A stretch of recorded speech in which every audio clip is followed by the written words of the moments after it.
Hello, we're back. Sorry about the short delay there. I was running up and down.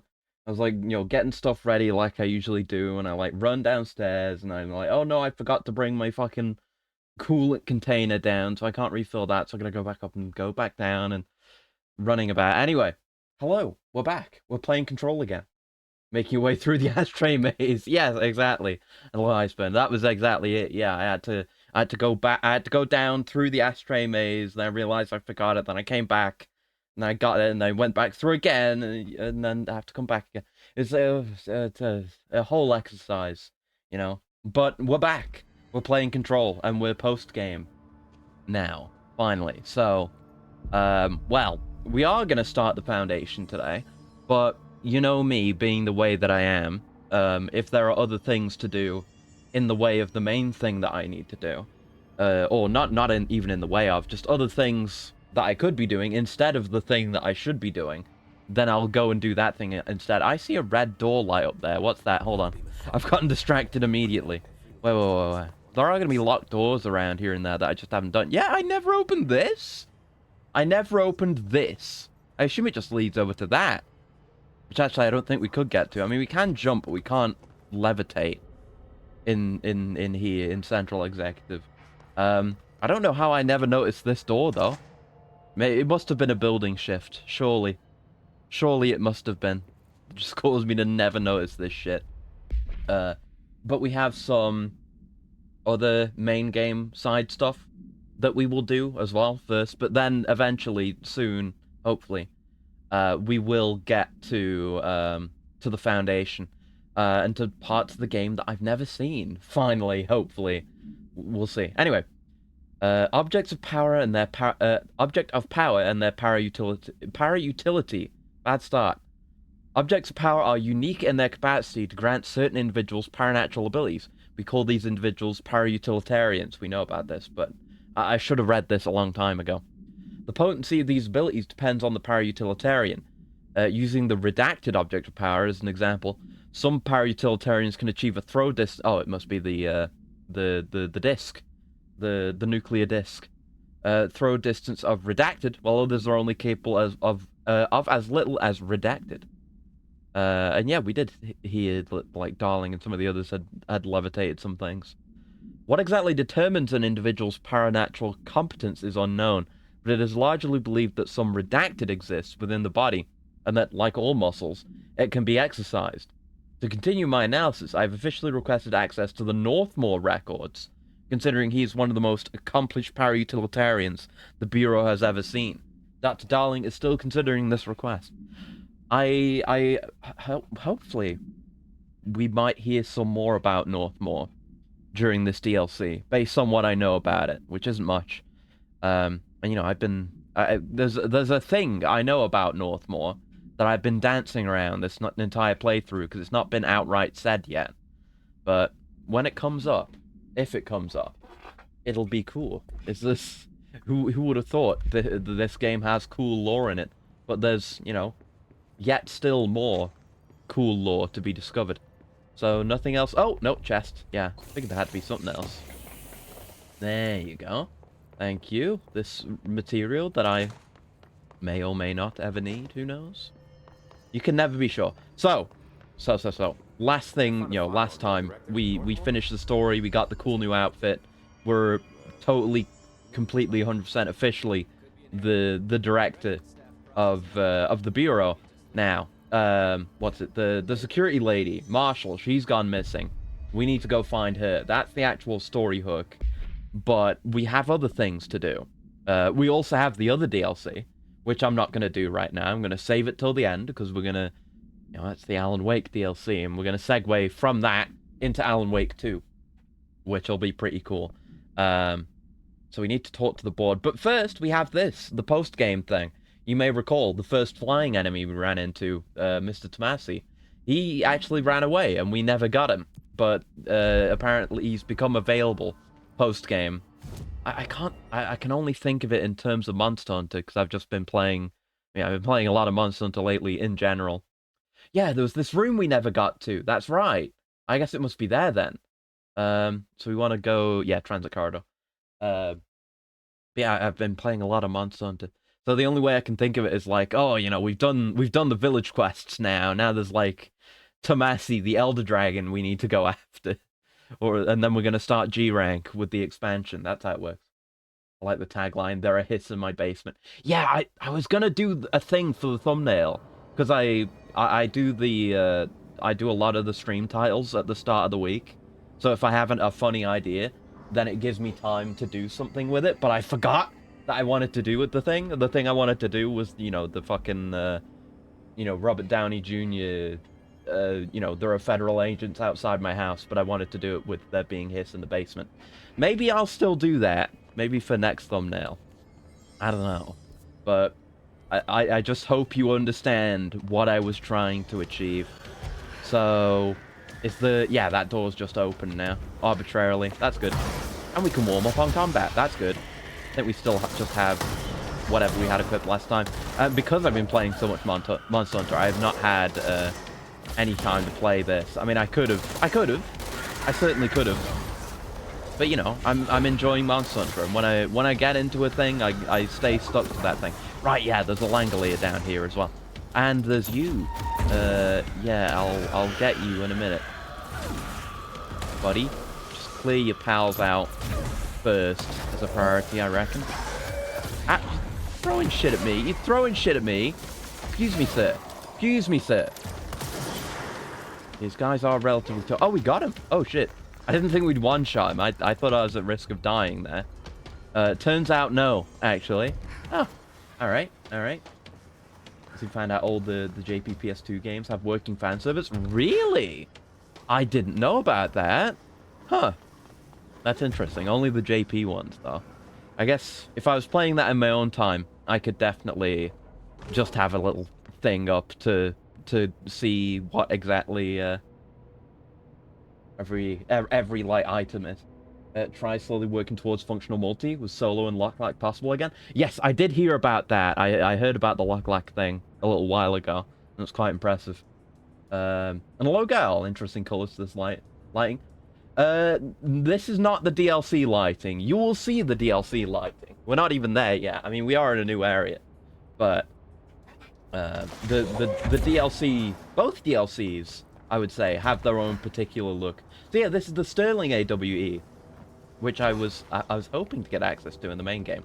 But no, it's just now. So, I don't think we know... Oh, hey, there's Tomasi. I don't know if we know what happened in Sterling at all. So maybe we'll find out now that we're here. I hope so, anyway.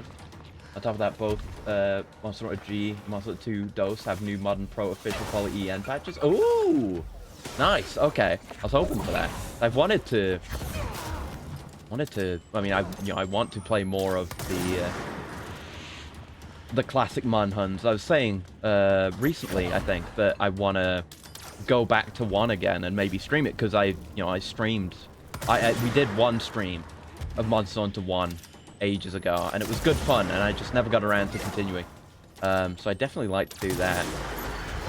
I don't know if I'd do the rest or anything else on my own time or what, but I'm interested in a lot of the older generations. Well, aside from 1, the furthest back I've played is GU, which isn't that far back really. But I really liked GU, and I've heard both good and less good, but still interesting stuff about other old... I keep pressing the wrong button. One of my mouse buttons opens that menu. I've got no goddamn health. What's my shield button again? I guess it's that. Oh, there's one of these fuckers here too. Oh no.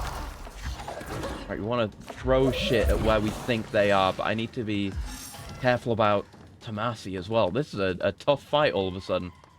And I have no means of regenerating health. There you are. You fucking... Oh, damn it. If you can bop them with a thrown item before they can turn visible, you get a pretty good damage opportunity, but if they come out, then they're just going to shout at you. Annoying. Dundorma in 4U is a wee bit hollow compared to how much there was to it in DOS. I've heard a lot of good stuff about 4 Ultimate, actually. A lot of people saying, like, oh, this is, like, the absolute best one. And isn't it? It's either 4U or one of the ones in that generation that introduced Brachydios, right? I want to say. Who is an exceptionally cool monster that I like. It's 3U? Okay, shit. I knew it was a U. Close. Yeah, Brachy with 3. Okay, okay. Close. I'm narrowing down my knowledge. Okay. I didn't know Brachy was 3U. Flagship cover monster for it. Yeah, I knew he was the flagship for whichever one he was released in. I guess just whenever with my limited knowledge, whenever I think of, like, Tri and 3rd gen, I think of, like, underwater shit. You know, that's the first thing that comes to mind. So I didn't think of Brachy. I was thinking, like, Lagiacrus, and Royal Ludroth, and all that. So I assumed it must have been 4. I know 4... I don't know, actually, I don't know if it's 4 or 4U, but it would be in 4U, obviously.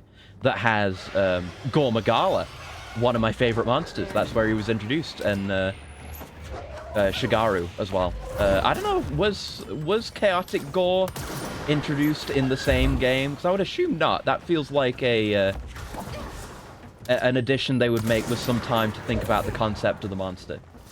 Gore is from 4, but only for 4U anyway. Okay, okay. Cool, cool, cool. But yeah, I love Gore. Gore is very cool. Shigaru's good too, but for me, it's all about Gore Magala. He's exceptionally cool. It's just, the horns flipping up. Shigaru doesn't do that, because the horns are always up. But Shigaru does also do some really cool shit. And Shigaru has, like, the really iconic fight in the one arena with the really big rock in it. The rock that saved every hunter's life who's fought Shigaru. Like, everyone who's fought Shigaru Magala recognizes that rock on instinct, I feel like. Oh god. It was GU where I fought him originally. I think before Sunbreak came out. I think. Maybe. Or maybe it was the other way around. But either way, I saw... Oh, fuck. Oh, they're fucking horrible, those things. But I think it was... Yeah, I think I fought him in GU. And then I went to Sunbreak, and I was like, holy shit, it's the exact same arena for the Shigaru fight. Oh my god, it's the rock. That beloved rock. It's great. Chaotic was ultimate, but NA skip base 4. Okay. Right. I didn't know about NA skipping base 4 as well. Wasn't really into 4 as most people. Okay. It wins points for me just by virtue of having Gore in it. And that being the main plot as well, because I know they do the whole... the frenzy virus is an important part of the main plot, and you've got the whole, is it just called Apex Monsters? Because there's Apex Monsters in Sunbreak as well, or in Rise specifically as well. That's weird, but they do that, the monsters that overcome the frenzy. But players can do that too. That's a really sick thing about frenzy, is that it's a debuff that can become a buff depending how good you are at fighting, whatever the monster in question. Which is really cool. I really appreciate that. Just everything going on with Gore. Like I say, the design of Gore and Shigaru and Chaotic are gorgeous, but, like, they're fun to fight, and they've got great animations, at least in, I was going to say just in Sunbreak, but no, in, GU as well. The animations are quite good. Yes, just lovely monsters. Easily my favorites. Some of my favorites. It's like them and Valstrax. Gore and Valstrax are, like, competing for the top spot, I would say. Then past that, I don't know. I got a lot of monsters I like Nergigante's up there. Brachy's pretty good. I don't know. There's a lot of monsters I like quite a lot. Part of what makes Monster Hunter so good. There's just so many good monsters. And, pretty much everyone could pick any monster as their favorite and be, like, justified in that. It'd be hard to disagree with anyone. So I like... Oh, God. I nearly forgot. There you go. I like a lot of the just, like, Garbo early game shit-ass, dumbass idiot monsters in early game as well. Like Kulu-Ya-Ku. Love Kulu-Ya-Ku. He's stupid and an idiot. And I don't think I ever have, and I don't think I ever will part against Kulu-Ya-Ku. Unless maybe it's that, Final Fantasy collaboration one. Maybe I would against that one. Maybe I have. But, they're all just so likable. There's so much personality in Monster Hunter, and not just in the monsters, but especially in the monsters. It's so charming. I love it. Sorry I'm rambling about Monster Hunter. I've been thinking about it a lot and playing a lot of it. Following Bandai does a Monster Arts of Gore. I found something out just before this stream. Because it's the, what is it, the 20th anniversary? Let me go look at it. What monster would you want as a pet? Ooh, I don't know. Maybe as an ogre. That'd be nice, because I like dogs, but I could pick any number. I mean, you probably wouldn't want Gore because you'd get sick. Or maybe you'd gain, like, permanent affinity for being close to him for long enough and overcoming the frenzy. That'd be good. Yeah, same name, Rise. Add the new take. Yes, yes. Want a baby cuckoo? Yeah, baby cuckoo would be good. Baby, I feel like any of the bird wyverns would be a good fit for a pet. I feel like they're so easily fit for like chibification. You end up with a dumb tiny bird. That'd be good. Anyway, what was it? Yeah, the hold on. There was a collaboration thing that I just found out about. Where is it? Yeah, it's the 20th Monster Hunter anniversary and the 40th Zoids anniversary. There's going to be some kind of collaboration going on there, which is pretty fucking exciting. Because I've never consumed any Zoids media, but over the years I've seen Zoids designs and I'm like, holy shit, that's fucking cool, and model kits and shit like that. Probably not Zoids in Monster Hunter. That would be fucking sick. I'm thinking they might release, because it was like a tweet that was on the the official Zoids Twitter, just announcing that there's going to be a collaboration. No details about it. Well, I was thinking the opposite, Gal. Although Gear Rex is really cool, I was thinking like, what if we get some iconic Monster Hunter monsters, but like redesigned as Zoids? I mean, obviously that's the kind of shit I would go for, like sick ass mech robot monster dinosaurs. Like imagine, think of the possibilities. Yeah, Tigrex Zoid would be sick as fuck. It would be like anything you could name would be sick as fuck. You know, obviously I want Gormagala. Valstrax would be a good fit because he's already like very high tech and nearly mechanical in the first place. So you know, Valstrax Zoid would ball hardcore. But just anything you could think of. Yeah, Monhung got Gear Rex and MGS got he's Isle del Monstro? Isla del Monstro? Yeah. Yeah. Love stuff like that. So I'm looking forward to what we see. Anything that generates like a new interesting design.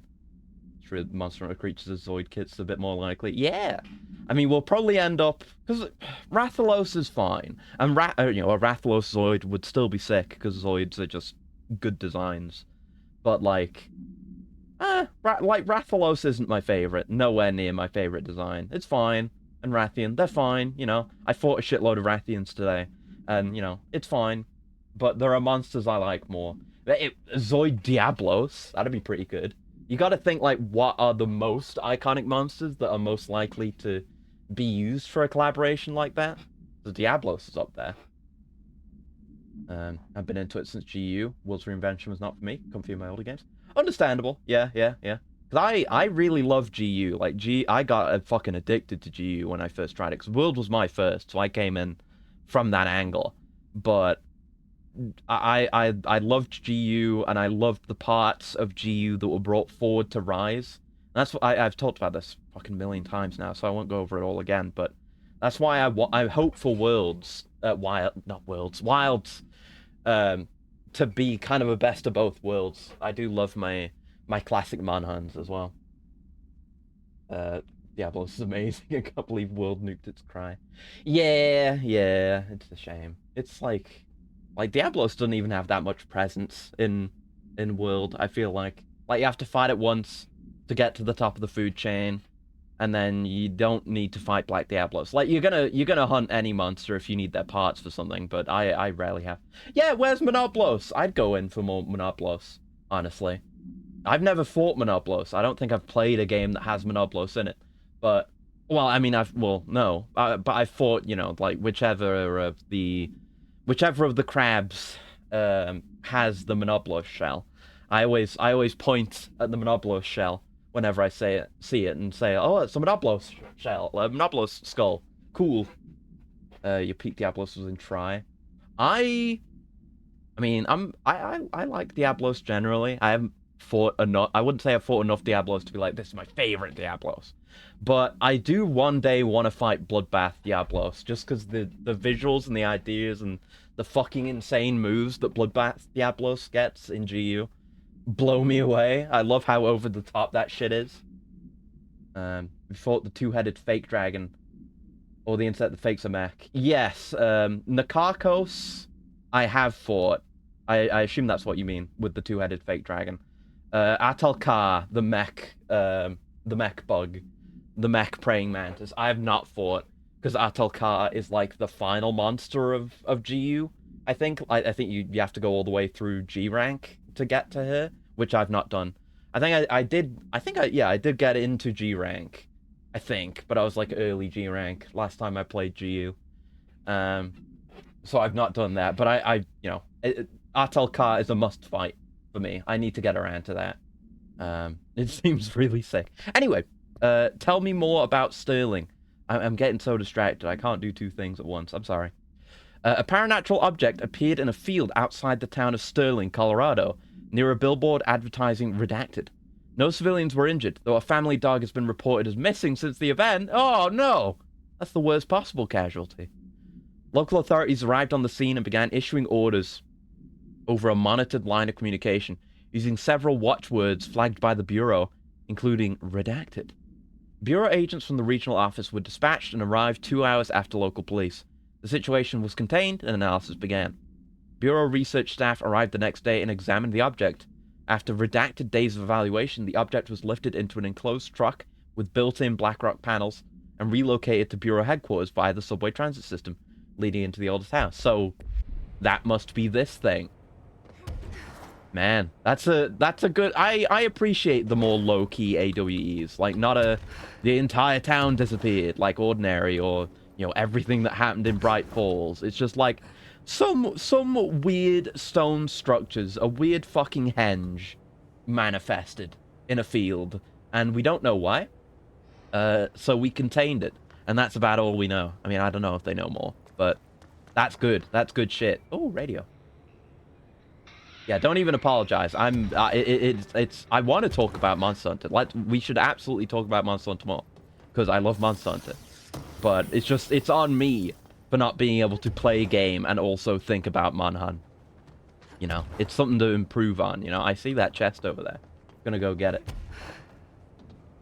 Didn't even realize Atel's GU endgame. I mean, the only reason I knew that, or like from the start, is because half the time, or maybe even more than that, if you go and watch someone doing like endgame content in GU, you'll see they're using the Atalkar weapons. So that was how I figured, like, those are the weapons that everyone uses. That's like the Iceborne Fatalis set equivalent for GU, or the weapons anyway. Walk into the Bureau one day, then wake up hearing, "Hey, you finally awake." Oh no, I don't wanna dimension hop into a worse game. No. Sterling. Local witnesses report a bright flash in the field and approximately redacted. No noise accompanied the light. Authorities had assumed the object fell from the sky, but our examination found the object actually manifested there, vaporizing the soil around it in an intense spherical redacted, which possibly explains the light seen from the town. It did a Terminator time travel.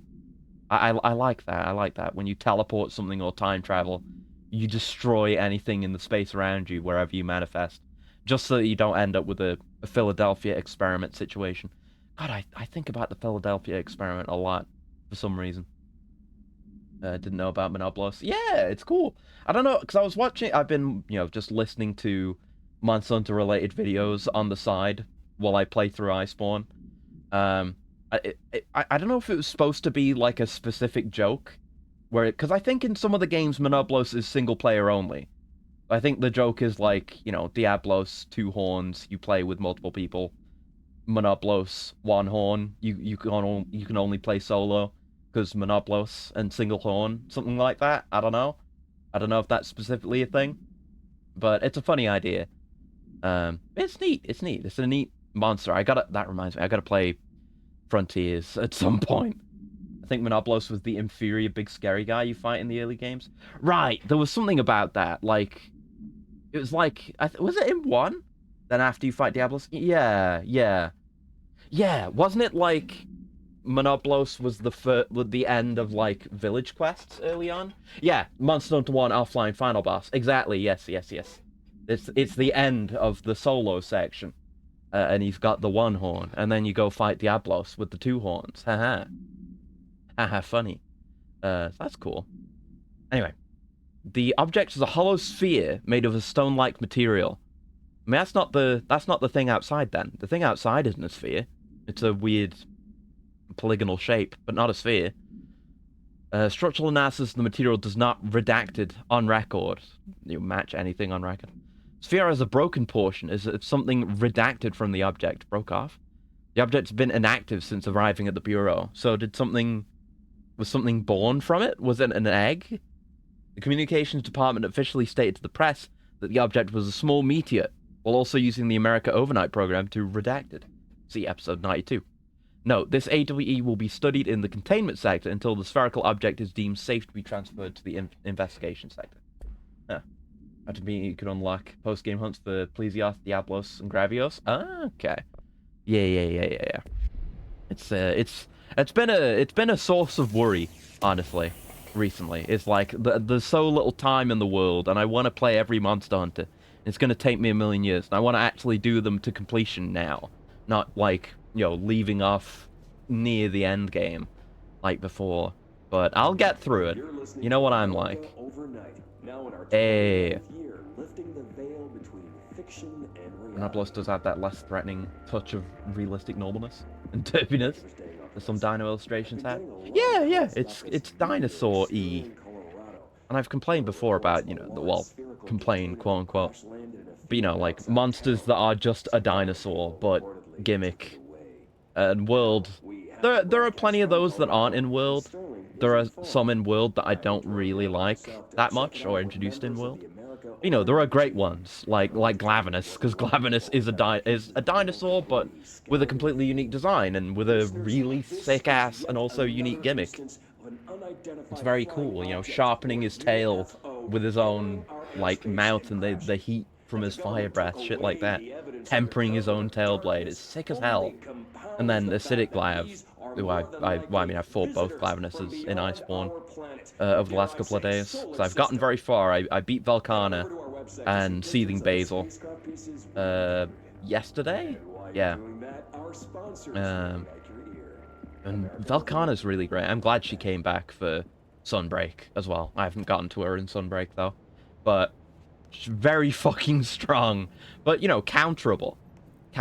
Because, you know, the whole thing is she, like, builds the ice armor around herself, which gives her the ability to do all of her ice attacks. So if you can break that, that's why I've been fighting so many Rathaloses, so I can make the fire element gun lance. Nope, wrong button.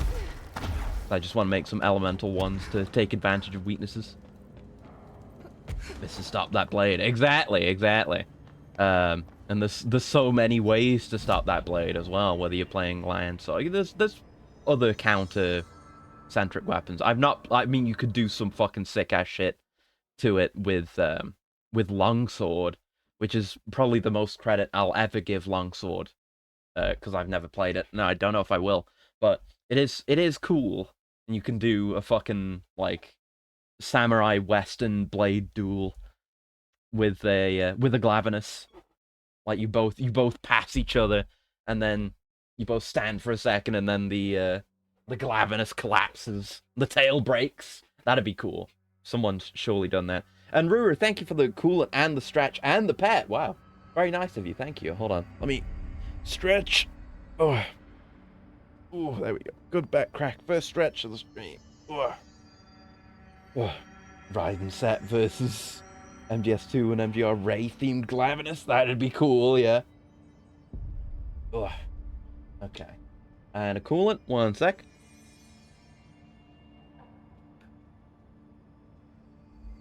Right, yeah, they did do a Ray concept for the Monster Hunter thing, didn't they? Yeah. That would be sick. Gonna have to play Peace Walker one day so I can get that Gear X experience. God, that is such a cool monster design, though. It's kind of like it's an idea they've done, at least, I don't know if they've done it before, but done since with the, highly pressurized beam of liquid. Obviously, in Gear X's case, it's highly pressurized blood, but, the stuff like Namiel and Coral Pookie Pookie, who do the same kind of water jet thing, which is cool. Require Konami to still be cool. Right, yeah. Probably not run by organized crime. Exactly, yeah. I don't have much hope for that. Let's just be happy that we got Gear X at all, and all the other Monster Hunter shit I took care of the that was in Peace Walker. Anyway, yeah, I kicked his ass while talking about Monster Hunter. Don't apologize. That wasn't the real Tomasi. He died when the hiss got him. Yeah. You're right. I just Frog lizard that shoots blood from its eyes. Right, yeah, that is a real thing, right? Like yeah. You would think they were making a bit of a stretch in terms of realism with Gear X, but it is a thing. Though in real life, it's not like a shoulder-mounted cannon that shoots blood. It's just out of the eyes. But yeah, it is a thing. It is a thing. Well, I've got a bureau to run. Yeah, that was nice and easy. I guess they had that room set aside. It's like, we don't actually have anything for the player to do here. Not even as a joke.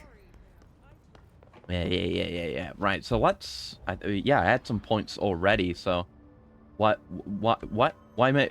What? Wait, why am I not stuck in place? Why is the menu? Oh, the control point menu came up, but I can't even hit enter to select the fast travel. I can... Ooh, that wasn't supposed to happen. Oh, no. There we go. Now it's normal. Ooh, that was weird. That was weird. Yeah, I think we probably will get enough ability points from doing the DLCs to fill these out. I would hope so anyway. I'm gonna get health, because you saw how I got battered during that fight. Why not max it out? Yeah, there you go. Max health. It's that simple. I didn't realize it was gonna cost 2. Yeah, it is much less. It's only a 15%. Where it had been escalating before. Yeah, same for energy actually. Melee doesn't do that though. Interesting. Okay, well that's good. Any little helps, I guess.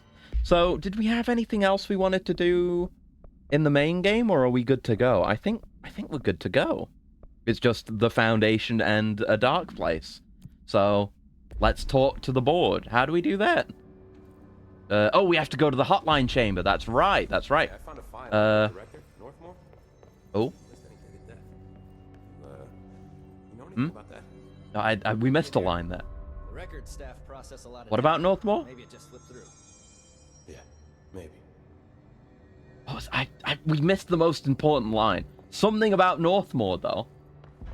So happy when GU ditched 99% of subspecies. Like I say, not that much experience in the games before GU myself, but I've been like I say, I've been watching just random videos. We had like a shortcut. What was the fastest way to Director's Office? Yeah, this way.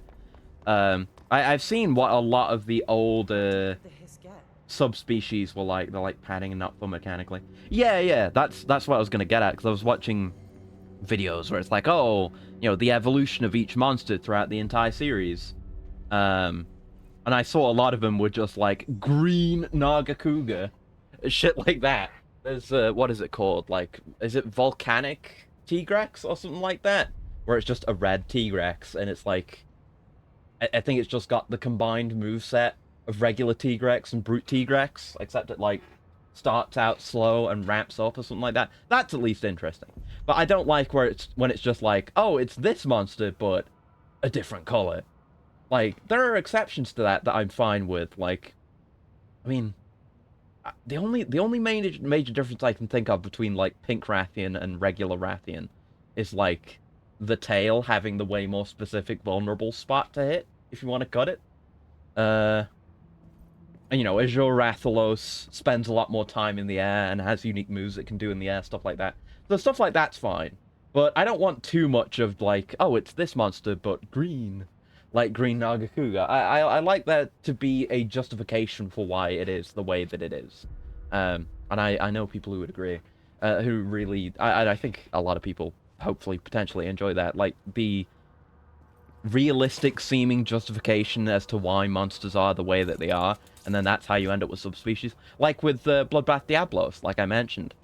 He is like that, like he's so good at fighting hunters, and he has a moveset that differs from a regular Diablos in a way that trips up hunters that are used to fighting Diablos. Because it's a Diablos that survived a hunt, basically. Like, it already faced hunters, so it knows how to deal with them a little bit better.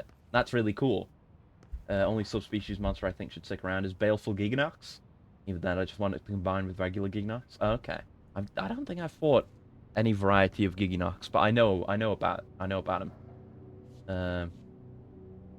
Having watched back the VOD, it seems the weird thing was there was a record of Northmore that was out in the wild. Yeah, because we don't really know what happened to Northmore, because Northmore was the director before Trench. And we don't know why he stopped being director. We just know that, you know, one day there was need of a director, and Trench picked up the service weapon, and then he was director. But I don't think so far it's been explicitly said what happened to Northmore. There's something I just remembered. Next time we get a good opportunity to fast travel, I might go look at it. I think it's supposed to be in the no reason why I'm bringing this up regarding Northmore, by the way. But there's, because, you know, the NSC, the power generator, is labeled as the NSC-02. I think there is supposed to be the remains of an NSC-01. I think it might be in the dump. Maybe? I'm not sure. I don't know. Oh boy. Have it switch not just heads, but between poison and electric. That'd be cool, yeah. Never ever bring back Khezu again. Yeah, I could see not... I mean, I think Khezu might be more iconic at this point. I think people will be upset. But I understand the idea, because Giganox is very similar to Khezu. But Khezu's funny! You get to fight the foreskin demon. It's great. Maybe Northmore got zaned? Maybe?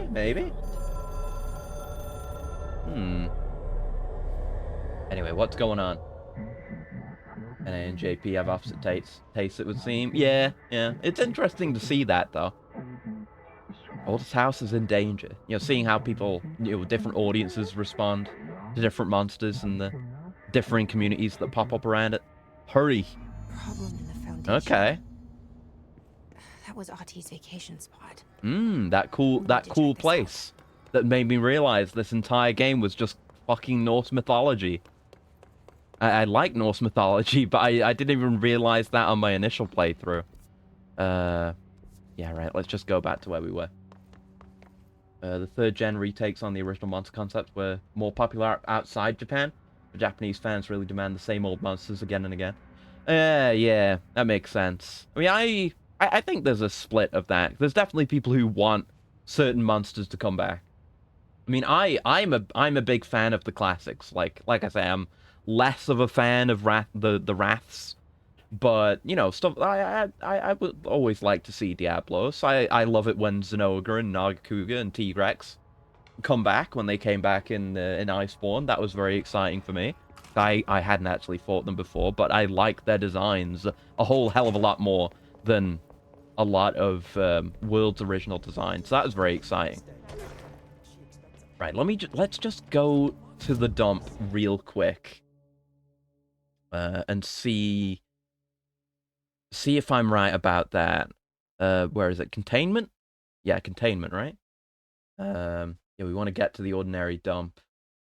It's best going from the turntable, I guess, right? The transit corridor? Yeah. Every single case overwhelmingly preferred the third gen monsters, but they weren't popular in Japan. Especially if you were like Zinogre, maybe Royal Ludrath. Khezu got a reputation as being a screamer like Rushia. Yes, yeah, I think I've seen edits of that exact thing. Yeah. Yeah, Khezu's funny. I like Khezu. I like dumb monsters though. Like I say, I love my cool monsters, but maybe not in equal measure. But I definitely love my. Yeah, we want to go this way, right? Yeah, I love my dumbass idiot monsters like Kuliaku and Khezu. and shit like that. I love the weirdos, the oddballs, because it means they get to try something different. Because there are certainly a lot of cases where there are monsters that are very similar to each other. But Kazu and Giganox are very similar to each other, actually, having said that. But you get the idea, you know. It's nice to mix it up one way or the other. Even if it's just experimental, and even if the experiment doesn't pan out, and the monster doesn't come back necessarily. It's good to try, I think. Always good to try. Gen 1, all of them were just much better designed, more refined, and replacements in the same pool of Gen 1 challenges. Yeah, like, I feel like you can definitely tell the difference between the very early monsters and stuff from 3rd Gen on, I think. Because I think of old monsters, and I think of, like... Gypceros is, like, an older one, right? Because there have been monsters who have done stuff like Gypceros. Like, got the rubber coat with Kazu, and you've got the head-mounted flash with Tsitsuyaku. Though I do like Gypceros a lot, because he's a bastard. That's Gypceros' unique characteristic. Kazu had over-gimmicked monsters, namely Gypceros and Gravios. Yeah, like, Gypceros has I would agree, like, has a bit too much going on. Like I say, he's got the rubber skin, so he's resistant to that. He has that resistance. And he has the head-mounted flash, and he has the fake death. I don't know. I feel like Gypceros' most iconic characteristic is that he's a bastard. So, like, if you had him so that he was just a bastard, that would work really well. Because the fake death is really funny. Like, I love Gypceros just for that. Even though he's not, you know, he's a bit of a bastard to fight. I think that's funny as hell. Am I going the right way? I'm not, actually. Fuck. How did I manage this? I guess Yeah, no. Well, I guess there's 2 ways there that we can both get to from the turntable. But I want to go straight to the dump. They gave the endless running and spitting to Ludroth, the rubber skin, fake death, and stun to Goebel, and the poison to Giganox. Oh, okay, I didn't know Goebel had that. I've not fought Goebel. I'll have to get around to that then. But yeah, that's a good-ass mechanic. I love shit like that, like really unique stuff in Monster Hunter. Like, one that always comes to mind for me is, what's his name? Nibblesnarf. Nibblesnarf just being an absolute weirdo. Like, he's a fish, but, I mean, there are other fish, like ground fish. Oh, wait, we can't go that way? Oh, shit. Well, fuck me. Back I go, then. Wasting my time. But, you know, he's giant, and you can feed him bombs. He's got a massive mouth, and you can fish him out of the water for an extra down. Stuff like that. Just really interesting stuff. Like, cool little bits of monster trivia, and unique experiences within a hunt. Even if, you know, you do that hunt a million times. It's still fun and interesting, and it separates them from not just other monsters in the series, but other monsters in the same game. They have a bit of a refreshing experience with something like Nibblesnarf or another weird, goofy-ass monster. It's great. Moved electric damage up a tier to Lagiacrus. I'm pressing the wrong... I'm not holding the button. There you go. Nibblesnarf was the portable 3rd replacement for losing Goebel due to no swimming. Okay. Makes sense, right. Still think they misfired and portable 3rd. Getting rid of most Leviathans. Could put giant lily pads over the flooded forest water and still let you fight Goebel. I'm definitely interested. That's, like, you know, people say various things about underwater combat. I feel like I feel like my original view on what people thought is that most people didn't like it. More lately, I've seen people being split and being like, oh, I wish underwater combat would come back, stuff like that. So I'm curious to try it myself at some point. I'm very interested in doing underwater combat. Rise implementation had fixable flaws. Yeah. Like something to iterate on, and ideally not just scrap completely. But you know, it ended up the way it ended up. But it's interesting, and there's like good monsters that have stuck around from that time, like Lagiacrus and Royal Ludroth, and some that seem cool that I'd like to see, like the big one, the big underwater monster. I think he's an Elder Dragon. I don't know how you pronounce it though. Cadus? Probably Cadus. I don't know. Yeah, I said Lagiacrus. I know Lagiacrus. I had to farm a bunch of Lagiacrus in GU. So, I know Lagiacrus damn well. Don't you worry. So this is... Yeah, we have to go all the way through. God damn it. It's all just to see if there's maybe a thing there, and I'm not sure if there even is, but...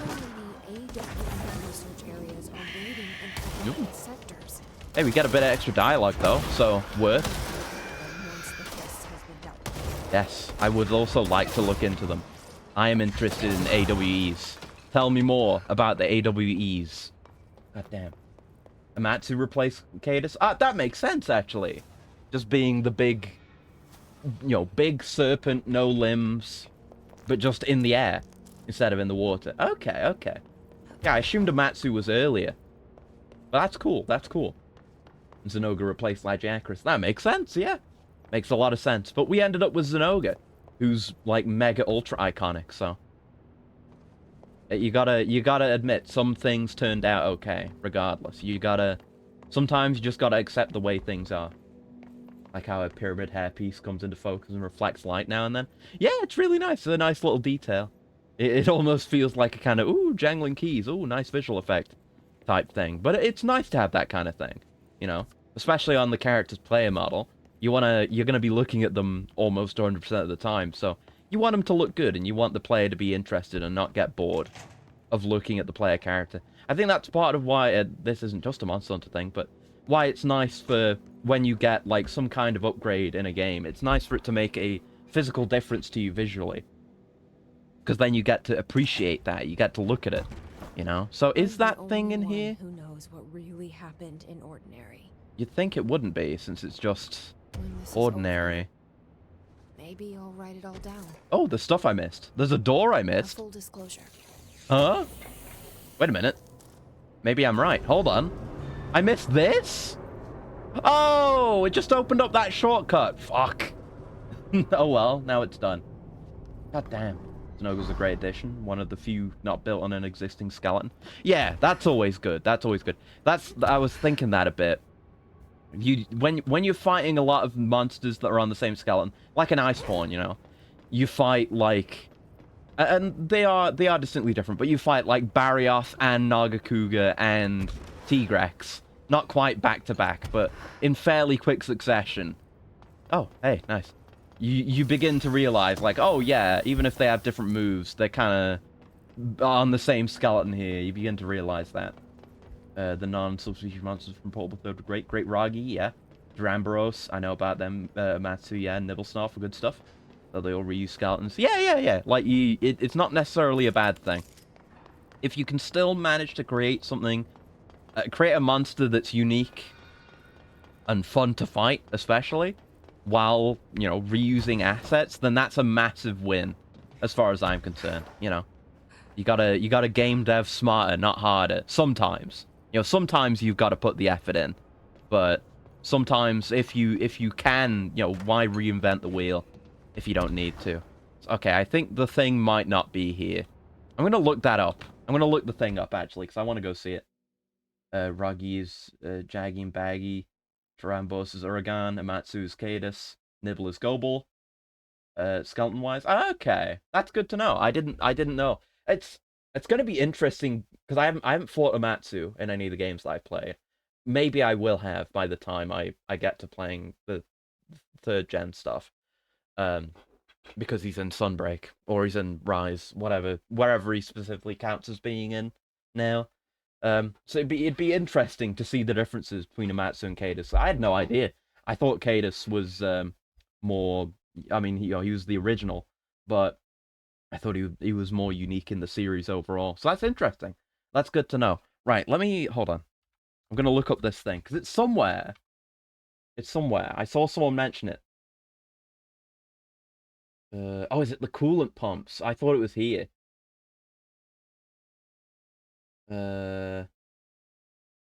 Expeditions. Oh. Is that where it is? Hold on. Where? Because, like, I looked at a Reddit post that was mentioning it, but then the post was deleted, so I can't actually see what they're talking about. God damn it. And low error. Jesse, we need to cock. Well, we'll get around to the DLC soon, I promise. I've just been rambling about Monster Hunter and going and searching for a thing. But thank you for the stretch and the pet and the coolant. Hell yeah. The full service. There we go. Stretch. Ugh. Good stuff. And a coolant.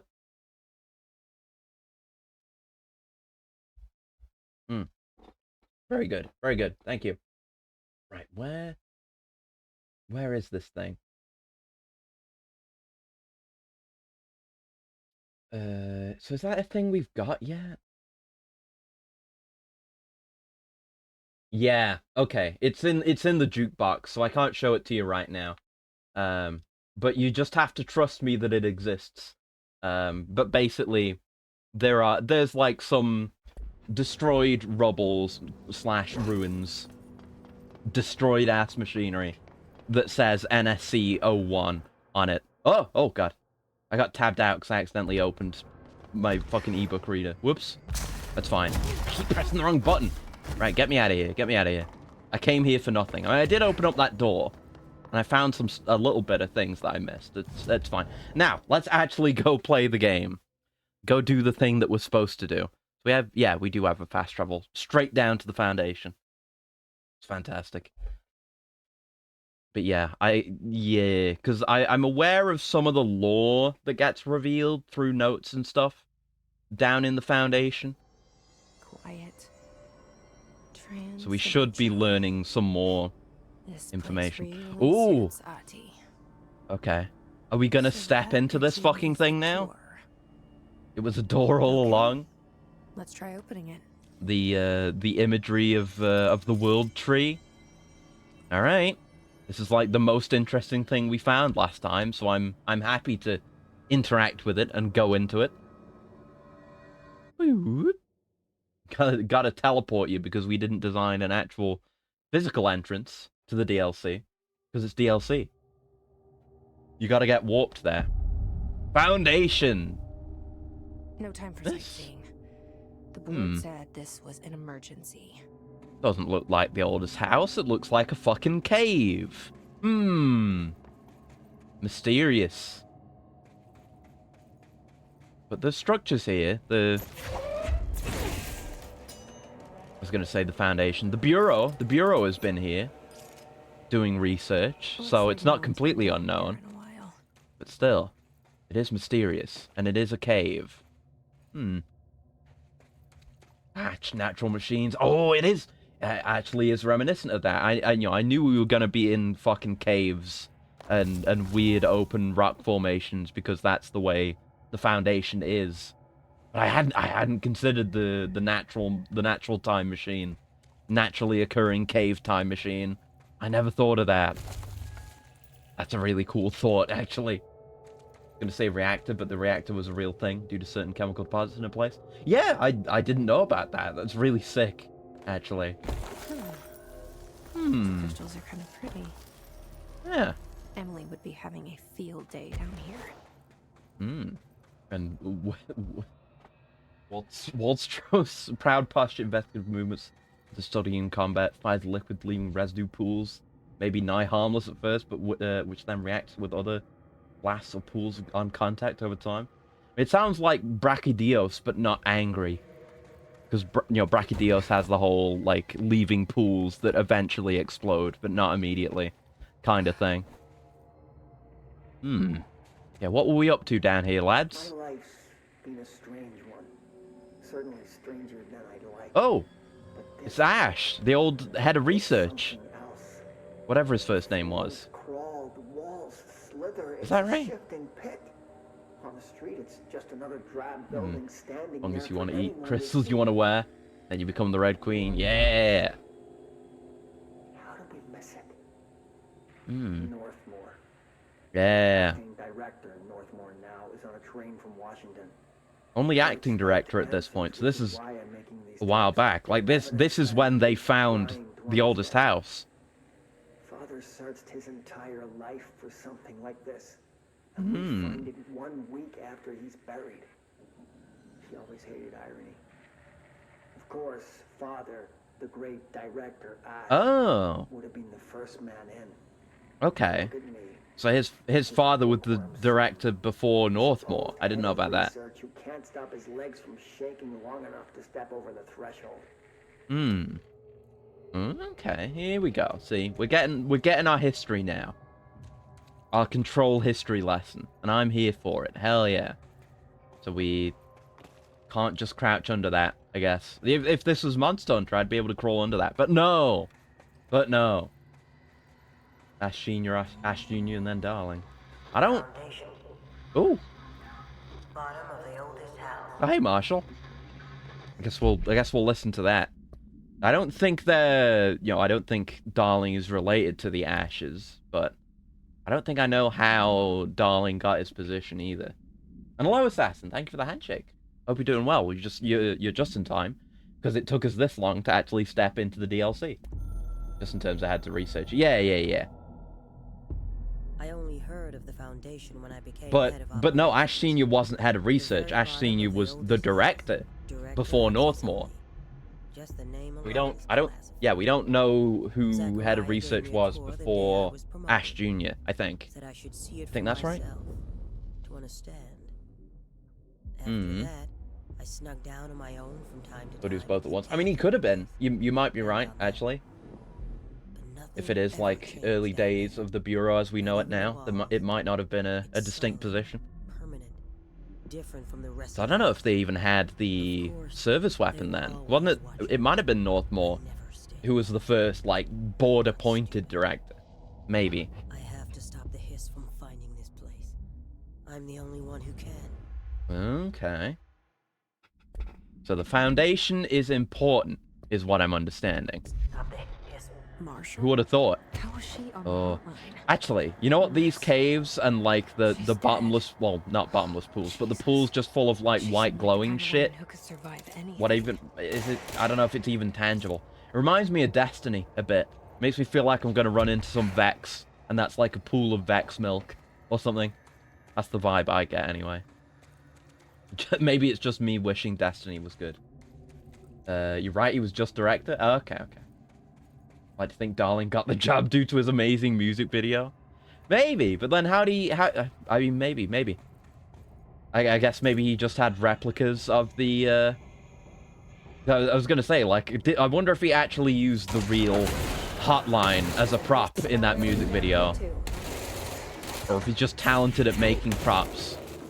Either way, it's pretty good. I mean, he might be, because he's got all his, like, he's always got his cool little, like, demonstration material and supplementary stuff in his videos, so could be.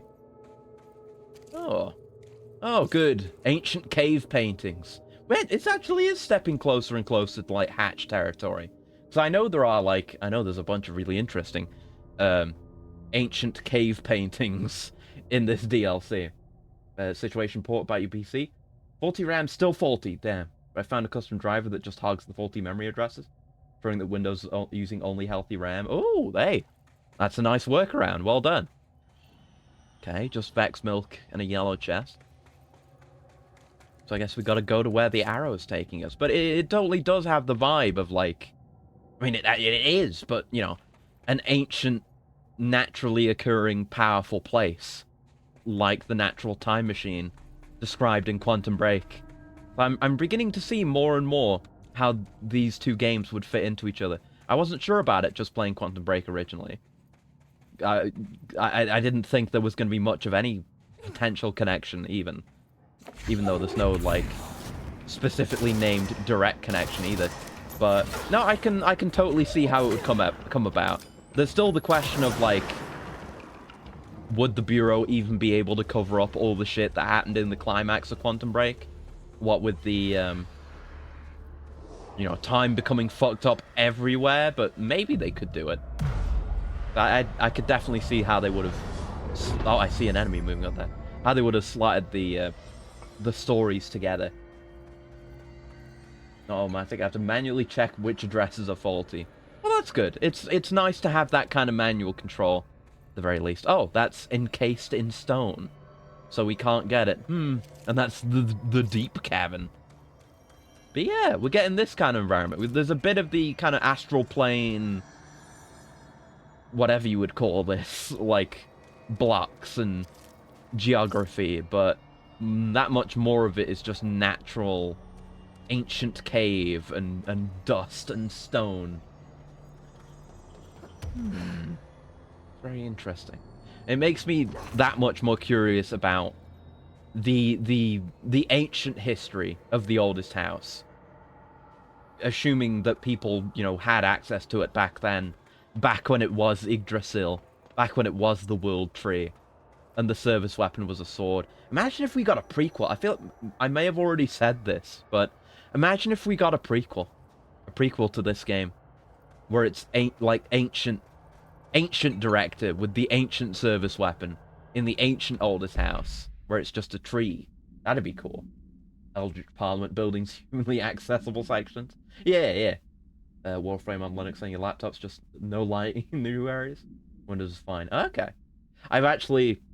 I've received word that the new update is good, apparently, actually.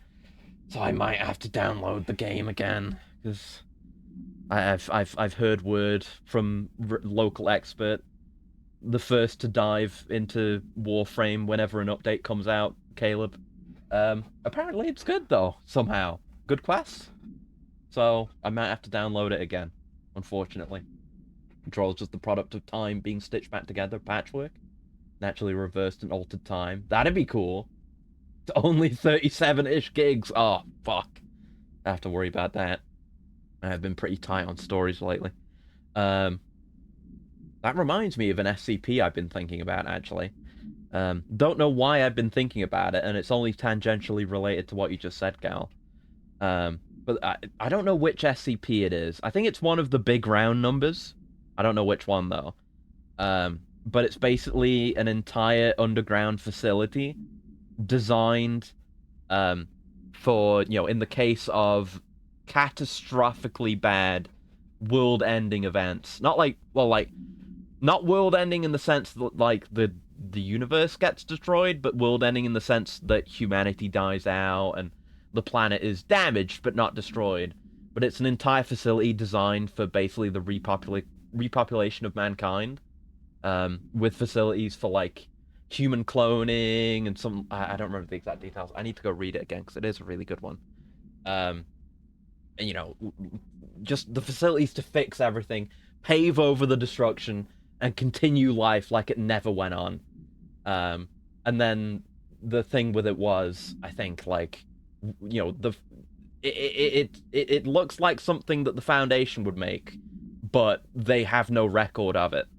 And also, there are indications that the machine is like, and the whole setup, the place is like hundreds, if not thousands of years old, and there are signs of it being used multiple times, you know, implying several of those types of situations have happened, and humanity has been restored by this thing multiple times, but even the Foundation isn't properly aware of it.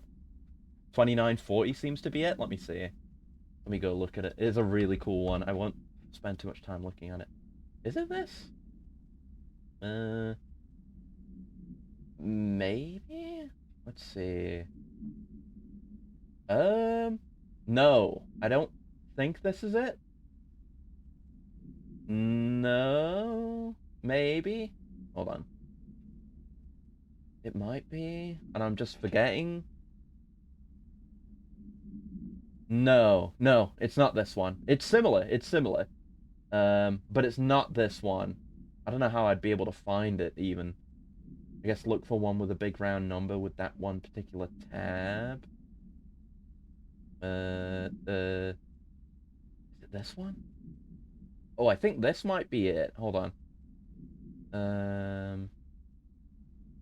Is it this? Is it 5001?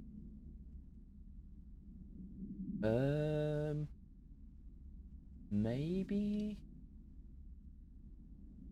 Maybe it's not. 5001 looks interesting, though.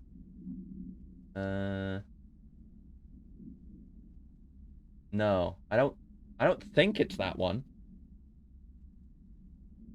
Maybe? I don't think it is. I can't remember which one it is, though. I will read that one later, though. Not surprised there's more than one bunker. Yeah, yeah. It isn't one set in Australia. It's not that one. Fucking, I'm gonna look it up. I said I wasn't gonna spend too much time on it. Hold on.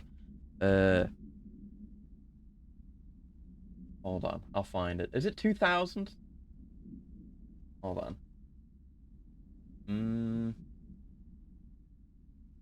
Maybe. Yes, it's SCP-2000. I knew it was a big number. Yeah. Let's see. Yeah, they've got, backups of the internet, a bunch of shit like that. Yeah, it's got a specific resume date.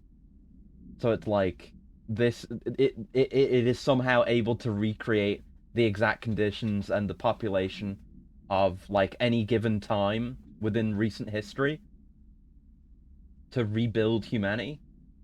Yeah, why did we have to build this thing? When did we do it? How long have we been doing it? Do we even know? Yeah, analysis of hold on, yeah. While making repairs to SRA units, a technician reported the discovery of human remains in an advanced state of decay.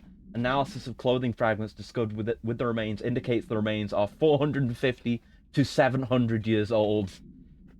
Valid Foundation security credentials for Dr. Alto Claff were discovered nearby, though a genetic match cannot be established. And then, you know, the thing I just said was there.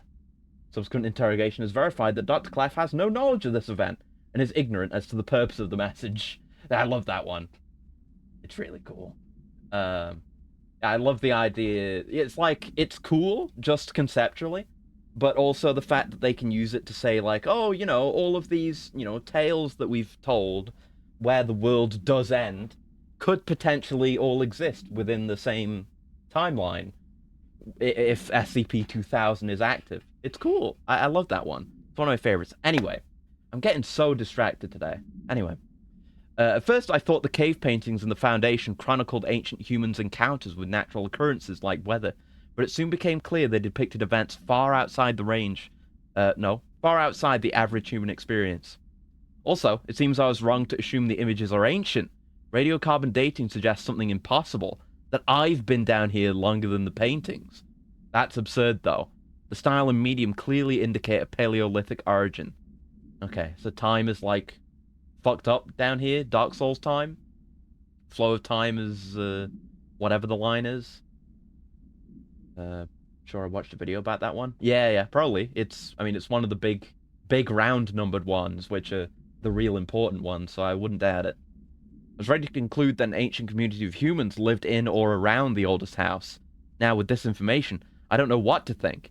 Is one of our agents drawing these? Or is there someone down here with us? This place has a habit of skewing my results, so perhaps the data is corrupted. Or perhaps some paintings were created at different times. The art does seem to chronicle not only the past, but also the present and possibly even the future. I see in them echoes of the board, some linear architecture, even what could be interpreted as a director. Are the paintings telling a story that's still being written? If so, who's writing it? And that was by our boy Dr. Theodore Ash. Mysterious. And another rocked up chest. That's the way we came from, right? Yeah, we haven't fucked around over here. Yes. 5,000's a cool one. The super suit in a briefcase. Yeah, I've heard about it, but I don't know specifically. I know there's the first thing that comes to mind, because whenever I try and think of the any of the thousands now, the specific big numbers, it makes me think of that game that came out / is being developed. I don't know which specifically. SCP-5K. I assume it's related to that one. That's why I knew it wasn't 5K when I was thinking of 2000. And yeah, these are new enemies. It's sharpened. Let me see. Tell me more. His sharpened agents display the Paratiltarian ability to rapidly move short distances. This ability is unique in the fact that it's not associated with any known object of power. However, we should not discount the possibility that this ability is an object variation. For example, abrupt physical relocation, APR, could potentially be a variant of the jukebox's effect. Other explanations of the Hiss Sharpen's abilities currently include momentary time manipulation, a brief increase in physical speed, or inhibiting the witness's sense of sight. If we do accept that the Hiss Sharpen's ability is not connected to a known object of power, then the Hiss are either manifesting unique paranatural abilities, or there are objects in the house that we aren't aware of. Either way, the Hiss are continuing to develop new strains of corruption, and that is cause for concern. Yeah, it's cool, like, I don't know what the sequel would be like. Would it still be set entirely within the oldest house, or would it branch out? I don't know, but it leaves the possibility for, and with the building shifts as well, it leaves the possibilities for the, the oldest house to be completely different next time we see it, and there to be new objects of power and new powers to use, and so on and so on. Remember 108? 3327's new, but I guess SCP authors have been busy. Yeah, there's always some, like, really cool new shit whenever I go and look at whatever there is. It's great. I'll have to have a look at those myself. Tom, you missed the good news. I'm sure the official memo will go out soon, but Northmore called an all hands at the crossroads to announce we're finally moving out of this hellhole and up into the house proper. Yeah, I guess that makes sense. Like, if this was the only place that was stable, then they probably wouldn't want to go immediately setting up their HQ upstairs. Bureau Brass apparently solved the moving walls problem, or at least figured out a way to pinpoint where and when they happen. All I know is going up means goodbye darkness, goodbye weird lunches with that ex-Nazi scientist. Let's go. And goodbye pissing into the pit. I know that was you, Barry. Oh no, you can't piss into the Vex milk.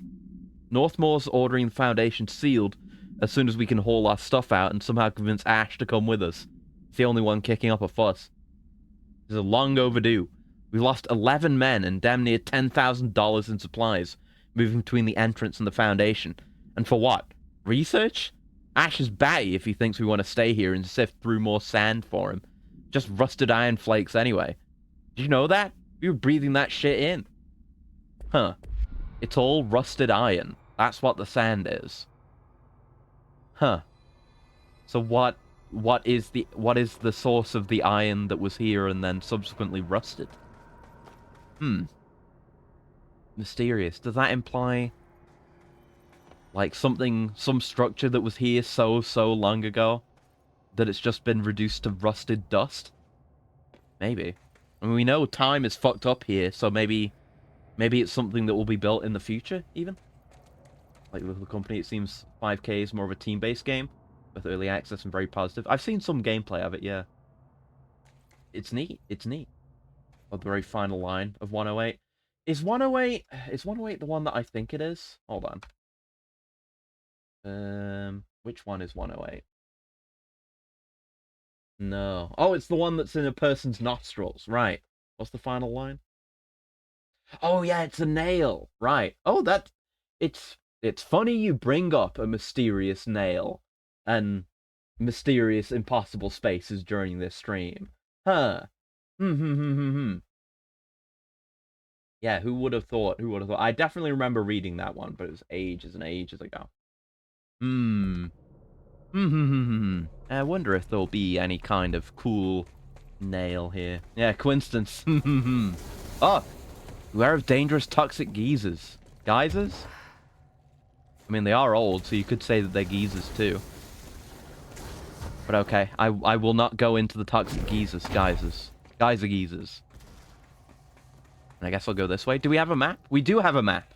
And it's all caves, but that's fine. Yeah, I guess we can tell that... Ah, yeah, this is a way to go later. Sure. The red gives you some nice returnal nostalgia. Yeah, like the vibe... The vibe of it just being like a abandoned ancient primordial place. And, particularly that, the desert. The original second biome in Returnal. It's very similar to that. It's a good comparison, yeah. Foundation accident. Mr. Wilder, I have some bad news. You remember that Robert Ricardo fellow we brought in as a special consultant to map the lower caves? Well, today he found a chamber with weird eyes covering every inch of the walls, and a strange black pillar in the center. Kind of looks like the one at the crossroads, but smaller. We had a bureau member shadowing him, but whatever happened in there did a number on our guest. The ducks are taking a look, but it's pretty clear Mr. Adventure's exploring days are over. Oh, fuck. I know we were careful to limit the Sky's exposure to the non-ordinary. Drugging him and carrying him through the upper floor was a real hoot, by the way. They just brought, like, Bear Grylls in to explore the Foundation? Man, that doesn't sound like something the modern Foundation would... Because the DLC is called Foundation, so I keep thinking of, you know, the Foundation, like it's SCP. The Bureau? Fuck. It doesn't seem like something the modern Bureau would do. I want to be in Returnal because it looks better than being in my own head. It is a very pretty game in a sense, but I hope you stop feeling that way. But still, it's a fascinatingly beautiful game. There's a lot of Giger-esque stuff in there. I really wish I could get back. There's probably a way to do it that I don't know, but get back to the original final biome in Returnal, where it's like the ancient alien Giger-esque, extremely, well, not even Giger-esque, just Gigery, extremely Gigery. The Giga counter would beep very loudly there. I wish I could go back there because it looked really cool. But the run where I got there was the first time I got there was a one run, and I won. So I haven't been able to go back there since because it gave me the second set of biomes. Oh well.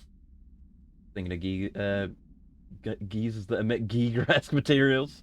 May or may not be animated or alive. I mean, we'll see, I guess. I know, yeah, we really need to reevaluate our policies on external contractors. Yeah, limit it to, like, the cafeteria people. Honestly, we'd be better off forming a special division trained in repelling and orienteering than subjecting more outsiders to the shit we deal with. They almost always end up dead or loony. Wonder if that's how we ended up with the Rangers. That's the important distinction between the internal security and the Rangers. Is that like, hold on.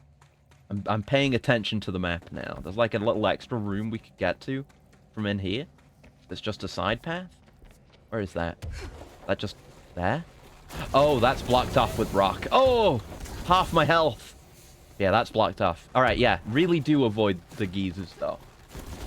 Really, really do. Ah, fucking hell. Jesus Christ. But yeah, visual design in Returnal is just top shelf. I would say, like, similar level of quality and, like, having a vision and executing on that vision to Control. Oh, this one's only half buried, but you can still open it. Oh, fuck. Like, the more unique mods I get, the more the less space I have available. It's fine. It's fine. I've just got to keep doing maintenance. Oh, look, so this has got the Foundation DLC logo, which is what this is, by the way. So even more shit that I'm gonna have to hold on to now. God damn it. But it's fine. But I want to have, like... I don't want to get rid of something that I have that's unique. You know? Because what if I want to use it? Here we go. Just sort through what we already have one of. There you go. It's the weapon mods that we're actually full on. I don't know if we have any damage against armors, but it's shit. So it's level 1, so I'm gonna get rid of it. I'm making that decision. Ammo recovery after taking launch damage. Oh, after taking... I mean, I don't plan to fail, though. You know, I don't do that. Let me get rid of these. Any other duplicates of note here? Oh, that's, yeah, worse than the one we've got equipped right now. Oh, these are the same, so I get rid of that one. There we go. It's like playing a card matching game. Some roguelite with a time loop story. It's messed up. Yeah, like I don't know if there's more plot, because I hit credits in Returnal, but there might be more plot, and there is the Tower of Sisyphus to do, or whatever it's called. But yeah, it is a very miserable, upsetting, depressing story, but in a good way. Cutting into our dimension. What if this happens in the upper floors? There's just like no escaping that time loop. It's not like it's not a Groundhog Day situation where you get to, you just got to do it right, and then you can go home and everything can be normal again. Not so. Oh hey, it's yeah. an astral plane version of one of these guys. That's neat. It's not a special enemy type or anything. We're just fighting the astral plane enemies now, because we're in the astral plane, I guess. Cool. Mirror's Edge, but you're a ranger in an altered world where humans just commonly live in an oldest house like sea. All they know, but be made better. Interesting. It reminds me I've got to play more of Dying Light 2. Speaking of, like, running around a city. I guess, yeah, I didn't actually finish Dying Light 1 either, but I've played much less of Dying Light 2. Gotta get around with it. Gotta get around to that. Can't speak. Jesus. There's something up there. Look like there's nothing behind it. I remember this room, actually, now that I'm here. I had a flashback. Here forever. Exactly, exactly. It's like, you know. Oh, there she is.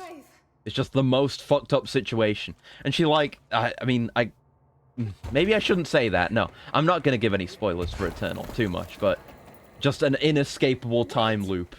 Undeniably, terrifyingly inescapable. It's really good how they handle it. Like one a lot. Busy One 2 came out. Yeah, I got gifted it almost a year ago, actually. I got it for Christmas. Only played a little bit. I've got to get back round to it. They had like, oh yeah, I saw something goofy that made because like they, you know, the Steam news, you can see like news about your games or whatever at the top of the library. And there's one where it's like the weirdest fucking collaboration event I've ever seen. And it's like not even a game I don't like, it's just like, damn, I didn't think they'd be putting the effort to collaborate with anything, or that anyone would want to do that with them, because it's like a game that didn't do super well and was very old. But yeah, Dying Light 2 and For Honor collaboration just feels really weird to me. Huge. But I did like For Honor when I played of it, so I'm not complaining. Can you hear me? She was on the hotline, so that person couldn't have been Marshall, right? I mean, One problem at a time. Let's couldn't see what's it going have on with been? that pillar first. What if it was, though? Yeah, I did like Dying Light 1 a lot. I like how you can become, like, both exceptionally good in fights if you know how to use the mechanics, and, like, insanely good at parkour as well. Had a lot of potential. It did. It's such a cool idea, and I even get the urge to play it now and then, honestly. But there's nothing. Yeah, I don't think there'll be any weapon forms in this DLC. But it, you know, it's good. It's got good combat. I really liked playing Conqueror. It was fun as hell. I could always see myself going back. Occasionally, I think about it. An era. You still have the corporate time loop idea. In back where you'd have to fight the whole company to get hired, and then you could get the highest position you've beaten, and then the next run your own character would be that boss. Previous ones would be on your CV with modifiers. That's a really cool idea. I like the idea just generally of like having to fight your old runs and shit like that. That's a really cool idea. I'm imagining like, you know, what if you have a broken ass build and you make a really strong boss that you have to then figure out a way to deal with. It'd be like an arms race against yourself, which is really sick.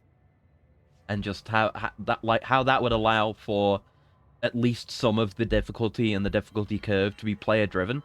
So like if you're not doing too hard and you've not really figured things out yet, then the U's that you face aren't going to be that strong either. But it ramps up as you ramp up, which is really cool. Neat idea. Like how the zombies can be fast and aggressive. Like, yeah, they did a really good job of making night feel scary. And it was really fun, like, doing nighttime stuff to get more XP as well, and engaging in those chases. It was just very well put together. Oh! That's how they found the service weapon. It's important, hold on. Seems like something out of a storybook, except heroes usually find swords, not handguns. But it's modern times now. But it is the perfect lure for someone like him. Ah, it was designed for Northmore. After finding this weapon, Northmore cornered me to spout Yeah, Northmore is the one that found the service weapon. We're only the third person to wield it. the director. He ranted about the title being meaningless before now. Calling Father and all other previous directors shams, frauds, and worse. It's rude.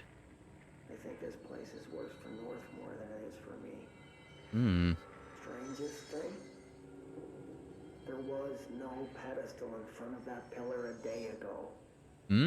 This building has swallowed a dozen. Just when of Northmore men. showed up, Now it's it handing was out presented prizes. by the board. Is it playing some sort of game? If it is, we're most certainly losing. We don't even know the rules. Game's been getting nice reception for being a neat, trying to find work and life again. But unavailed? Okay. Not heard of that. We'll have to have a look. Yeah, that's interesting. But yeah, it was already a gun. Like, we've never... No one in the modern day, no one in the board's history, even. Not the board's history, in the Bureau's history has seen it in any of its ancient forms. Like, there's no documentation of it. No proper documentation. Just, you know, it is implied to potentially have been an ancient weapon back in the day. Yeah, we did activate that. Okay. To be swords and axes, but no one in modern time has seen it. Nail, door, monolith. Touch/revere it. Okay, I guess I will. My gosh, just consideration of various possibilities. That's what you'd hope for with a head of research. I feel like Darling is more of a dreamer, where he'd be like, oh, I want it to be like this. I hope it's like this. Yeah, I'm working with this one idea in mind, you know. Not as much of a scientific approach, you could say. Whereas Ash seems more like the type to just examine all possibilities. Alright, pick your power up. Which will you choose / become? So I can only choose one? I thought I was done with these tests. I remember this. I think I got the first power. And then that was about as far as I got. So, what do we want? Because we have new power. What do you want? It's new and interesting. So do you want to make things from the floor, or do you want to make things from the wall? I feel like in combat making things from the floor would be better. But I think we can maybe use the wall one for traversal.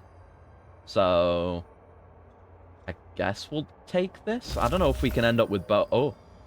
I don't know if we can end up with both. At least they demonstrate a way. Okay. It's like, do you want to be able to make or destroy? Make or unmake? I think that might actually be what the abilities are called. So, we've seen so far, there have been chests that have this stuff around them. And there have been, doorways that have this stuff blocking them. But we've also seen, like, large gaps that could only be crossed with something like this. So... What do I want? I don't know. It's hard to choose. I guess I'll take this. Shape. Manipulate. There's even there's a little handprint there. And this one? Fracture. Undo. I'll take this then. I want to make. I don't know. I don't know if you end up with both or if you have to switch between them. Because presumably, you've got to be able to 100% the game in one playthrough. Surely. We've not seen that before. That kind of interface with the astral plane. Interesting. Like, it almost burning a hand. And thank you for the coolant. 1 second.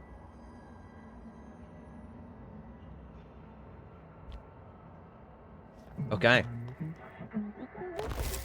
There you go. It's just context sensitive. Use new thing to inflate. First director to receive this should feel honored / handled. Okay. So the board's willing to hand out new powers, new unique powers to Jessie that none of the other directors have had. I guess she is especially valuable because she's, well, I know what happened to Northmore, and presumably what happened to Northmore can't happen to her. And she can't be corrupted like Trench was by something like the Hiss. So she's a pretty good candidate. I can see why they'd want to invest a bit more in her. Game giving meaningful choices to me when it matters what I choose. How old is this game? Yeah, right? It always throws me off when something like that happens. I've mentioned before, I had that moment with Witcher 3 because I was originally playing it just kind of the brain dead way where it's like, oh, just choose the obvious good choice. It's an early Witcher 3 thing, so I feel like I'm fine saying it. But you know, you're doing a thing for those 3 witches, and it's like, hey, go do this thing, but don't release the weird horse thing that's there. Just don't. We're not going to tell you why you shouldn't. Just don't. But you know, the witches are like evil-ish, and they probably eat kids or whatever it is they do. So like, obviously they're the bad guys, so we got to do anything they don't want us to do. And then you go release the horse, and an entire village gets killed. And it's just completely, like, it doesn't benefit you in any way. It's just a wrong choice. Like, you fuck up. But yes, Hiss are present the Foundation. I know! I fought them already. But there's like... we can make these spikes, too. Neat. There's multiple applications for it, too. But yeah, there's like a book you can read, if you happen to read all the books in Witcher 3, where it tells you what that fucking thing is. And you're like, it's like, hey, you know, if you see this thing, it probably shouldn't be released. That would be stupid. Performance is actually higher. Loading time's still awful. FPS is constant and high enough. Hell yeah! That's all you can ask for. Is a consistent frame rate. Even if it's not the best frame rate. At least it's consistent. That's what you want. I have to get to Witcher someday. It's very good. I need to play 1 and 2 at some point, because I've only played 3. And kind of a similar situation to this. I just absolutely adored it, but I didn't finish its DLCs. I got further in Witcher's case, because I did Heart of Stone, and that was really good. And then I started Blood and Wine, and that was like transcendentally good. And then I just didn't finish it for some reason. Kind of like with this game. But yeah, good ass game. And speaking of Witcher 3, God, that fucking Witcher 3 collaboration stuff in Monster Hunter World is goofy as hell, but I love it. I've been skipping so many of the cutscenes because I can now with the ICE. But I watched that cutscene where Geralt just portals in again. It's so fucking weird having Geralt just being there and talking like Geralt in a Monster Hunter cutscene. It's weird as hell, and you can play as him in a quest as well. It's extremely funny. You have 1 and 2. I never had them. I just heard about 3 back in the day, and it's like, Witcher 3, oh my god, it's one of the best games ever made. And I was like, okay, This got a hotline thing. pillar is called The nail! It was broken by Like we were just talking about nails or something. And now the astral plane is bleeding into the Foundation, which That's will bad. destroy the oldest house, the Bureau, and everyone inside. Feels like it might be the board's I fault. need to find 4 locks or keys or whatever to stop that from happening. Good summary. Director, I've handled worse. Yeah. This should Oh, and there's a note. Simple-ish. Right, let me yeah, watch whatever that hotline thing was and just clear these. Yeah, we watched that or listened to that. Oh! Okay. Field research on astral entity, astral copy, confidential. This is a new one because it's by order of Jesse. With the astral plane now physically accessible, a torrent of new information has been collected on the entities known as astral copies. Oh, those are... Yeah, okay, we did get a document on the astral, like, stone enemies. That's cool. The copies' bodies are composed of a dense stone-like material. Actually, being in this cave and now seeing these enemies make me think of Grime a bit. Both resilient under controlled circumstances and brittle when struck with significant force. Whether the astral copies possess individual consciousness or are directed by a higher intelligence such as the board remains unknown. However, their shared aggression seems to indicate a unified goal. Director Faden's encounters with these entities when binding objects of power in the astral plane indicate they serve as live targets for potential para-utilitarians to practice on. Some have been equipped with Bureau weaponry that seems unlikely they were armed by our personnel. It is important to note that they appear immune to Hiss corruption, which is interesting, actually. You'd think the board, and especially if you've just got a physical connection between the astral plane and, you know, the oldest house, they could have just sent a bunch of astral copies in to get the job done, and, you know, none of them would be corrupted. I'm excited for Grime too. Probably still going to be a while before we get to play it, but exciting. I really like the first one. It's great. Anyway, what do you got for me, board? How's it going? Aside from everything that's wrong. The locks keep us here. Trapped. They are old, young, extra life. The director's help. Situation information is subject to change.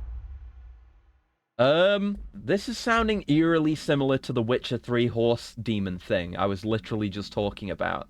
Like, should we make it so that the board is free to do whatever they want?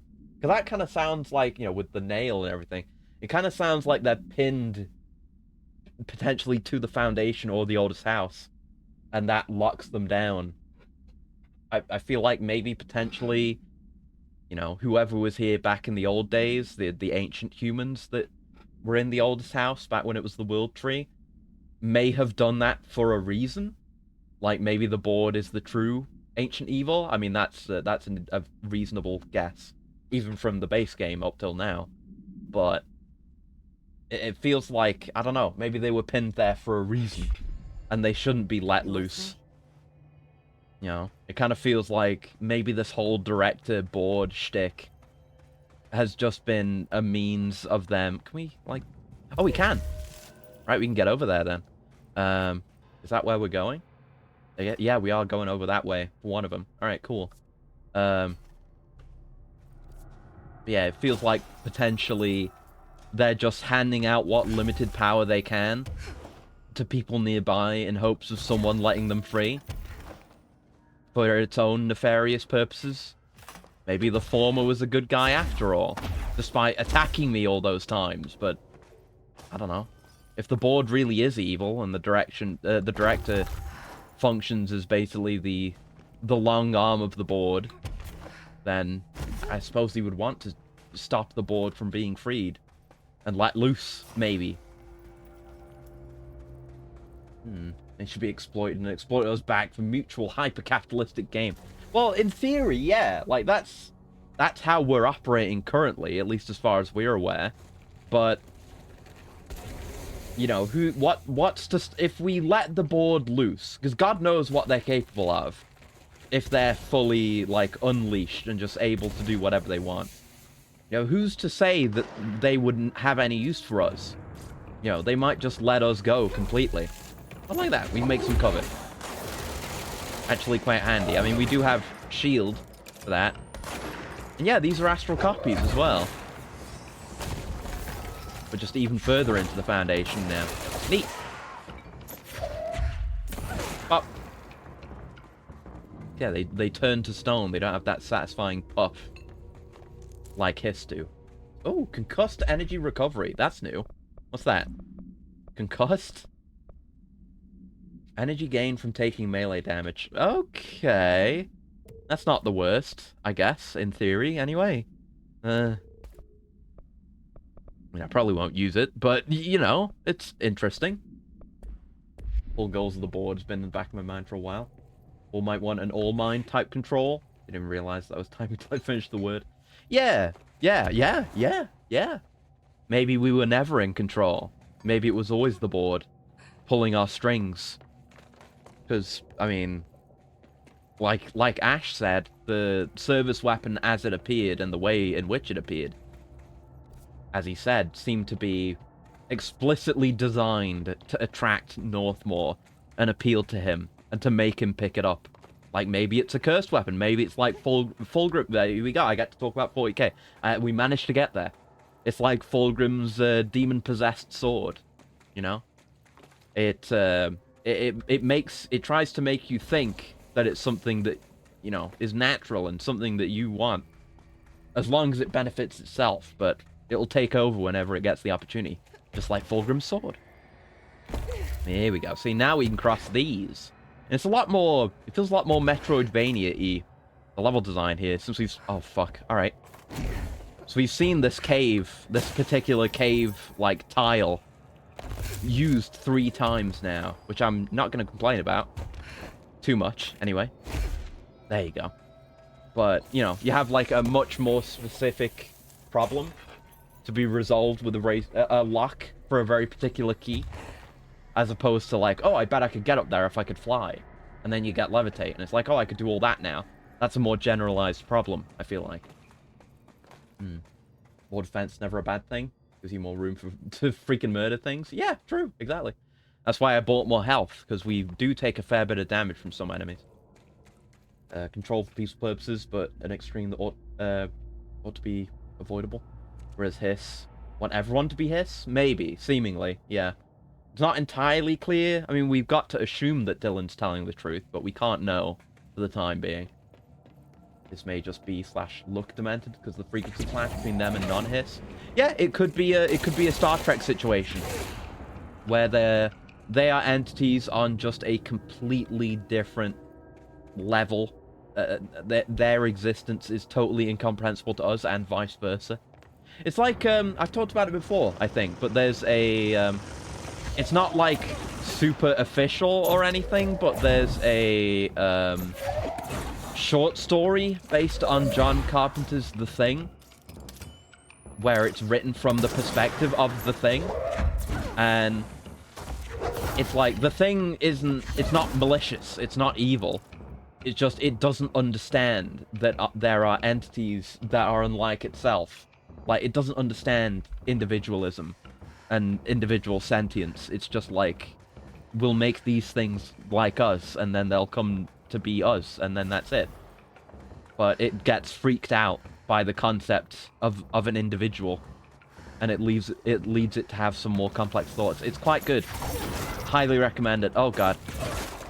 I don't remember what it's called, but just look up, like, The Thing short story, or something like that, and you'll probably find it.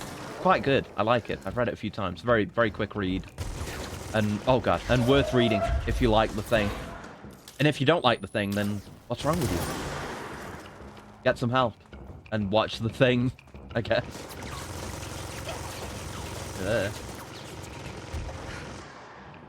Okay, buddy. An interesting little arena, this, and I've not jumped correctly.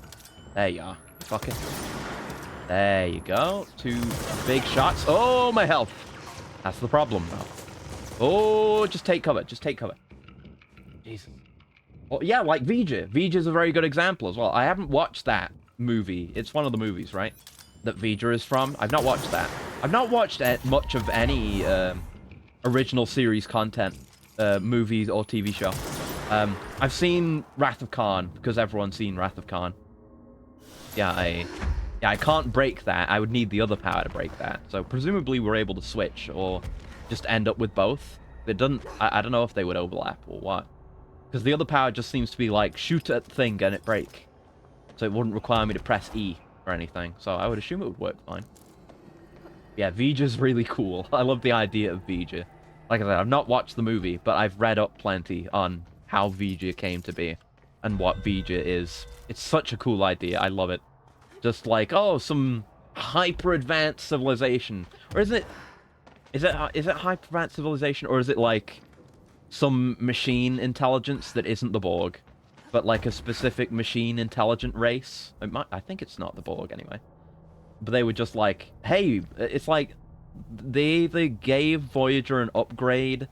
Not Star Trek Voyager, like Voyager, real Voyager, the probe, or they like integrated the entirety of themselves into Voyager. I don't remember what it was, but it just became sentient and was trying to complete its mission, but we couldn't understand it, as it so often goes with Star Trek. It's good shit, and I've seen a lot of the really impressive visuals and everything going on with the interior of Vija. I think it was like, yeah, I was watching a bunch of videos about ships and ship designs and shit like that, and tech specs for ships in Star Trek, and there was an episode about Vija, and the full scale of Vija is fucking ridiculous. Great.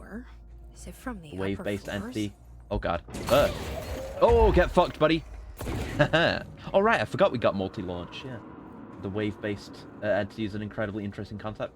You make a complex cellular automata with purely movement of particles? Almost certainly. I actually saw a video where it was a more complex, like Conway's Game of Life style thing, but it had more depth. I didn't look into it too much, but it's way more fancy and not just like individual set like square cells or anything like that. Just way more complex and in depth. So I'm sure you could. Absolutely certain you could. I mean, there's like, at this point, Conway's Game of Life is like the programmer equivalent of like not exactly the same, but like, can it run Doom? I guess can it run Doom? The equivalent to that would be Hello World, but that kind of thing where it's just almost completely ubiquitous, and there's so many different forms of it and iterations on the concept at this point, and like studies and papers on just the various iterations of it as well. It's really cool. I do love Conway's Game of Life. Look into it if you don't know about it. It's like a how do I describe it without sounding like an idiot? Ooh, collapsed apartment. Like back into the house proper. But it's basically like a simulation of emergent life, basically. Like you get novel life forms just based on rules within an environment. Like the classic Game of Life is just like a kind of pixely thing, and you end up with weird little spacecraft and flying things that can like continue existing, because the idea is like they need to eat food or they'll starve, which is how you end up with new cells being created and destroyed. And it's like cells can live and die based on how many cells are around them. So I think there's a condition where like if a cell is overpopulated, it's like it's a square grid, so like every square around it, if it's overpopulated, then it will die because there's not enough food or something like that. It's very cool. Whale Probe was cool too. Yes, definitely. And here's some. I get to pull out one of my favorite pieces of trivia. I don't remember which Star Trek movie it was, because again, I haven't seen the classic ones. I haven't really seen any original series stuff. But there's a deep space probe that is used in one of those movies, and the prop they used for that was originally going to be used in a movie adaptation of Rama by Arthur C. Clarke. It was the author of the original Rama, right? I want to say. But that movie didn't get made, but they reused it. Anyway, there's a cat. Hello. Just a little waving cat. Nothing else over here. Good to know. We'll keep this in mind. Good to know. Spore's take on it. Kinda, yeah. Spore is in a sense, because the proper Conway's Game of Life type thing is where you there's no player. Like, you don't make your own organisms. Like, you can, I'm sure people make custom ones, but the idea is like, okay, we have this environment, we have the rules for how life exists and comes to be and dies and grows in this environment.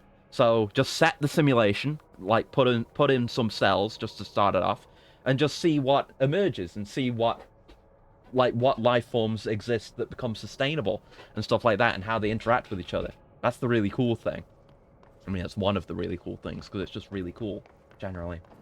1970. Yeah, it's a classic. It's an absolute classic. Hence why, there's so many iterations on it. But it's really fucking cool. I recommend watching videos about it and seeing if you can find, like, an easy to access, like, Game of Life program or web app or something, just to give it a go and mess around with it. It's quite fun. Quite cool. What I read, I think it's still not known exactly who altered Voyager into Vija. Read the lore. Was used again later on, but it's still kept mysterious, I think. Okay, yeah.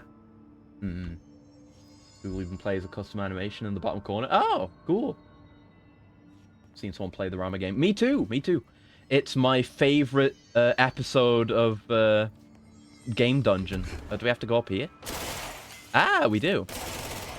Well, it's my favorite episode of Ross's Game Dungeon because it's the first episode of Game Dungeon that I ever watched.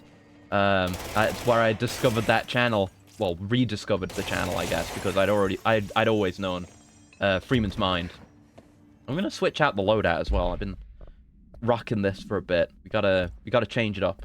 We gotta get some variety in there. I would like to. Let's go with Shatter and Surge. Is that what it's called? Charge. Yeah. No, don't worry about Surge. There's nothing called Surge. Why would there be one called Surge? I don't know anything about that. We can get rid of that. I feel like I used a damage up here. Where is that? Is that in here now? Yeah. Yeah, just switch that off for a worse one. There you go. And damage up. There you go. Lovely. Maneki Neko. Yes, that's what they're called. Yes. Thank you. And yeah, that's helpful here. No, what? I didn't fucking equip it. God damn it. I switched out the mods, but didn't equip the actual thing. There you go. Right, fuck you. Out of my way. That's much better. Thank you. Peter Watts, Hugo-nominated story, The Things. Yeah, that's it. I thought it was The Things or something like that, but I didn't say it. But yeah, that's it. That's it. Go read that. It's a quick read, and it's quite interesting. If you want a new and interesting perspective on the thing. To whoever finds this, I'm Containment Processes designer Jean Gibbs, and I'm writing this to document the largest building shift to ever occur. Here are the facts. A considerably large section of the containment sector, including the processes and protocols offices, which we had never heard of before, our research facilities, and a fair chunk of the firebreak are being yanked down to a chasm that reaches far below lobby level, I think. It was a violent shift, and I regret to report several casualties. Injuries were sustained by all, but many of us, myself included, are still mobile. We set up a base camp and started triaging. There are little supplies. We explored our surroundings and found caverns of all things. Maybe we're in some kind of cave threshold, like the quarry? Wherever we are, we're not the first. There's some rusty power cores, old lights, signs, infrastructure. What was this area used for? Why did they seal it off? Why have we never heard of it? More importantly, how are we gonna get out? Fuck. It seems like they didn't get out. This is the worst nightmare of working at the fucking Foundation. Of working at the Bureau. Is that you just might get building shifted one day. And then there'll be no retrieving you. I guess this is the worst one to ever happen. But I guess it was some kind of prelude to what's going on now with the astral plane leaking in. It caused some damage to the main part of the house. I am being Blair. But Blair is also one of the characters. Is it? Is Blair...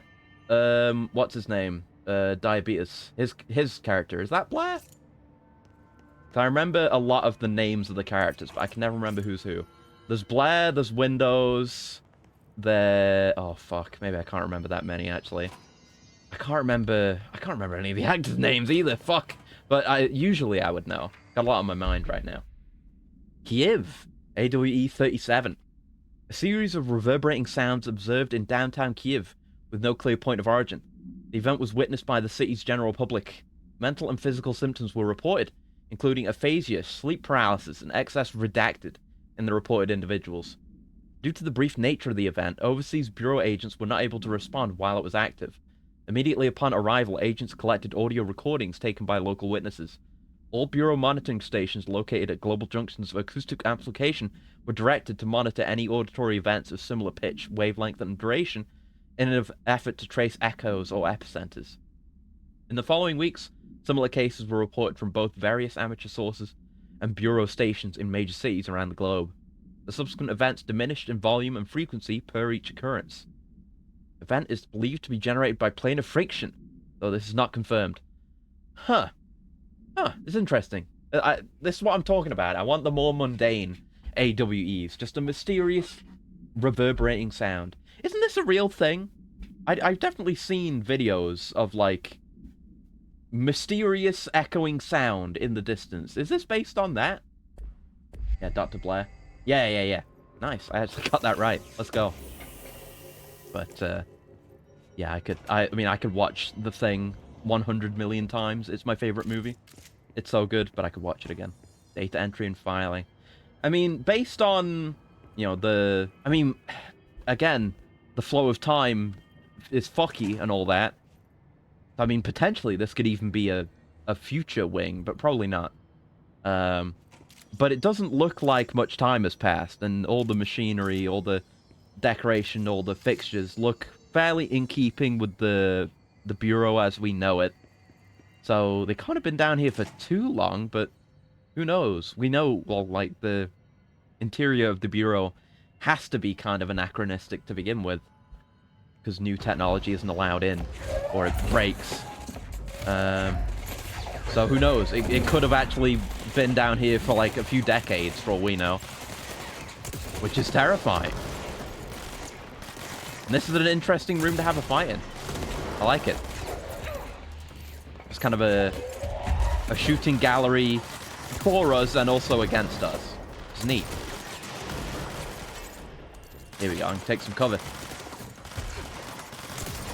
I can deal with you. Or just miss entirely. I'm okay with that too. I got more ammo. Oh, good. More spawning in. I'm just going to be hiding in this corner. Or I could go in. Ah, fuck. Smoke screen. It didn't exactly work the way I wanted it to, but we got in there. That one didn't die. So I wonder if these are just random hits, or maybe the people who were down here didn't die of starvation and what have you, but just got hissed. I wonder. But, you know, we've not seen any documentation on this event from the other side. Explosive ammo refund. Excuse me? Wait a minute. Oh, we got another untapped potential. We got no use for that right now. That's the one we use for, upgrading weapons. On taking explosive damage. That's fine, but, like, I would never put this on a weapon. Because I could just make the weapon stronger. Rather than get some pity ammo back. You know? I don't want pity ammo. I don't want to plan to fail. With my build, you know? I don't do that. Because it's cringe. Jesus. Plane of friction seems like plates pushing against each other. Okay, yeah. That might be a real thing then. That might actually be based on that real mysterious sound. If so. Because that would be a reasonable actual explanation for that. I see one massive pipe/organ instrument machine SCP. I may have heard of it, but who can say? Particularly beefy man. Oh, it's a sniper. We've not seen them in a while. Enraged ammo refund. What's that? And a bunch of tokens as well. Enraged ammo refund? Is that a gun weapon? Is that a personal mod? I've got a whole bunch of shit I need to clear out again. And get rid of that one. Ooh. We got like a good one of these. I might put that on. Maybe put it on. Let's take off launch efficiency and have that instead.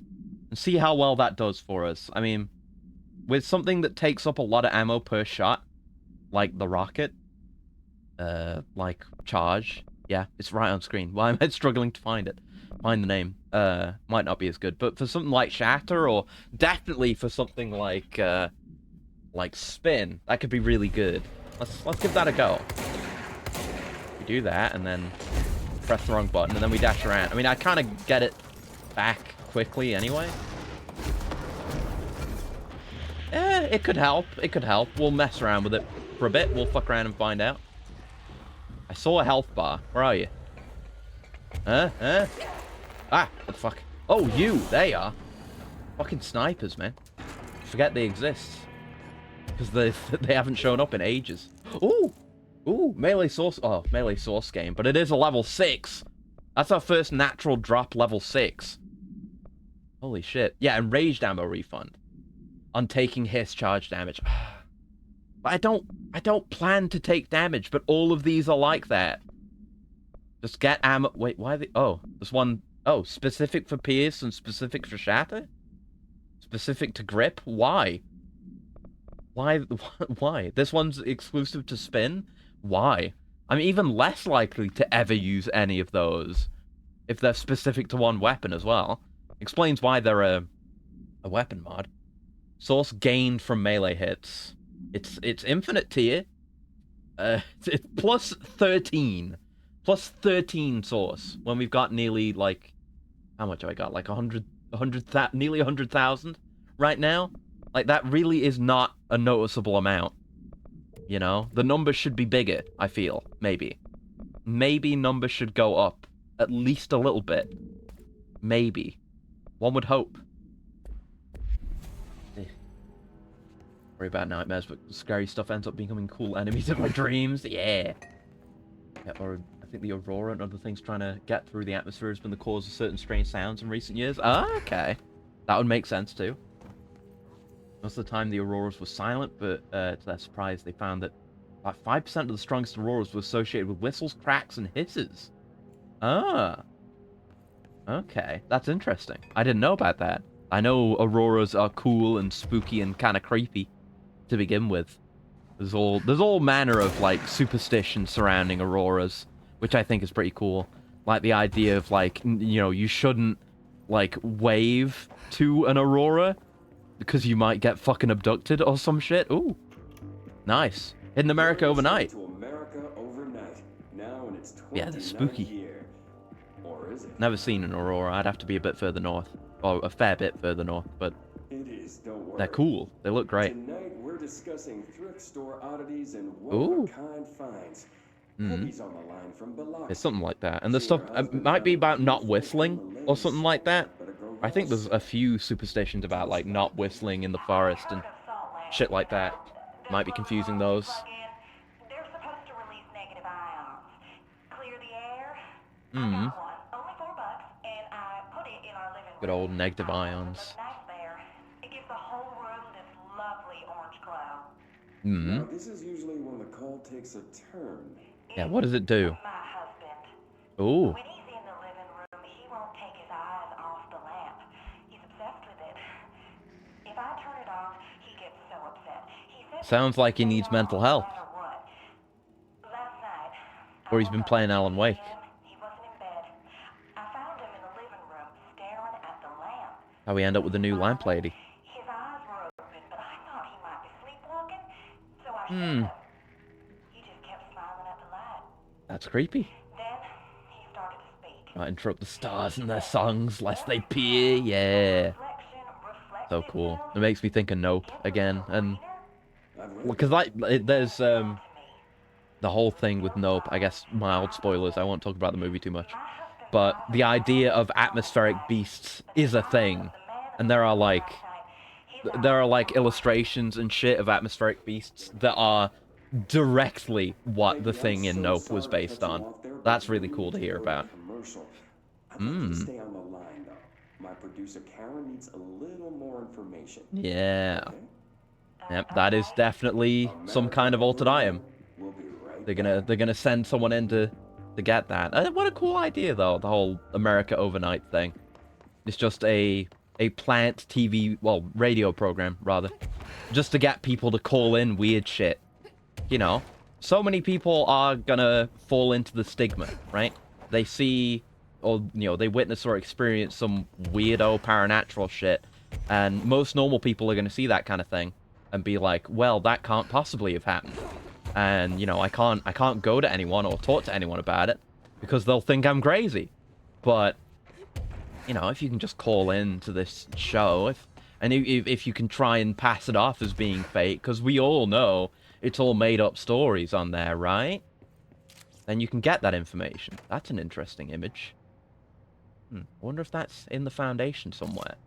Huh. May have a brush for the concept, but I've never heard of atmospheric beasts as a theory. Yeah. It's like, there's all, I mean, who knows whether it's, you know, just people making shit up. But, I mean, I have seen, like, illustrations. I think it was an illustration from before the movie. Oh! A new level 5 damage boost. That's good. I can put that, just, put that back on... Wait, I had that... Yeah, what am I looking for again? Pierce. Yeah, I can put that on here. And then they just have permanent damage boosts now. I don't have to switch them around as much. That's good. Wait, do we want... Oh, wait, no. No, it's this one that's the bad one. We want headshot damage. Yeah. And then we can get rid of the shitter damage. Yeah, there you go. We don't need that damage while aiming. We don't need that headshot damage. Okay. And more damage while aiming. So there you go. I'm sorry I've spent so long doing this, but it's the way this game is. I gotta spend time doing that. And they've been dropping a lot of loot on me. We gotta complete a ritual here. I'm just trying to find the way out. Will it be downstairs? This place, this particular room seems like it may have been shifted a wee bit.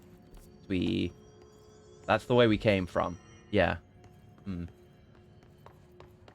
But yeah, there's all manner of... There's other phenomena, true or no, I can't say, that some people have also attributed to the idea of atmospheric beasts. Like, there's the whole phenomena of angel hair. I don't know if you heard of that one. I commonly hear it used as like a UFO story. I think there might have been a UFO involved in the very famous incident involving angel hair, but where like I think they see a bunch of people see some shit. It might have been in Spain or something like that. A bunch of people see like UFOs, and then it just starts raining this weird floaty hair-like substance that like dissolves nearly instantly when like exposed to air, and there were like samples taken of it and shit like that.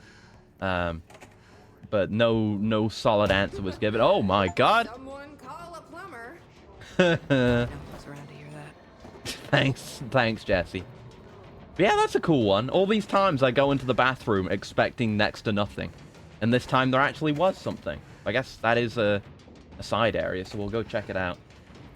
But yeah, it's neat. It's neat. Definitely more fascinated with the idea after having watched... No! Fuck! Because it explores the ideas so incredibly well. Is this a dead letter? It is a dead letter. Holy shit. Lost dead letter. Dear House of Representatives, my husband, Francis, read an article before he died about how the universe was really just a computer program. He believed it. I thought it sounded silly, but now I think he was right. Francis was hit by a car a few months ago. A drunk driver. I don't think it was supposed to happen. My neighbor's son, Jeremy, broke one of our windows with a football a week before Francis died. Francis yelled at Jeremy for it. He was a bit harsh. This is important, because I see Jeremy on his computer through their living room window. He's on it all the time. His mother says he's a computer whiz. I think Jeremy's operating the computer program, and he changed the universe so that driver would hit Francis. He did it to get back at Francis for yelling at him. Oh my god, it's fucking... It's like original SMT. It's Devil Summoner. Let's go. Is there a way to change the computer and make Francis come back? I have some money if it's expensive. I don't know how these things work. I don't care if Jeremy gets in trouble or not. I just want Francis to come home. Francis and I were very happy together. I can feel him not being here, and I know it's not right. Sincerely, Stephanie Miller. That's very sad, actually. It's just she's kind of finding ways to cope with her husband having died, and just grasping for any desperate hope that there might be some way to get him back. That sucks. That one time there was an item in a bathroom booth, now I have to check every bathroom. That's why we do it. That's why we always check. Because there's bound to be something really good eventually. You don't know when it'll be. It's the same thing with like the waterfall secret thing. Like, not every waterfall is going to have a secret behind it. But, oh god.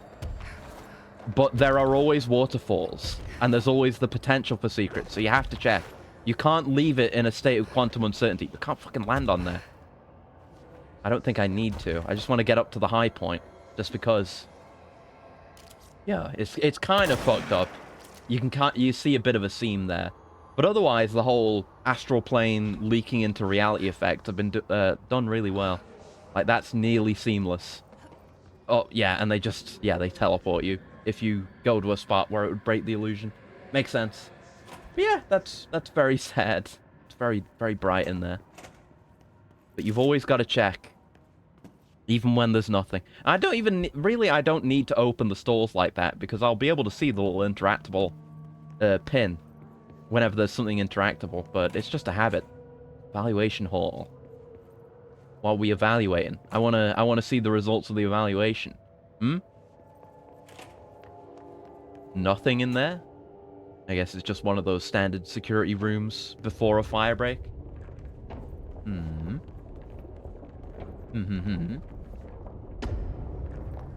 Okay. But yeah, in theory it would be very cool if atmospheric beasts did exist. But in theory it would also be very terrifying, because I keep pressing the wrong button. Because I've seen Nope, and that movie's fucking terrifying. Okay, so we can go this way. Let me look at the map again. Yeah, this is where we're going, but I could definitely go over here. And I see there's some crap. Oh wait, is this where we came from? It might be. Oh, it is. Oh fuck. Oh shit. Well, I can't go back up now. I have to run all the way back around. I should have figured sooner. God damn it. Alright. Back around we go, then. I've decided to be stupid. I'm sorry. Spent so much of this stream just rambling and wandering around. I mean, at least we're making forward progress. We've been reading the lore and engaging. You know, I shouldn't complain. It's good when I've got a lot of things to think about and talk about. At least if they're Nope Light, they can be killed. And they did it without heavy-duty guns, too. Yeah, one of the good things about the thing in Nope is that it has some very understandable rules to it. Like, assuming... I mean, I don't know the rules exactly. Like, it needs to eat. So, presumably, the deal with it is, like, it will kill you if you look at it.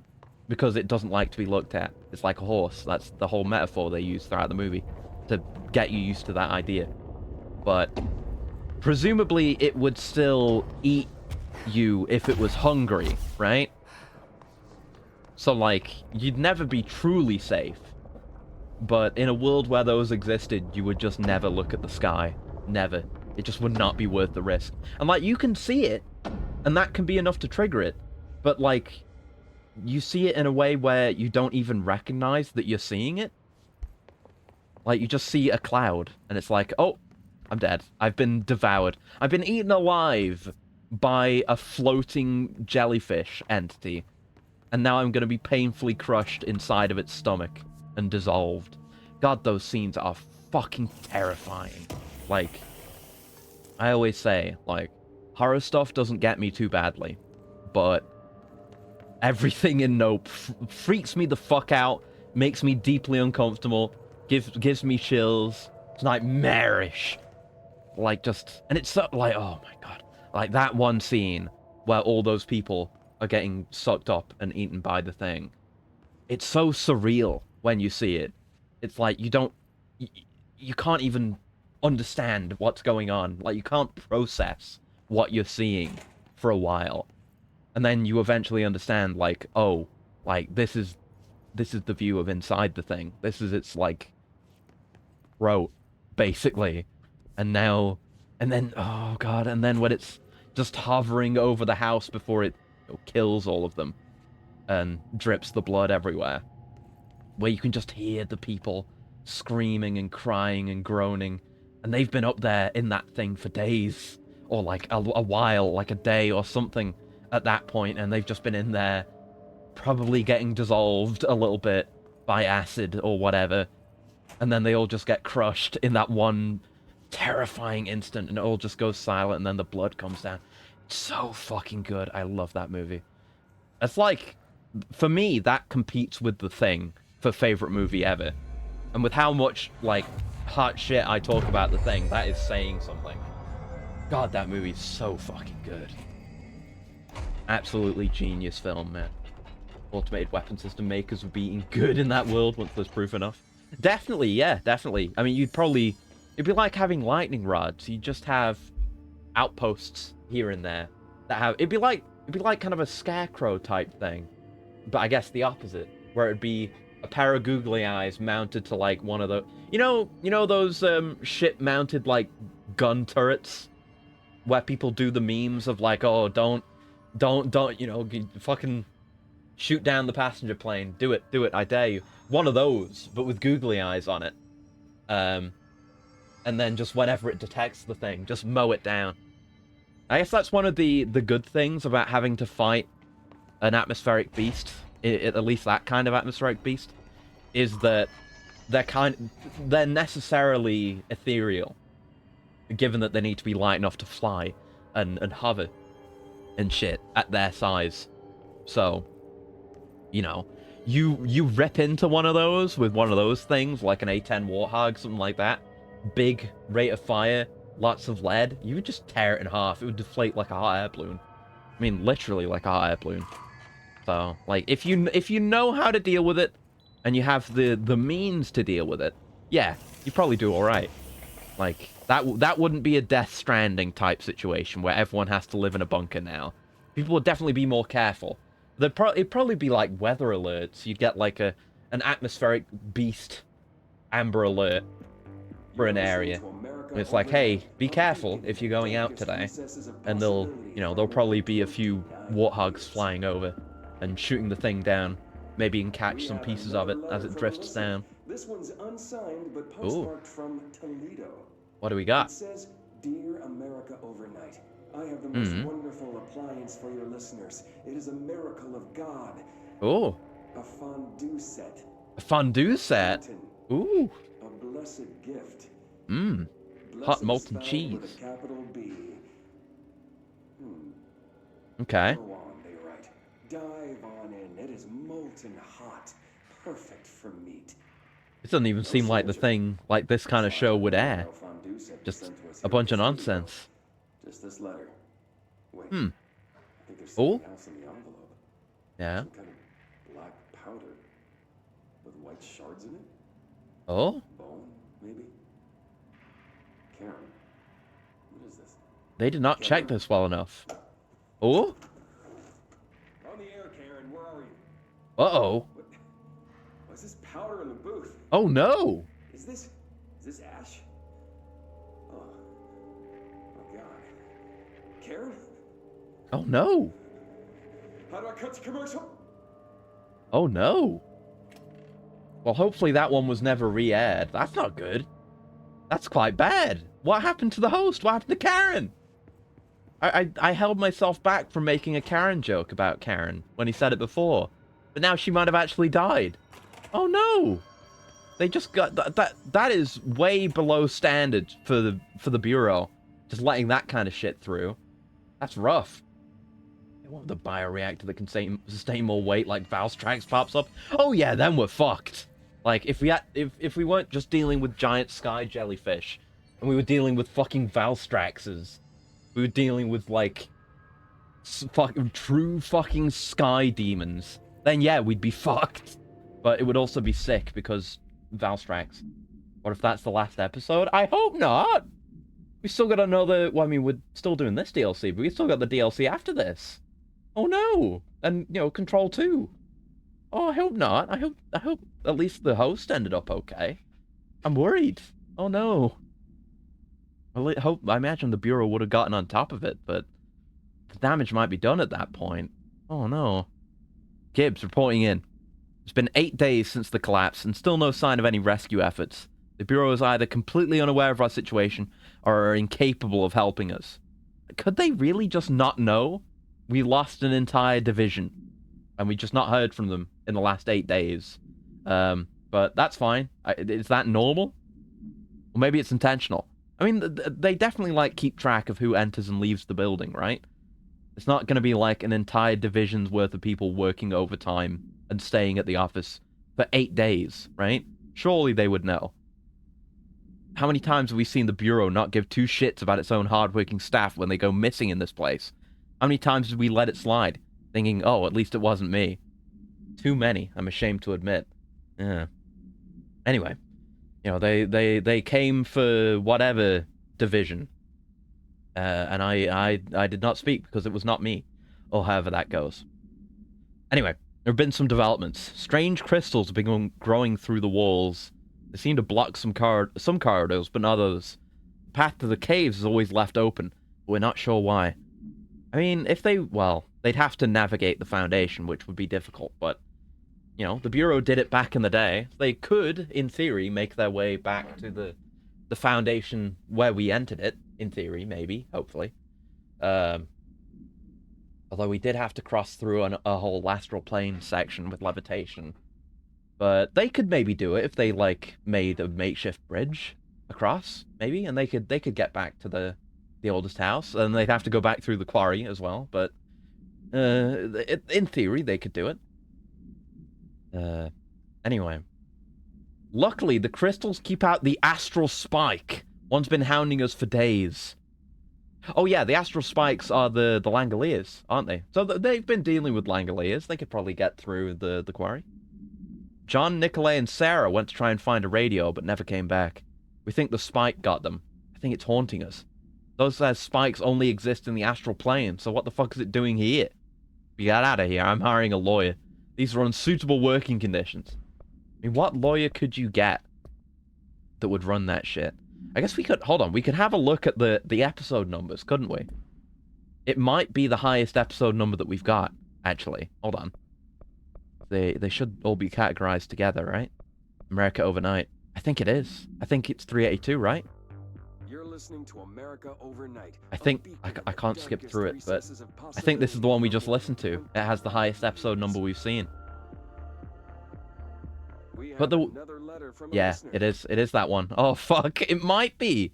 It might be the last episode, actually. Oh no, that's fucked up. I mean, we've seen so many documents and documentation throughout the rest of the Oldest House saying like, oh yeah, the American Overnight program's working great. But they were also talking about, you know, rebooting Night Springs. So maybe they needed it as a replacement, actually. After everything went wrong. Oh. Is that because of me? Yeah, I guess it is. We can't go. Because we got too much forbidden shit. This is fine. There's always another way. Man, poor America Overnight. I can't get over that. That's the most emotionally devastating thing that's happened all game. So Transit that's engine. The altered item. Looks pretty secure. Oh. Okay. Oh, no, that's it. It's not because of me. It's just a camera. Transit engine. What am I looking at? What is that over there? This place looks cool. Transit engine. It's very close to traction engine, which is a you know, very, very cool mechanical thing. This is where we came from. Fuck. It's getting so confused instantly. Right, what does the button do? No power. No power. I mean, that makes sense, given the building shift and everything, but, you know, it still raises the question of how we get power to anywhere. With the way, like, the building shifts occur, who knows? And the nature of the NSC. So we need to get, like, power cores in there? But how? Ah, power cores. Power cores? Oh. They're, like, stuck in there with the boxes. Come on, out of the way, out of the way. So, I mean, we can't... Oh, we throw them up there. Thank you for the autocorrect game. There you go. You know what this feels like? Like having to use the mechanics slightly differently to throw them to a different spot to complete a puzzle. It reminds me of the Batman Arkham games. Feels like I'm doing a later game advanced Riddler puzzle. There we go. Especially with the green light when I succeed. It's almost like the exact same shade of green as well. You're talking about that cloud in Spain that's red and looks a bit like an eye? Did I say that? I mean, the thing in Spain was the angel hair thing. I think there was a UFO involved there, but I don't remember what it looked like. That was more just that the angel hair fell after the sighting. And it was unidentifiable and basically dissolved really quickly. Yeah. I don't know about an eye-looking thing, but that sounds spooky. Is that supposed to be there? What is that? Is that something clipping through from this room? When it's locked, so I can't check, but... What's going on in here? Is it just spawning infinite of these? Let me just pull all these out. And we actually do got our energy refunded if we just drop the thing. That's nice. What if I go in here? Oh, I can't go in. I want to go where the power cores live. Come on. Never heard about angel hair until today. In theory, about the ionization caused by UFO hover tech. Yeah. It's one of those things where it's like... It seems more legitimate than a lot of UFO sightings where it's just like, I saw this thing, or I was abducted. It's like a bunch of people saw this, and then there was physical evidence, and some of the physical evidence was even taken and analyzed, and then just no one knew what it was. It's cool. It's a cool one, and it lends itself to multiple potential theories, like with it just being, you know, like you say, ionization, UFO hover tech, or it being like, I don't know, maybe a dead atmospheric beast or something like that, atmospheric beast corpse. Who knows? Who knows? But, you know, you'd think if it was an atmospheric beast corpse, that would be a thing we'd see more often, and then we'd, you know, definitively prove the existence of atmospheric beasts. But I think one of the things I heard when I was looking into atmospheric beasts is, like, one of the things people say is like, oh, there's more incidents happening now, and we haven't seen them up till now, is because of global warming and, like, pollution that causes them to come lower to feed or something. Or, you know, more of them are dying out, or they're dying in new ways because of the climate change, or damage to the ozone layer, shit like that. Personnel may now safely enter. Have a bureau full day. Ugh. Gross. Fire whoever came up with that. And get it changed immediately, please. Horrid. I'm gonna have a worse day because of that message. Oh my fucking god. Ah! There's just a million of them and they spawned on me. Fuck off. Jesus. That's the new enemy again. The sharpened bastards. Woo! Oh, there's more. Jesus. Guess I got my health back. Hey-oh.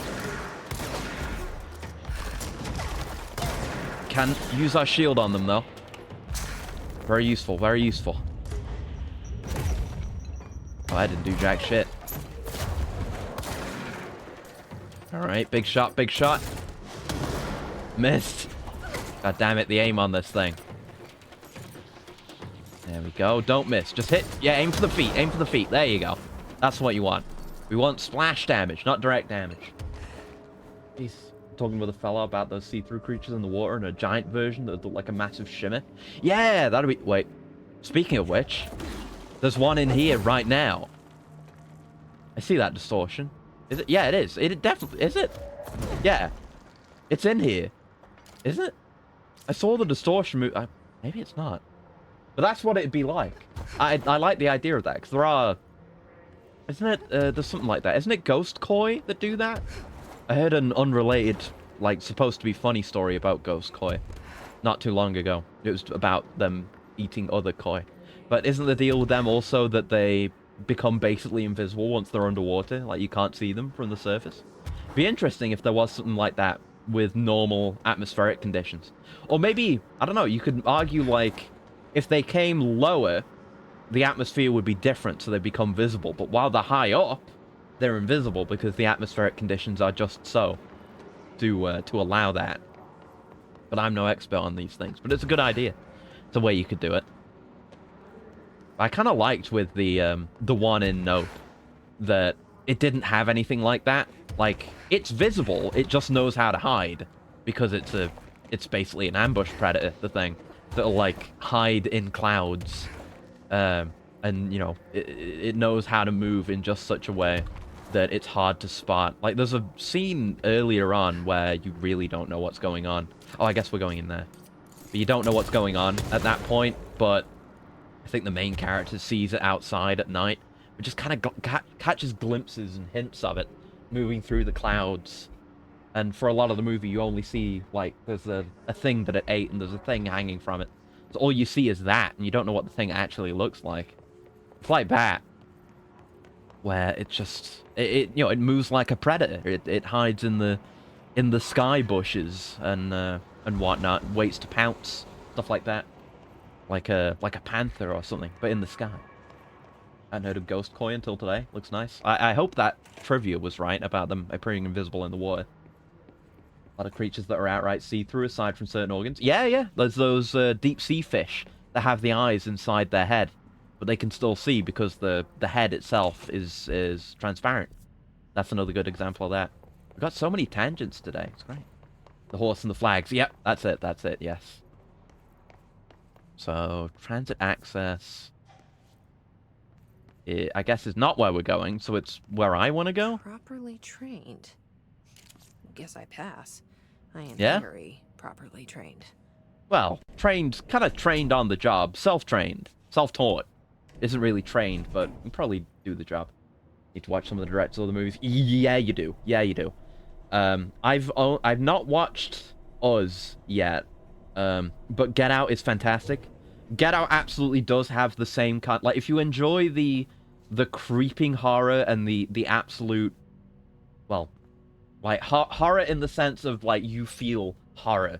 Like, you are horrified at what is happening. And it's like, oh my fucking god, this is so horribly fucking uncomfortable in the best way, like, intentionally. Then you should definitely watch Get Out, because it's... I like Nope more. it's more my kind of story, but there are definitely a lot of things that I like about Nope more, but Get Out absolutely has a lot of the same qualities. So if you like Nope, 100%, definitely watch it. I need to get around to watching Us, and it seems interesting, especially with the I know what this is. Especially with the like uncanny fear, creeping internal instinctual terror, that kind of thing. There's plenty of I that. remember that camera. How the hell Yes. did it get out? Yeah, it got loose. You let it go. I guess they are. All right, let's do the thing. Get purged. Oh, banger time.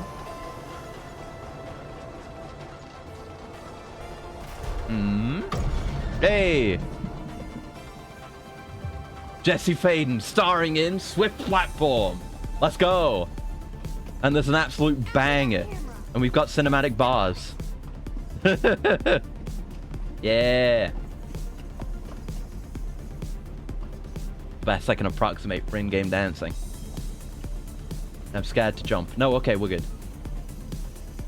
Alright. I guess we're just waiting. Oh, here we go. It's just like Ultra Kill. Okay. And we gotta jump from platform to platform. That's cool. This is sick, actually. And avoid obstacles. The music is banging, like I said. It's just like Ultra Kill. They had a way to replay this? I don't know.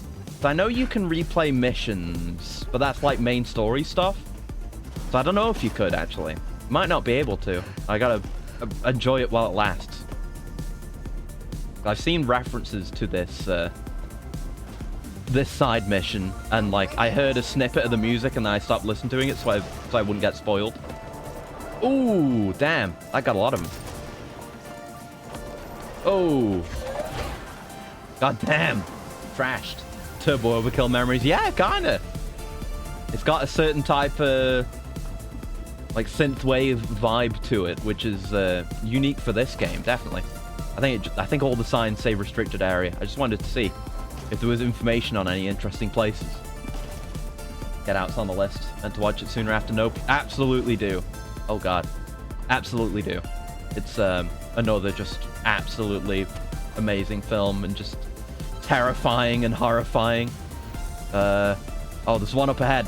We gotta go around it like that. That's really cool. This is an interesting, unique challenge using the tools we already had. Good application of resources. Oh, hi. Perish. Kind of whiffed a little bit, but it worked out. Right, we got our other platform back. Okay. They're just different visuals. It just looks neat. You know, you gotta appreciate it. You could lose me, huh? Ah, there you are, you fucker. It reminds me slightly of that one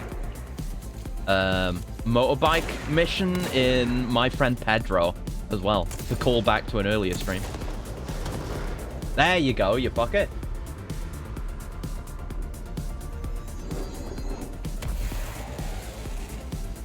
Nice. Oh, it's not done. Fuck. Yeah, I figured it would be too easy. But yeah, with Get Out, it's like... It's the same kind of thing with Nope, where it's like... Something is clearly wrong. Like, you know, and the main character knows. Something's fucking wrong. But, like, it's not immediately clear what it is, because it is, like, a very unique, like, concept. And in no way, like, overly tropey or anything like that. So you do not know what is coming. You do not know what is going to happen. It's fucking scary as shit. Oh, he's going to get smashed. Owned Lemaire. Speaking of something wrong, old thoughts about Harp. I'll have a look at that in a second, once I'm not at risk of death. And I could just pause, but can't ruin the moment. But I will have a look. Very divisive, but we'll find out one day. Hopefully, yeah. The signs tend to mean something bad upcoming, so we should probably switch. I mean, it's just that. But now we're on the left one, and we can't go back. I guess it's fine.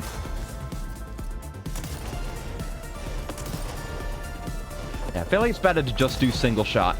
on flying targets like this. Don't interrupt my side mission. Because only the middle one will hit the actual target anyway. The others are like weird and offset. We can't get a good hit on him. Look at his name. I only noticed his health bar. Third act villain. Yeah, I should switch to Pierce. Even though it's going to pause the music. But nothing I can do about it. We need Pierce right now. Oh, why didn't that damage him? Fucking third act villain, you cheating piece of shit.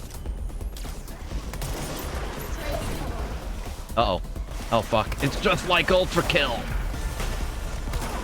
Just like my favorite game, Ultra Kill. Still haven't had much time to play any more of the new update, but I do want to soon. I've been looking at some of the changes and some of the tech that I didn't pick up on. Like, Screwdriver's way better now. You can punch the screwdriver out of someone, which is the railgun variant screwdriver.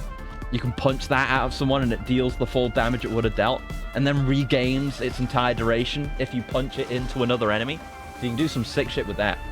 I've got a lot of new tech. An existing tech that I'm not just not good at, like a lot of rocket stuff that I need to learn. There you go, got one shot. Pierce is the weapon for this.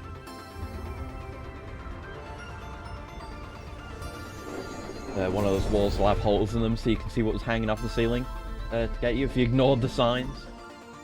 Yeah, it's fun. Good little bit. You know, new style of gameplay using existing content. We're back. Oh. Maybe we never went anywhere. What just happened? Felt like a dream. Hmm. Or maybe a bad movie. A bad movie? Seemed like a good movie to me. We get ability points. Oh, movie camera procedures. Yeah, I was just going to say. Are we going to get to read about the thing? Like, what are the goofy-ass effects of this thing? Items should be isolated from any person or event that is objectively interesting, since its effect is activated by the presence of dramatic incidents. Oh, what a nice compliment. That means that Jesse's objectively interesting. How nice. A movie camera used to make commercial feature films. Internal mechanisms are unremarkable. Subjects near the item will often experience a torqued... I love the word, torqued, as a descriptor. Version of reality, resembling the heightened drama and action of a movie. Whether these events are localized alternate realities or products of hallucination is currently unknown. Should probably test that. But it was acquired recently. That's acquired 2016, so fair enough. Additionally, the item seems to record footage from these incidents and creates VHS copies, edited in the style of short films. Ooh, cool. During their investigation, agents learned that a podcast titled Brian's Movie Den had reviewed the item-generated movie Delivery Disaster. The podcast creator, Brian Henneman, was taken for questioning. The staff of Movie Night, the store Mr. Henneman rented the film from, was also questioned to no effect. Huh. Neat. Next retro will watch this film with Jesse like she saw Darling's videos. Yeah, absolutely, yeah. I mean, this time we know there will be physical evidence of it. Because that's the way the altered item works. So hell yeah, hell yeah. I mean, maybe because it was Hiss corrupted, it'll end up being a feature film instead of a short movie. That'd be good. Oh, and thank you for the stretch and the coolant as well. I was just thinking, actually, a stretch and a coolant would be really nice right now. There we go. And a coolant.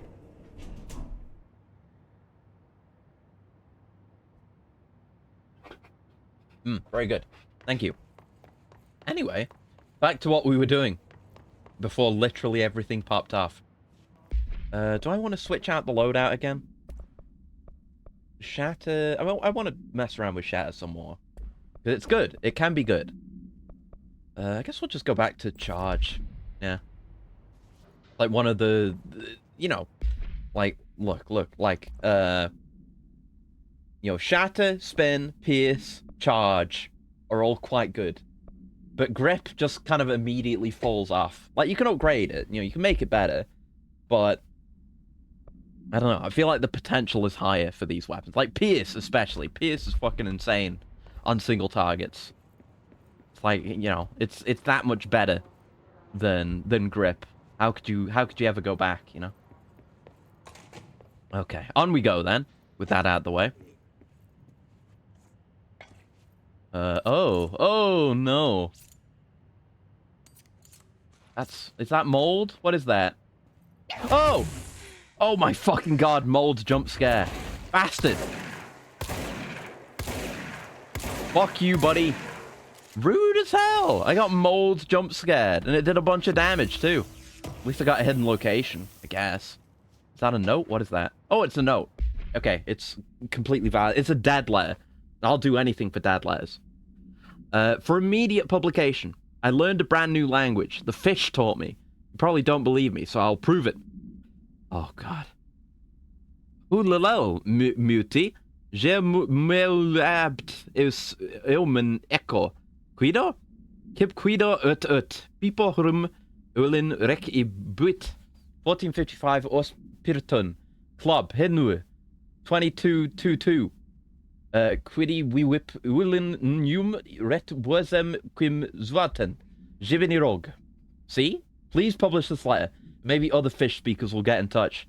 They'll be able to read my address, even if you can't. Jivinirog. Larry Humbert. I wonder if that's actually decodable. I thought for a second it might be Finnish. It's got kind of Finnish parts to it, like in Myrti, for example. Like the double T-I is very Finnish, I feel like. Odd. Does sound like a nifty language from a creative standpoint. Yeah, I'm sure someone at Remedy just made up a language. I wouldn't be surprised. Oh, I can't even get into this bathroom. It's one of the big fancy ones, too. Unless? No, we're not making our way in there. That's 2 interesting, unique bathrooms just in this one area. Pretty impressive. Oh, I guess this must be the main entrance to this whole, to this department. Gotta be stuff. Movie camera supplement. The item first came to the Bureau's attention after a hospitalized mailman from Redacted, Arkansas. Fucking American names. Claimed his injuries had been caused by a movie camera. Further investigation connected the incident to Altered Item 80, which was being shipped in the mail truck at the time. The packaged camera was later found in an empty warehouse. A return address led agents to a P.O. box located in the San Fernando Valley, belonging to a company called Blessed Pictures. Huh. That's interesting. Because there was that... The last America Overnight episode. In the letter about the fondue fountain thing. They said, specifically, Blessed with a capital B. Or something like that, right? Is this like a... Like one of those in like SCP? There's like Dr. Wondertainment or something like that. One of those mysterious organizations that has like a product line of SCPs or altered items in this case. I guess it must be that kind of thing. Considering how Remedy's a Finnish game dev, someone must have read that using a Finnish accent. Probably. Maybe they'd thought of fish plus Finnish, just added bubbly underwater sounds to create this altered language. Could be, yeah. Could be that simple. Following is a list of all known films believed to have been shot by Altered Item 80 UE.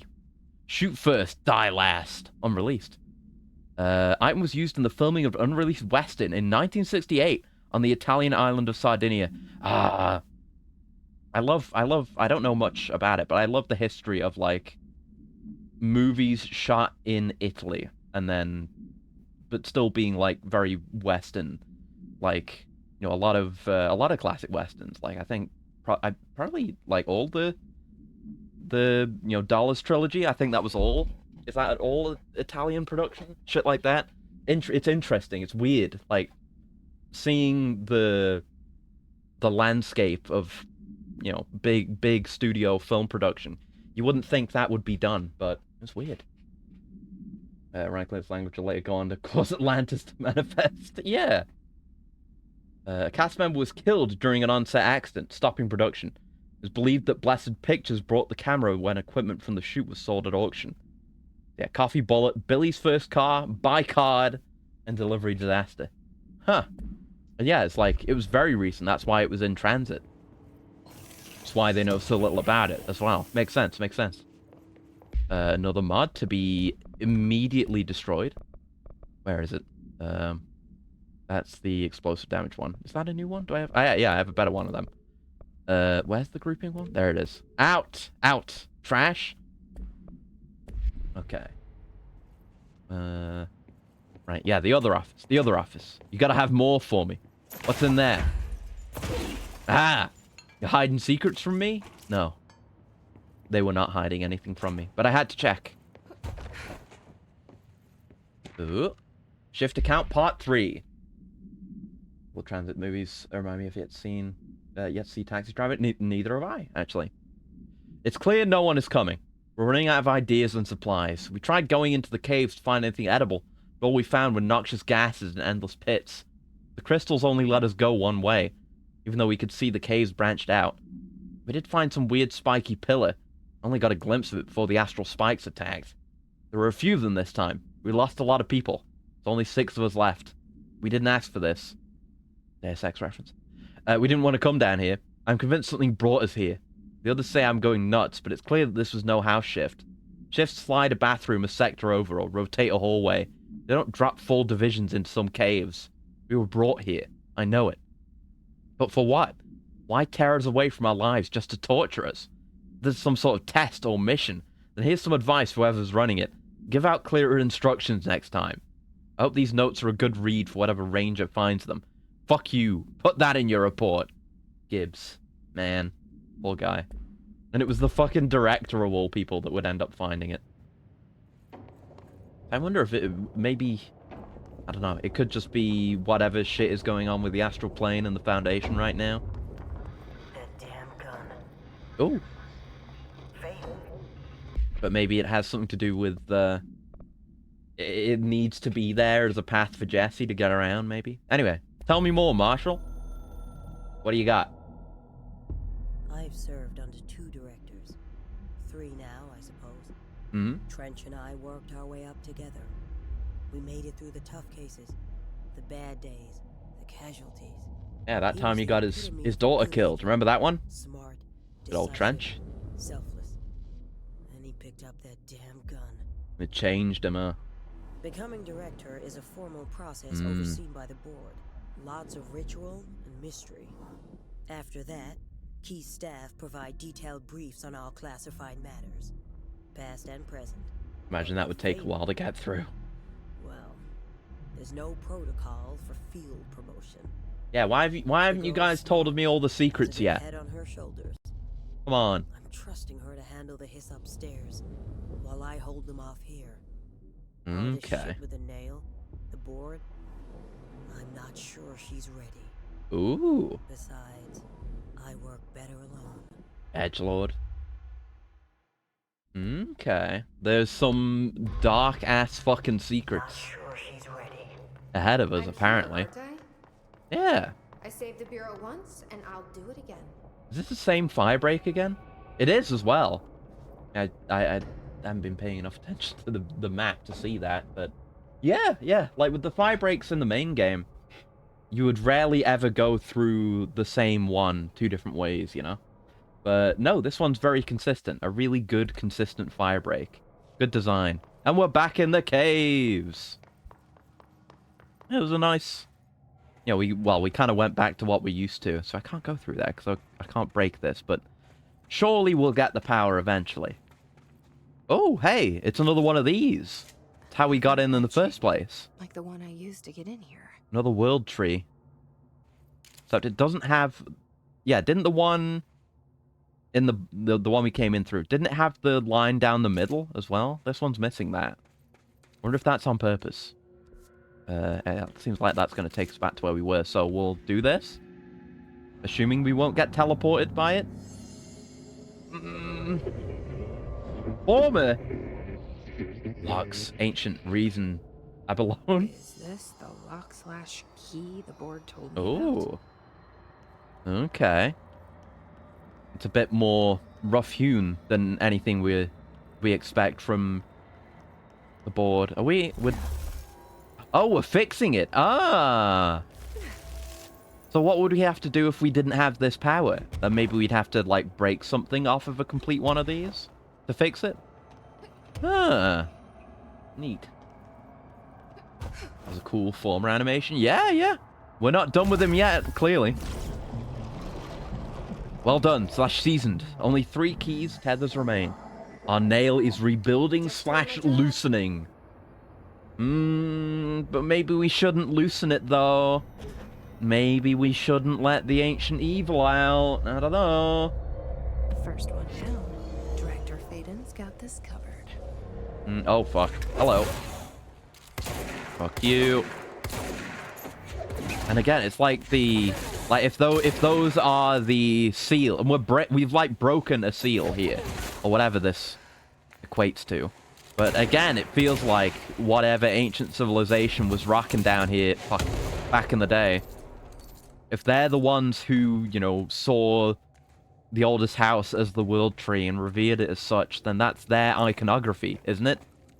Is it not likely then that those ancient people are the ones who sealed this thing? Source gain per element pickup +1! It's dog shit! It's terrible! So many of these mods are, like, too bad to ever use, which is a shame, honestly. Like, yeah, these are... Oh. Ooh. Health recovery on launch kills. Ooh. I could see myself using that, maybe. Maybe not right now, but... anything I want to get rid of here? Got so many different goddamn icons. They all seem unique, and there's only 4 slots left. I have to get rid of some of the trash ones. 2 moves you have to get out. If she's being confident and humorous or actually overconfident. It might be at this point. Like, she might just be going through the motions now. Given that she's been going through so much with this. And she's always just trusted the board blindly. Who knows if that's just her, or if that's the board's influence from being in contact with the service weapon for so long. But, I mean, I don't know. If Polaris can prevent that kind of thing, it's a very different kind of thing to what the Hiss do, I think. What's this one now? Energy gained from... Have we got one of those?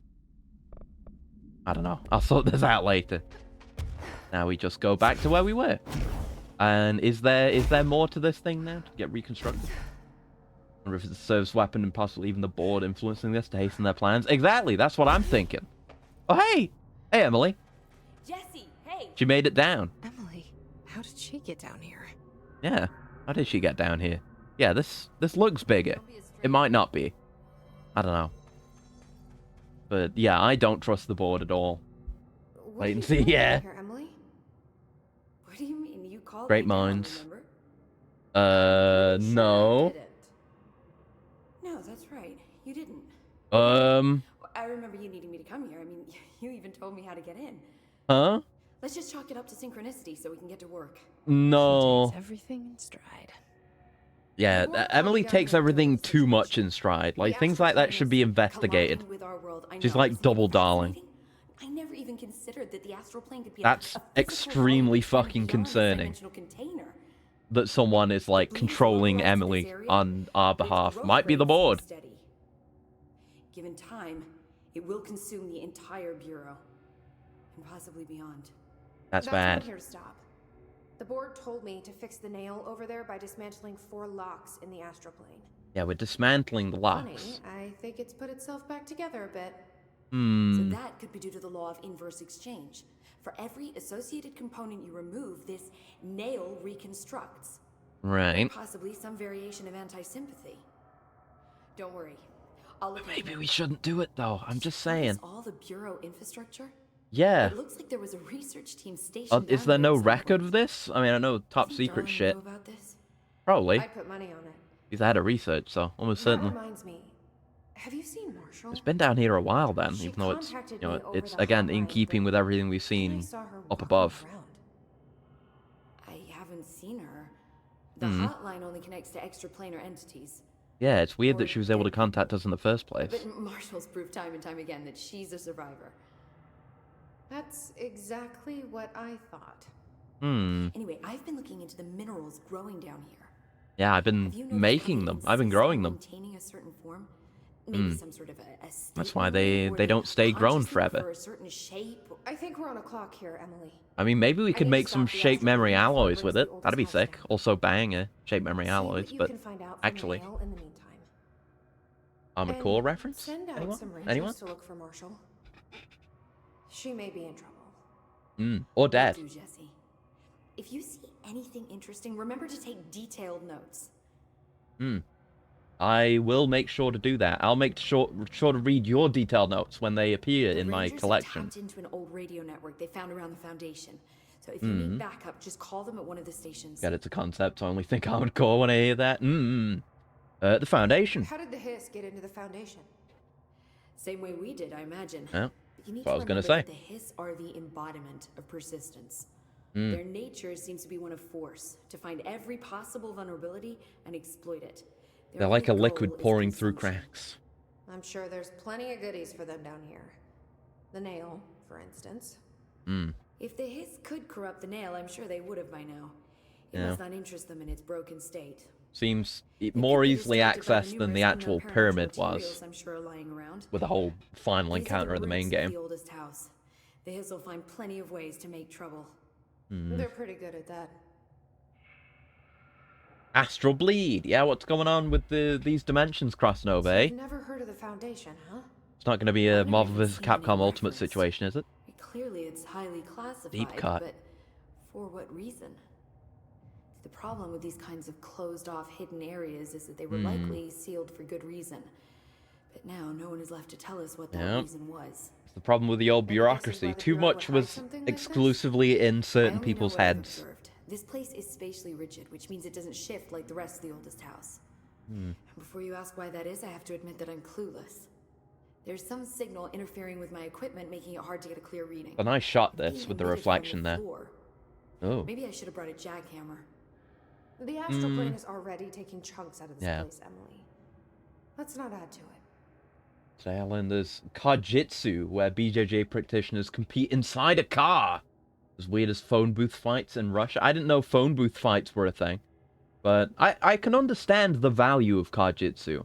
Like, it's like practical applications of BJJ, I guess. You know, I guess in a situation where, like, you know, someone's trying to hijack your car, or basically only that situation, basically. But, you know, a situation where you're in a car with someone and, you know, they're trying to overpower you or hurt you or something. That would be worthy to learn. I don't know, especially if, like, you're a armored security car driver or something. If you're transporting money. Mandatory Uber training. Yeah, if you're an Uber driver, there you go. Anyone who drives for Uber should learn Kajitsu. Definitely. That is actually that's a good point. And thank you for the stretch and the pet and the coolant. God, so many full services today. Thank you. That reminds me, I was gonna finally get around to inflating the prices of redeems, because I've been told once again that my point economy is fucked, but I forgot to do it. Hopefully I'll get around to that sometime soon. Anyway, I'll stretch first. There you go. Ooh. Little cracks in there. Oh. There we go. And another pet. Thank you, Sasson. Thank you. And a coolant.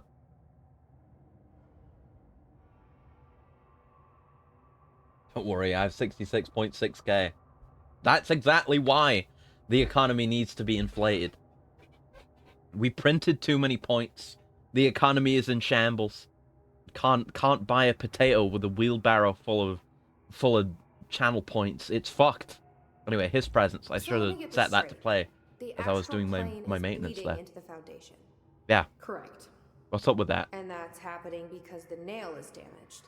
I'd say it's a bit more than damaged, but yes, that is my Okay, so I guess we do want to fix it then. The nail and the astral plane? If it prevents, like, the astral It's a good plane from question. potentially I always flowing picture out objects of power as strings outside of the between oldest harmful and the house. astral. If the nail has a similar relationship, then maybe it's more accurate to think of it like plumbing. Okay. Now that the nail is busted, sewage is gushing everywhere. Not really what the board has been Pretty saying, though. metaphor. It's way more sinister when the should get board back out talks there. about it. Agreed. The astral bleed won't stop itself. Soon buy a channel pointini. Oh no. Oh no. No, soon when I fix the economy, you won't even be able to buy a lemon. And thank you, Assassin, for the robuddy as well. Let's bring in a boy. Where's a boy? Let's have the Roomba. There's the Roomba. There he is. Weimar. I appreciate I appreciate you picked up my Weimar Germany joke. Just a bit of history I have some knowledge on. Whenever I want to make an inflation joke or an economy joke, I go to Weimar Germany. It's a classic. It's evergreen. It's a joke that keeps on printing laughs.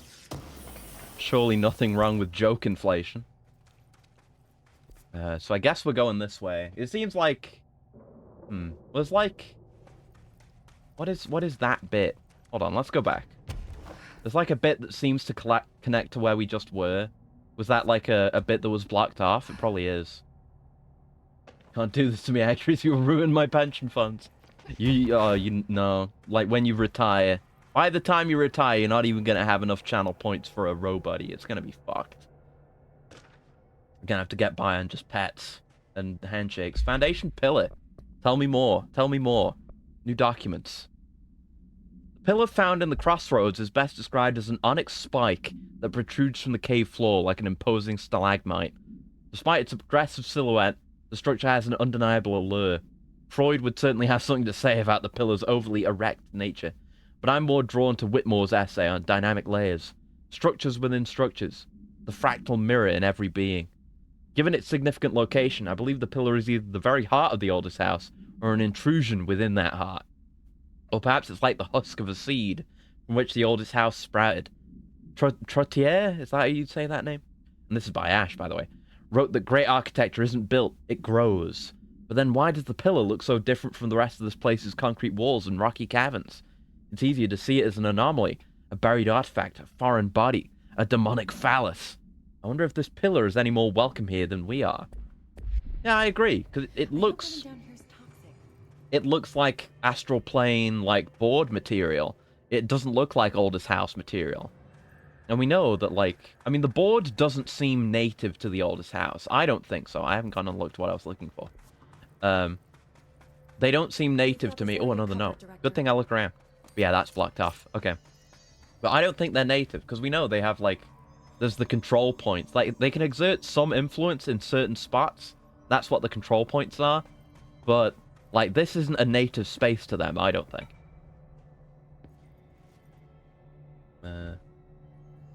Put air as an option for purchase. That'll cause deflation since everyone needs air. But then everyone will get inflated because they've got a bunch of air. And then how am I supposed to deflate them? I don't know if that's going to work. I hear about Weimar a lot in the past year due to coming across sources speaking of national debt and... yeah. Having gold and silver to preserve wealth.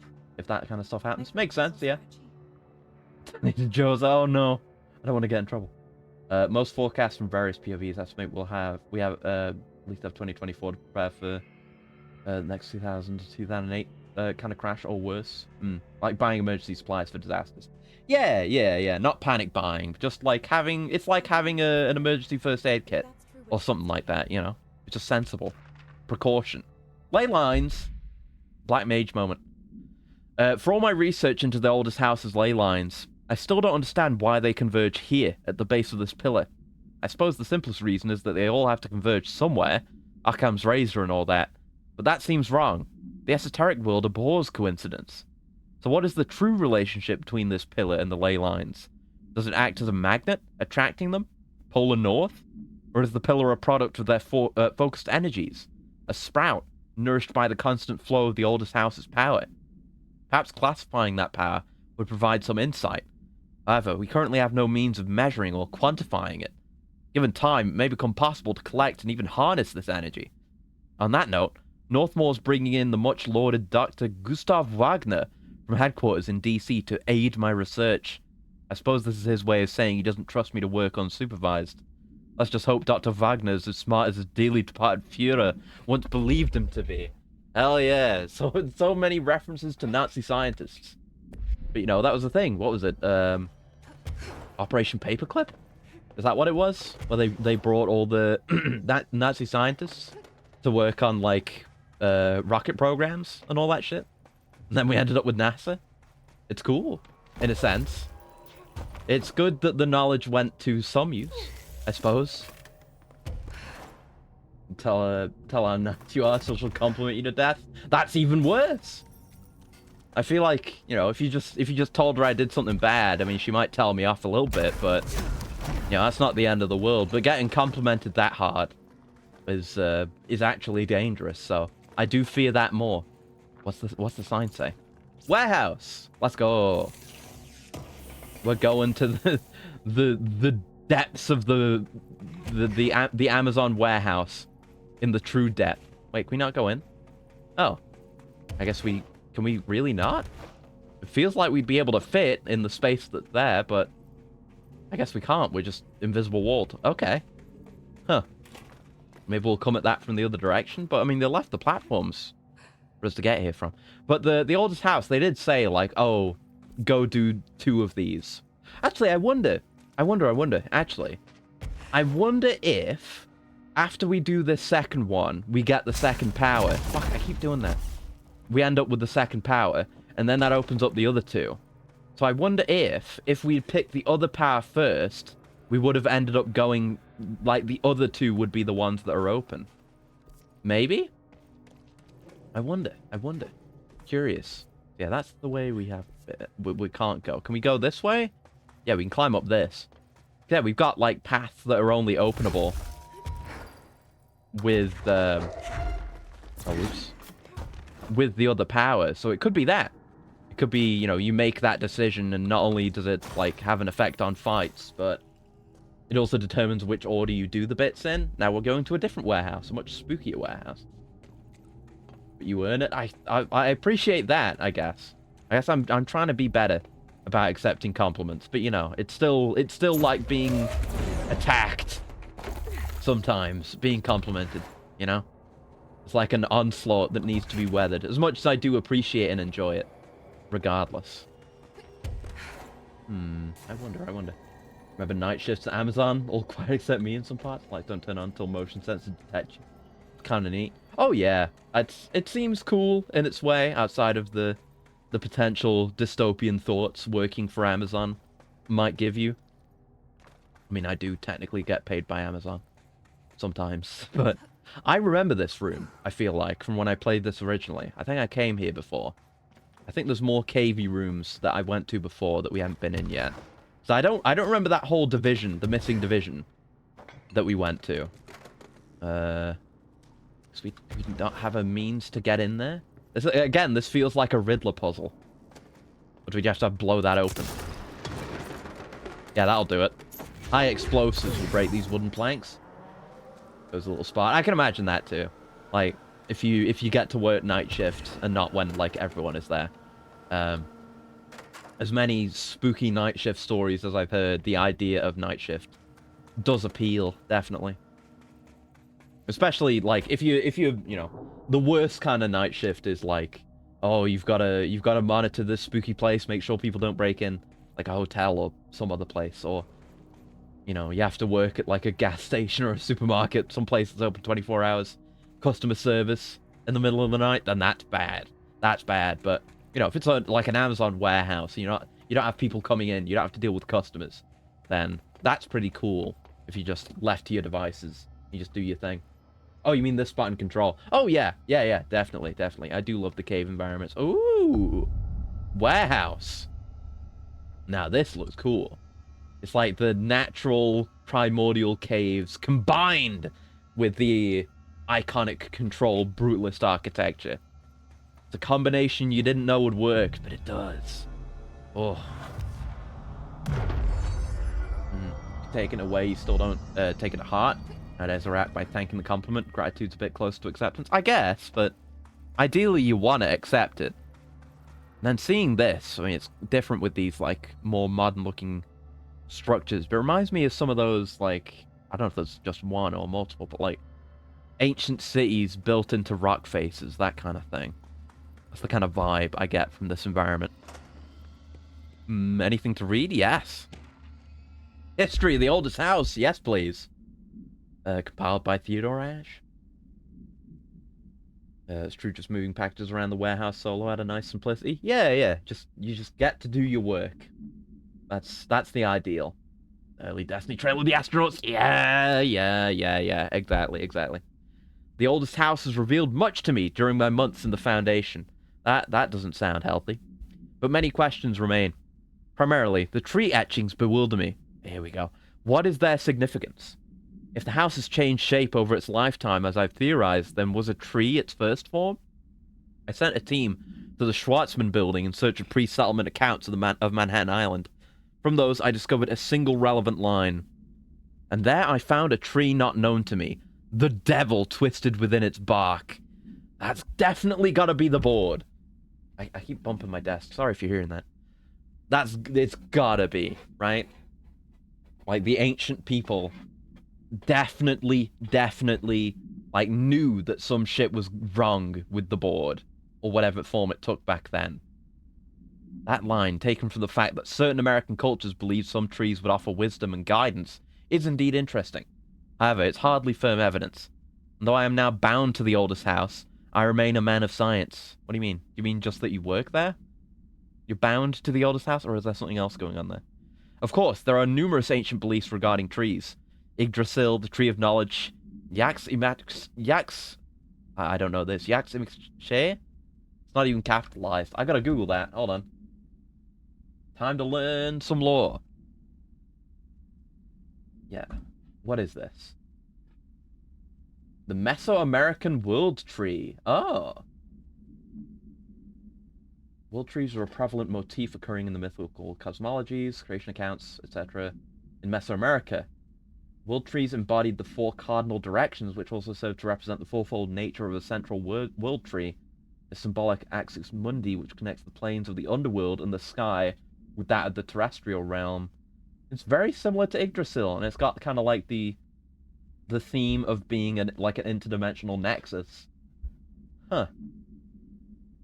Yeah, depictions found all over the place.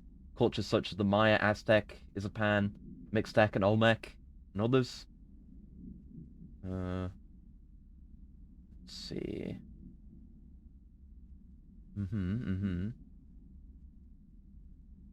Yeah, I'm just reading Wikipedia pages now.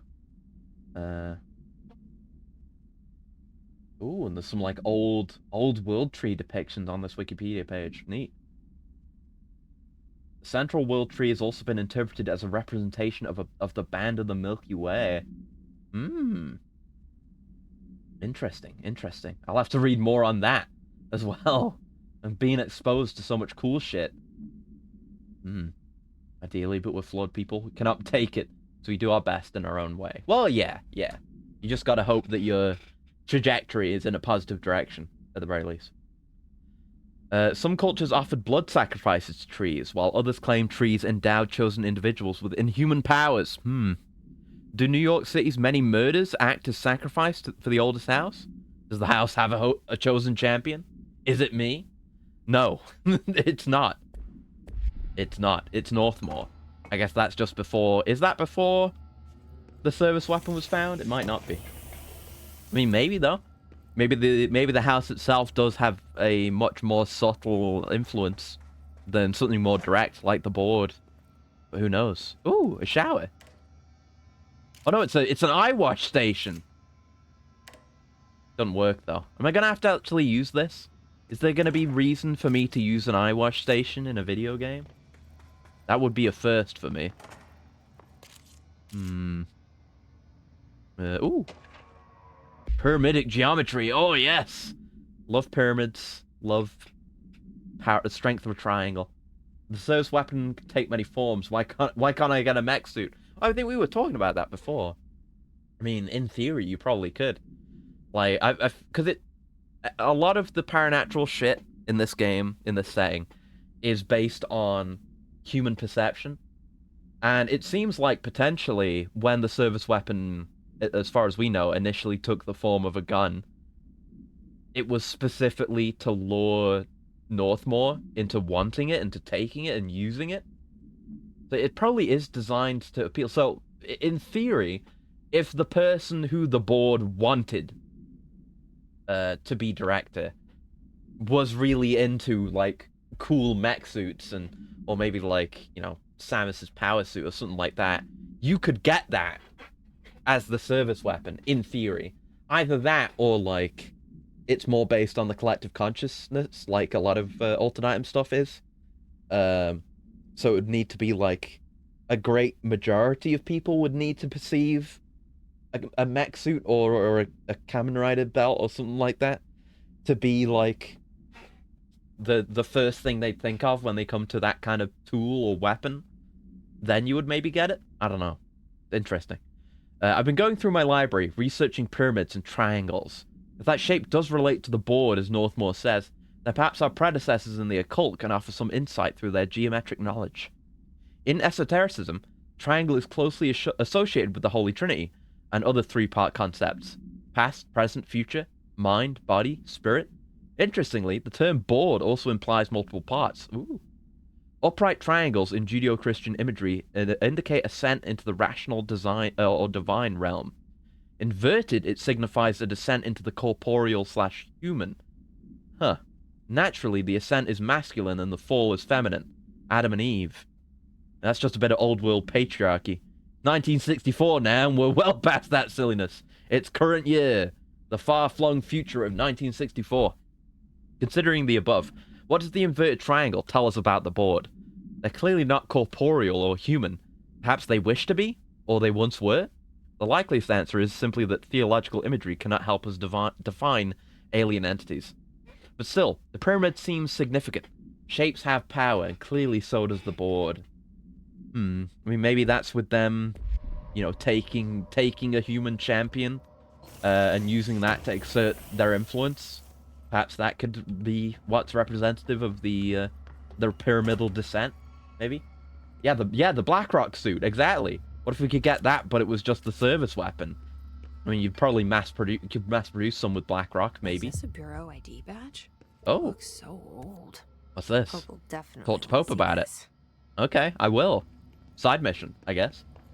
Collect more stuff. Anything on the roofs here? Because, is that... No, that's where we came in from. That way is new. That way's not... What's up there? Not on the map. Is there an entrance? I keep pressing the wrong button. Oh, there's a way to climb. Oh, and there's an enemy up there. Look at you. All the way over there. Oh my god. Fuck, never mind. He came right at me. Jesus. Fucking jump scares. Stop it. Right, I need my shield. I don't know if I can get any health back. Fuck. Get to cover. Quick. There's two of them. Right, we can grab you. Throw him at him. Jesus Christ. Those ones are tough. Yeah, might be time to go back to Pierce again. They want me fighting those guys. This might take me back to where Emily is, though. At the nail. That'd be good. Can I get a convenient death-based fast travel? We'll see. I wasn't even done looking around in that room. I just got dragged into a fight. God damn. And a long loading screen. Come on now. There you go. No. Oh, we were... Yeah, right. There was one here. Alright. Let me just switch charge back over to Pierce again. Since it's so goddamn reliable. Pierce is so fucking good. Yeah, they were just floating up there the whole time! Stop that! Absolutely rude. Absolutely stop it. Like, these aren't the regular guys. Like, I mean, they look like the same old, like, this kind of enemy, but I don't remember them doing that kind of attack! Jesus, right, get that health, get that health. Ah! It's hard to dodge that shit, too. You gotta really, like, time it properly. Whew. Tough stuff. Right, let's just finish exploring the bottom layer first. You gotta go one level at a time with these things, or you'll get lost and confused. Or at least I will. That's right, yeah, nothing on the roofs of these little structures. Anything around the back of this monolith? There's a locked door. Employees only. And oh no, another ID badge. Okay. Wonder if we'll find all of those before we actually talk to Emily about it. Right? What is that? Oh. It's kind of similar to the mold explosives, but it's not mold. Huh. There's an elevator in there. And a new building. And more room. So much to explore. Oh. Weird place to leave an ID card, but okay. I guess. It's mine now. I know where a third one is. I imagine... I don't think it'll be rule of threes. Because when they've done collectibles and... like, little side missions like that in this game... Where it's like you've got to collect X thing or kill, killing Orish's buddies and getting their pouches back. This is where we got to, wasn't it? This is where I wanted to go, right? Or maybe not. It's just another path I didn't go to. Yeah, it's always like 5. I think it was 3 whenever we did the altered items we wanted to recontain. Oh right, it was this bit that was locked off. Yeah, we did get here. Goodies. Ooh. I mean, I need to constantly manage my inventory now. I've got too much crap, too much garbage. Let's just get rid of things that I'm not going to use. I'm not going to use that. The number is too small. The number is too small, so I'm not going to use that. I want to get rid of that, but it's like one of our only infinite things, so I won't. But you're on thin ice. This is worthless. Truly dog shit. We've got a better version of that, so we can get rid of that. We have a better one of these. Health recovery on seas. Could be cool, but it needs an enemy to be low health. But I'll hold on to that one. That one didn't seem too bad. Launch hits. Again, we've got a better one of those. Energy gain from taking melee damage. No, I don't plan to fail, so I shall not be using those. That's... How many is that? That's cleaned us up a bit. That's good. Do some here while we're at it. That's for... We got a level 5, like, spin... Oh, no, fuck. Oh, god damn it. Got a level 5 spin fire rate. Is that... How does it... We've already got one of those. How does it compare? New one is worse, so get rid of it. Rate of fire... Yeah, I mean, I guess we can hold on to that one. We don't need the level 4 damage boost, do we? We have like 2 level 5 ones. Yeah, just get rid of it. Ammo gain from taking melee damage, cringe. Ammo gain from taking melee damage, cringe. Taking damage, cringe. Already got one of those. This, I almost wish this was a core one, not a weapon one, because that's quite useful conceptually, like getting a faster reload speed with the shield. But I can maybe use it with something, I don't know. But I'm not willing to sacrifice like the core functionality of the gun, like damage, fire rate, accuracy, reload, shit like that. I'm not willing to sacrifice. It's not how I operate. I guess I'll hold on to that one because it is level 5. Might be good. We already got one of those. We've already got one of those. We don't need 2 of those. I'd argue we don't even need 1. But you know how it is. Taking launch damage, cringe. Okay, we're clean. We're clean. We're cleaned up for a little bit. There you go. You got it. It's like doing spring cleaning. You do it every now and then, just so that you don't have to do it. So you don't make it really difficult on yourself later when the problem gets way worse. Just do little bits, little manageable bits of work where you can. Right, I guess we'll ride the elevator, or just look around on the inside of the structure and then ride the elevator and see where it takes us. I see that box there. Don't think you can hide from me. I see you flashing. Piece of shit. Thank you. I appreciate getting a material more than I get, more than I do like some mod that I'm never going to use. Ooh. Inside what we're calling the oldest house. Northmore insists on the name. Why? Is this again? Is this after he? I think it's after he got the service weapon. Sleeping well. Maybe. Her orders. Me and my research team have established a permanent examination lab in the Foundation.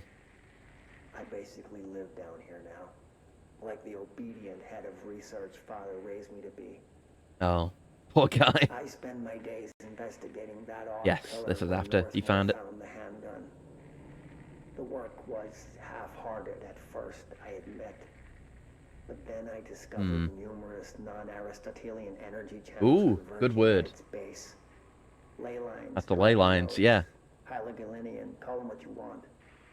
But this pillar is the crossroads. Yeah, I've heard Dragon Roads said before. Equal parts talisman and technology. Huh? An array that can impose ley junctions. The first, like, control point controller. Ah! We'll see when I'm done. Cool. I prefer to work away from the pillar. I'm not the only one who feels like that thing has eyes. Yeah, because we heard or read a thing where it said, like, they walked into a room with a pillar full of eyes, but, like, We didn't see that. Like, there are not literally eyes. I guess that's where we are. I wonder, if we elevate this up... Is this a Dark Souls elevator? Oh no, that door's closed. I was thinking maybe we could come back down and then drop down. We'll figure it out. Langston sure looks a lot better after hearing that. Yeah, you know, he's just a schmuck doing his job, pretty much. Or, you know, he's not gone insane. And considering how... Oh my god, look at all these. Considering how many altered items he has to deal with on a daily basis, honestly, it's very impressive. Power cores. Sometimes you can be too in the in crowd. Exactly, and that was part of the problem with the old bureaucracy, is there was too much of an inner circle, and they knew too much and kept it for everyone else. Oh, no, it's not that. What is it? Power cores, hey! Oh. After numerous attempts, I finally found a way to intercept and contain the ambient energy of the ley lines in a kind of non-Aristotelian, I don't know how you pronounce it before, battery I've dubbed the power core. That's how these things work. And that's why they're useful as, like, backup power or kickstarters, because they're not traditional power. They draw energy from the ley lines of the house. That's why they're useful. Okay. I admit it was difficult capturing an energy I can barely measure, much less interact with. Luckily, it seems that the porous stone of the Foundation's caverns possesses such conductive qualities. Using stone flakes and copper wire, my power cores collect significant power. I mean, it's not, those definitely aren't the ones we see, but this is the concept. This is the first one. My early prototypes collected too much, in fact, but I've since reinforced the container. We don't yet know the repercussions of tapping into this power field. As a precaution, these devices should not be taken outside of the house. Oh, certainly not. Ideally, the Bureau should no longer need to rely on typical energy sources. My greatest feat of engineering yet, because this was before the NSC was put into place, so I guess they probably had generators or something installed before all this. I've always had an interest in invention. I like the creativity that allowed, set within the firm boundaries of logic and physics. Father never approved, calling it a mundane science. With that in mind, I dedicate this invention to Theodore Ashe Sr. May he scowl in peace. Nice. That's a good one. Good line. Scowl in peace. My god. Ah, but only this one's working. Yeah. They wouldn't give us that much power, literally. This one, yeah, is this one of the prototypes? It doesn't seem to be working exactly right. Did they always flash like that? Oh well. Seems to be working fine, so off we go.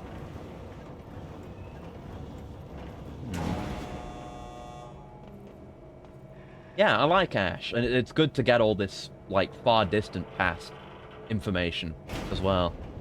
This is exactly the kind of thing I want to know about the Bureau. It's the old history. How things came to be the way they are now. The secrets that are buried away. Not even archived. Oh, hello. Hey. 51. He's been down here for 51 days. An all-hands search for objects similar to the service weapon. He claims there are more in the house, though I don't see how he's so certain. Bored telling him, I guess. He's been strange lately, talking about joining greater causes. The nature of the the nature of the board, the existence of the board is not even clear at that point. After pressing him, he finally described this pyramid to me. Inverted, black, mathematically perfect. It's kind of like a light berry. Adam and the other id have shown me numerous inverted triangles. Who? What? Walls. Adam and the other id. Excuse me? I don't see it yet. I feel like you've left something out, Teddy. As far as occult symbols go, triangles are by no means rare. Flood, Levi, Kroll, they use that shape like it was going out of fashion. Mario Sunshine. Standing on their base, triangles signify stability and strength of a triangle. Best shape. On their points, they represent conflict and stagnation. Of course, the orientation is just a matter of perspective. Looking at the pyramid from below gives you one, from above another. In the end, they're the same. Northmore says the hiss and the board. The inverted pyramid. I have to wonder. Is anyone standing over it, looking down? Interesting. I'm liking everything with Ash. I'm not let down. I don't remember a lot of this. So, it may be my first time hearing a lot of this stuff. It's great. Very interesting. Okay, so we want to get over there, I guess. Yup. I don't know how we get to that lower bit, but we can worry about that later. So where is this going? Where even are we? Oh, like this looping bit at the very top. I see. Okay. What do you got for me? Cave system? Foundation? Mysteries? Bits of cave I could bust open? If only I had the power. But I don't. Yeah, they're all over the place here. And look at this! Oh! Ooh! Extremely primitive control point. It's just got, like, the ley lines drawn in the sand, and then, well, they've fallen down now, but these fucking... What do you call those? The stacked stones. It's not... Is that cans? Or is that a different thing? But those things, instead of the whole, like, measuring, like, satellite antenna thing devices, you can use something as simple as that, but it's more esoteric than the Bureau goes for with its devices. Alright, big spiky floor. Worries me a bit. We're gonna have to use that on something? Yeah, of course. Yeah, they really do go fast. Hold on. Time to spring the trap. Ooh, you want to come over here? Ooh. Oh, I killed him. Well, someone wants to come over here, surely. Ooh. And if I had the other power, I could have shot that platform out from under him. Oh, it's just a sniper. He's not going to come over here, is he? Now, you just murk him. There you go. More.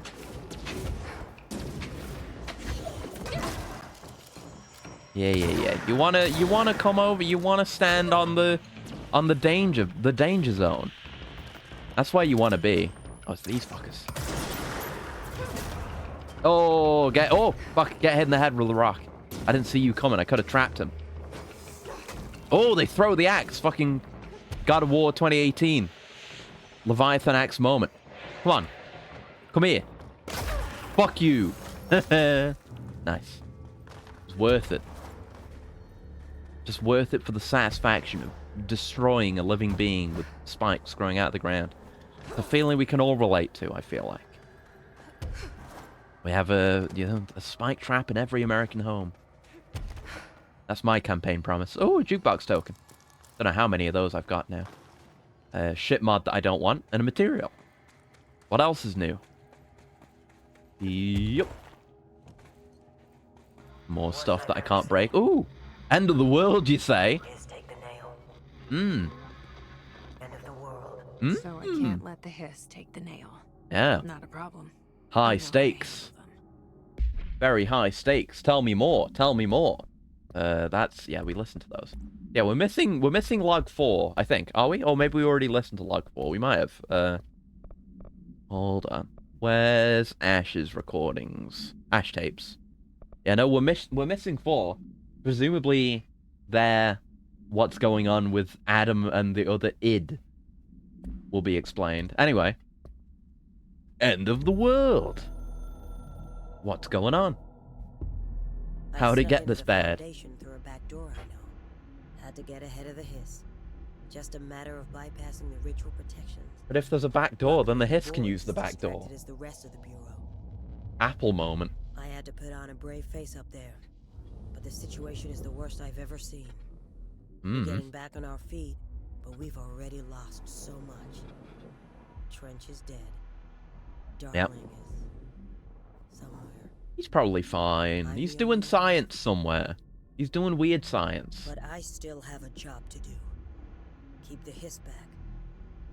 There's not enough HRAs to spare, so I'll have to make do with what I've got. Wait, did you not bring HRA with you? I don't even I hope you did. What will happen if the hiss take the nail? Trench made it sound like it'd be the end of the world. He was never one to exaggerate. Okay. Well, I would say maybe that was the corruption, but not when it comes to like, hey, we shouldn't let the nail be taken.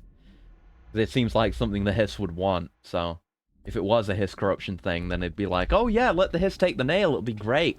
Everything will be better. So, I don't think it's that.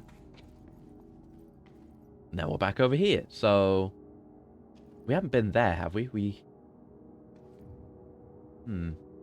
Oh, what's that up there? I see that. Hold on. This is like a bit lower down. Where is this? Is this a room we've been? Okay, I guess it is. Oh no, it's not. There's a box. But what's going on up there? Hold on. We need to go up. There are secrets. Ooh. Meteor Hill supplement. AWE 3. 1958. Holy shit. That's going back. Sawyer Hill, Wisconsin. Note, per archival mandate 8A, this document has been edited to meet current administrative standards. Certain terminology may be out of date. Ooh. The retrieved material was subjected to Fellstrom's array, configuration 74B, but the tests were halted as the matter began to physically elude the equipment. Attempts to constrain the element were made, but under further stress, it became vaporous. The researchers suffered corrosive injuries prior to their deaths. Oh, fuck. The child victims at Meteor Hill recounted the material enveloping them in a pleasant manner upon making contact. Oh no, it's fucking venom. It's the symbiote. When discovered, they were redacted and screaming. Bodily changes were perceived immediately. Deformities, loss of pigment in the skin and hair, and mental symptoms surfaced in subsequent examinations. Confusion, heightened aggression. The Department of Public Knowledge and Diversions gave statements claiming the incident was caused by debris from poorly made Russian satellites. That's the 50s, baby! Which the public accepted with no complications. The children were sent to the Bureau's recuperation facility and redacted to receive help away from society. Huh. You telling me you guys got some symbiote in here? We could combine the idea of the service weapon power suit with the symbiote? Could we do that? That's right. I want to go back to the top and see if I can find out what's going on. Hello? Yeah, elevator. It did the big buzz before the thing even got here. Here we go. But yes, good old mysterious... Excuse me? Oh, wait. Is this the highest up we've been? Did we access that from lower? I guess we did. Oh, shit. Huh. Okay, I don't know how we're gonna get higher then. Can we get much higher? Hold on. Let me have a look up there again, real quick. Yeah, good old... You know, good old mysterious substance. I mean, that's how it is with AWEs, isn't it? Kids find it, and then everything goes wrong. That's what happened in Ordinary. Like, that's where we came from. Yeah, there's, like, platforms and shit up there. Oh! Ooh. Ah. There you go. Just gotta see. Okay. Some shit that's closed off, clearly, but... I don't know with the duration I've got if I could get around there, but... It's one of those obstructions, and there was, like, a Hiss node over there. Let me look at the map real quick. Is this... Wait, is this where we've been? Have we been here? Oh, yeah, this is where the cans were. We have been here. Oh, wait. Hold on, then. Wait, what? So where's the highest I can go, then? While still having access to out there. Have we been in here? I feel like we haven't. But who can say? Maybe it was a building shift. Oh, infighting? Oh yeah, because these are the astral copies. Very neat. Uh-oh. There we go. Good old... I made the cover accidentally, but we can still make use. And I'll seize. Why not? I never use seize. There you go. My health is devastated. But I soldier on. Couldn't see because the illumination. Ah! No! Oh, I was hitting the shield button. I was pressing the button, man. Fuck. Well, hopefully we'll be right back at that control point. I was pressing Q at that very moment. Oh, man. Yeah, it's easy to... I mean, there's already that in the oldest house, in the base game in general, where, like, it's hard to tell one mysterious corridor from the next. Maybe that was that a different control point? I guess it was. Huh. Yeah, let me just go the way we went. I think that was a different control point. I mean, it's marked on the map, though. Can we fast travel to it? Is it one I activated? Because I remember, like, that one wasn't this one, was it? I mean, no, I only remember that activating one Cairns one, though. And I have 10 ability points, by the way. Do we? Yeah, there's Warehouse. Is that not an earlier one, though? I'm very confused. Yeah, no, this is down here. We don't want to be down here. I guess it was just a different one I didn't activate then. I thought it was one of the ones we already had on the map. That's on me. But, you know, it's hard to tell the difference between all these caves. Anyway, abilities. 10 whole points. I told you we'd have enough eventually. I'm going to take levitation duration and maybe just pump that completely. Since we're doing some crazy flight shit. And that leaves us with plenty point. Well, 2. Leaves me with 2 points. But, you know, 2 points is better than no points. I'm not going to spend it on anything right now, though. But, you know, we got more levitation now. Yeah, that bit that's blocked off. So, yeah, we go around this way, and we'll end up where we were. So I wonder if the caves are supposed to have this kind of lighting to begin with, or if that's just a result of the incursion of the astral plane. I mean, maybe the Foundation is just close to the astral plane by nature, which is why this is able to happen in the first place. Wrong button again. I could see that happening, but I've nothing to base that on. Pure speculation. Yeah, we ended up here. Yeah.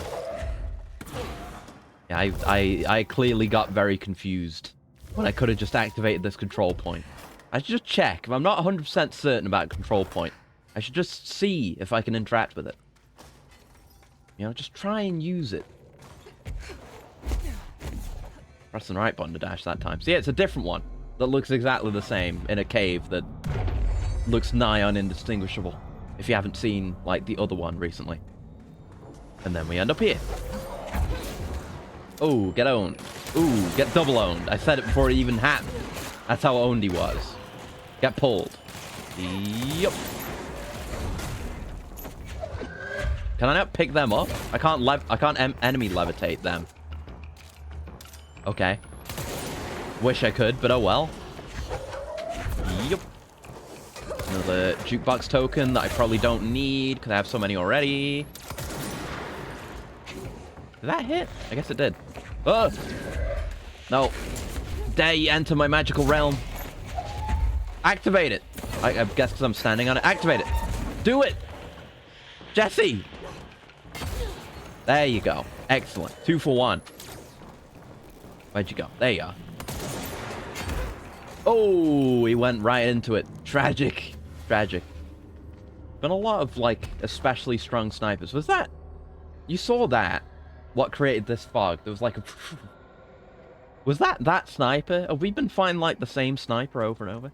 It could be. He's not named, though. Seemingly.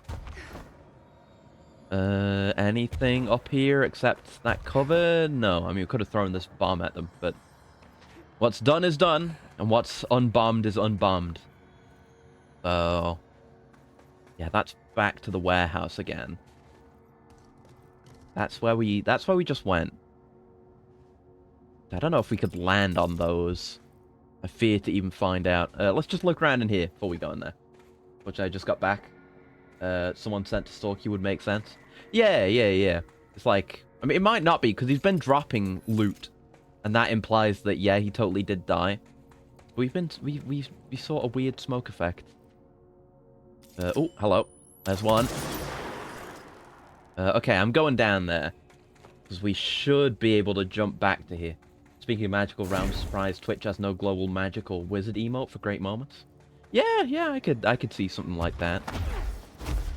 Who knows? I mean, I don't look at them very often, but there's like a million trillion Twitch global emotes anyway, so they're more focused on doing a good old bit of inconsistent moderation policy. That's Twitch. Ooh, this is better recoil. Let's go. Hot minutes since we've had an actual upgrade for Shatter. Miraculous. Foundation etchings.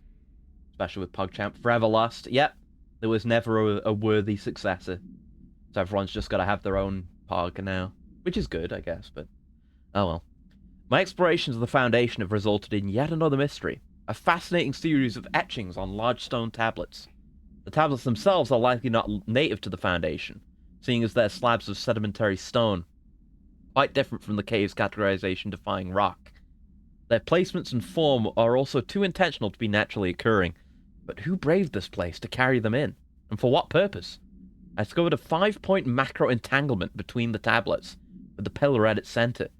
These links seem to extend beyond our level of consciousness, to some astral realm I can't detect. Is Northmore's board somehow tied to all this? I expect so. The etchings on these tablets are similarly curious. They differ from the cave paintings in style and technique, so are clearly not of the same origin. Are they the visual narration of some event? Or did they indicate intent, a wish, a plan? They only seem to consist of a tree and the pillar. That's what we've seen, right? Yeah, these are the... he's talking about the logs, right? I think? I guess. But the sizes of either are inconsistent. What does that signify? I'm missing key pieces of this puzzle, and it's unlikely I'll ever find them. Bit pessimistic, but you're probably right. I mean, I assume he's dead now. We don't know what's up with him, really. We just know he was at some point. It's alright, we're opening up checkpoints for ourselves. I see that up there. I see that. I can't aim up high enough. This is as high as it goes. Goddamn game restrictions. I could just shoot that. And it would partially open up the way. Maybe... I doubt from inside the elevator. Is it really traveling that far? It's taken a sweet minute. There it is. Spooky noises. It's just normal hiss ambience. Don't worry about it. It's dark in the elevator. Ooh. Spooky. Where's the light gone? Oh no, it's just... I think it... yeah, it has a solid ceiling. Alright. It's spooky. It's very spooky. Alright. I don't know what these red clouds are. Yeah, it's just supposed to be like, hey, there's a way you can go here, by the way, if you didn't know. But I did know. So who knows? Yep. Yeah, presumably we just got to keep climbing this thing. And things will make themselves clear? Question mark? And see red glowing. Ah, there you are. Ah, but of course, the bulletproof wire mesh. A classic. How could I expect any different? Yeah, you can't hide from me. And I guess maybe with it open, we'll be able to shoot that. And that'll just open up this, I suppose. Nothing else to read in here? And that's where the spooky noises are. And I guess the clouds were also coming from.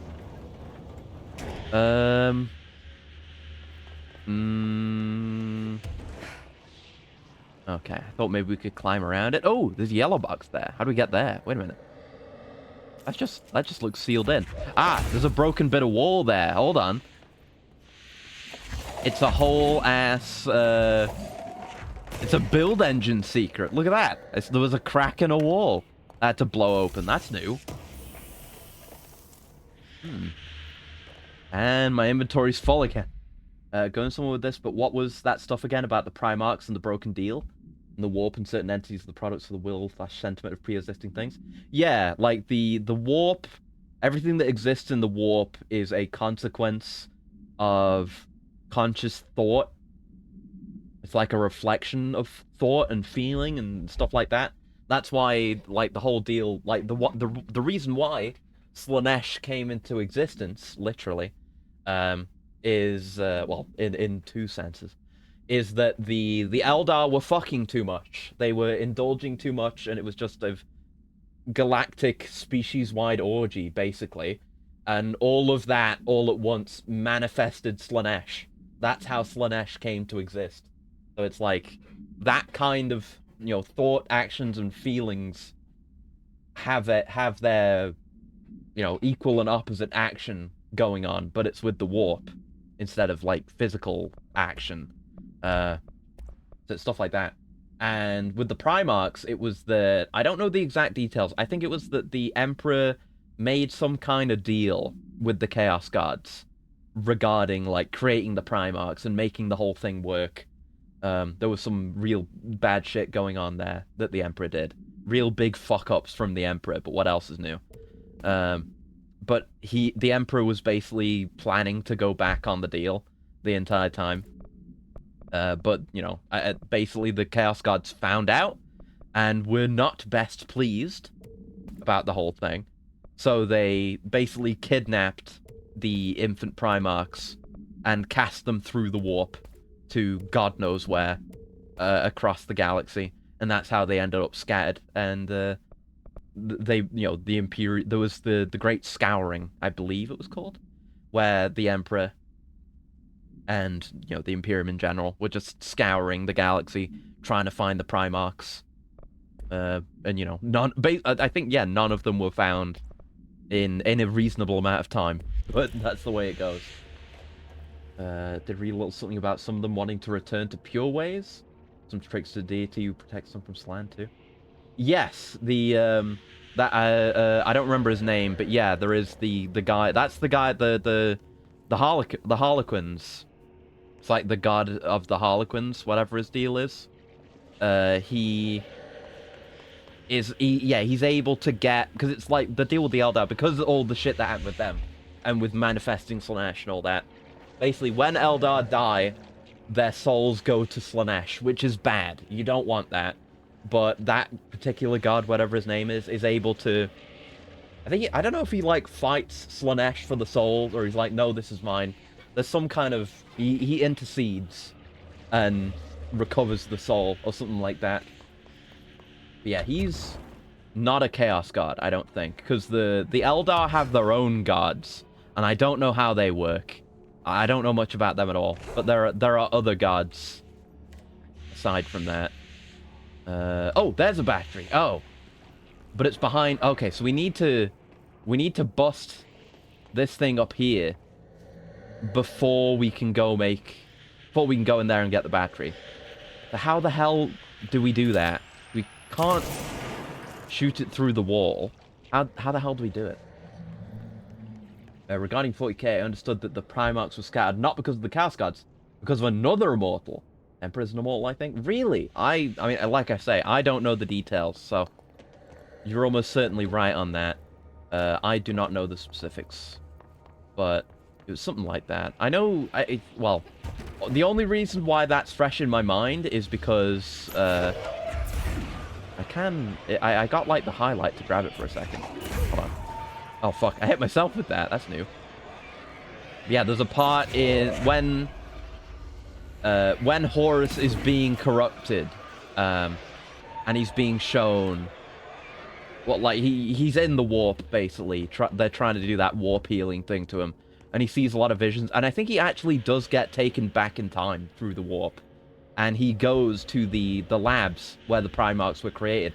And that's where he learns that he and his brothers had been made with the influence of chaos, with the, you know, there was chaos involvement there, and that was part of what turned him against the Emperor. And, you know, fair enough, actually, completely fair and justified, I think.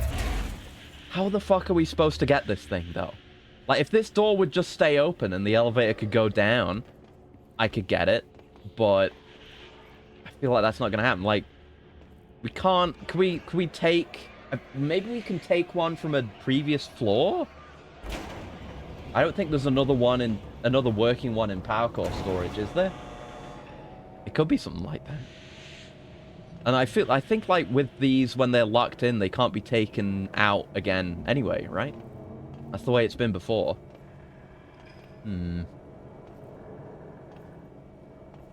Very far down. It's a very tall structure, this. Yeah, we can't unslot this, and I don't think we'd be able to leave even if we did. So, none of these seem to work. I mean, what if we just take one? What if we just take one of the shit ones?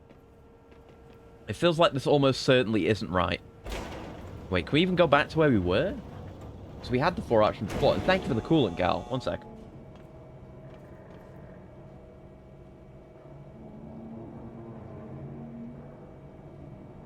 Yeah, if we can't go all the way up, Maybe that's saying that, yeah, we are not supposed to call the elevator up? Yeah. Now we're back to the start of this whole bit. Huh. Mysteriouser and mysteriouser. But we'll make it work. We'll figure this out. Whatever it is, Remedy wants me to understand. I wonder if I could make the flight to that. Can I do it height-wise? Yeah, height-wise we can make that.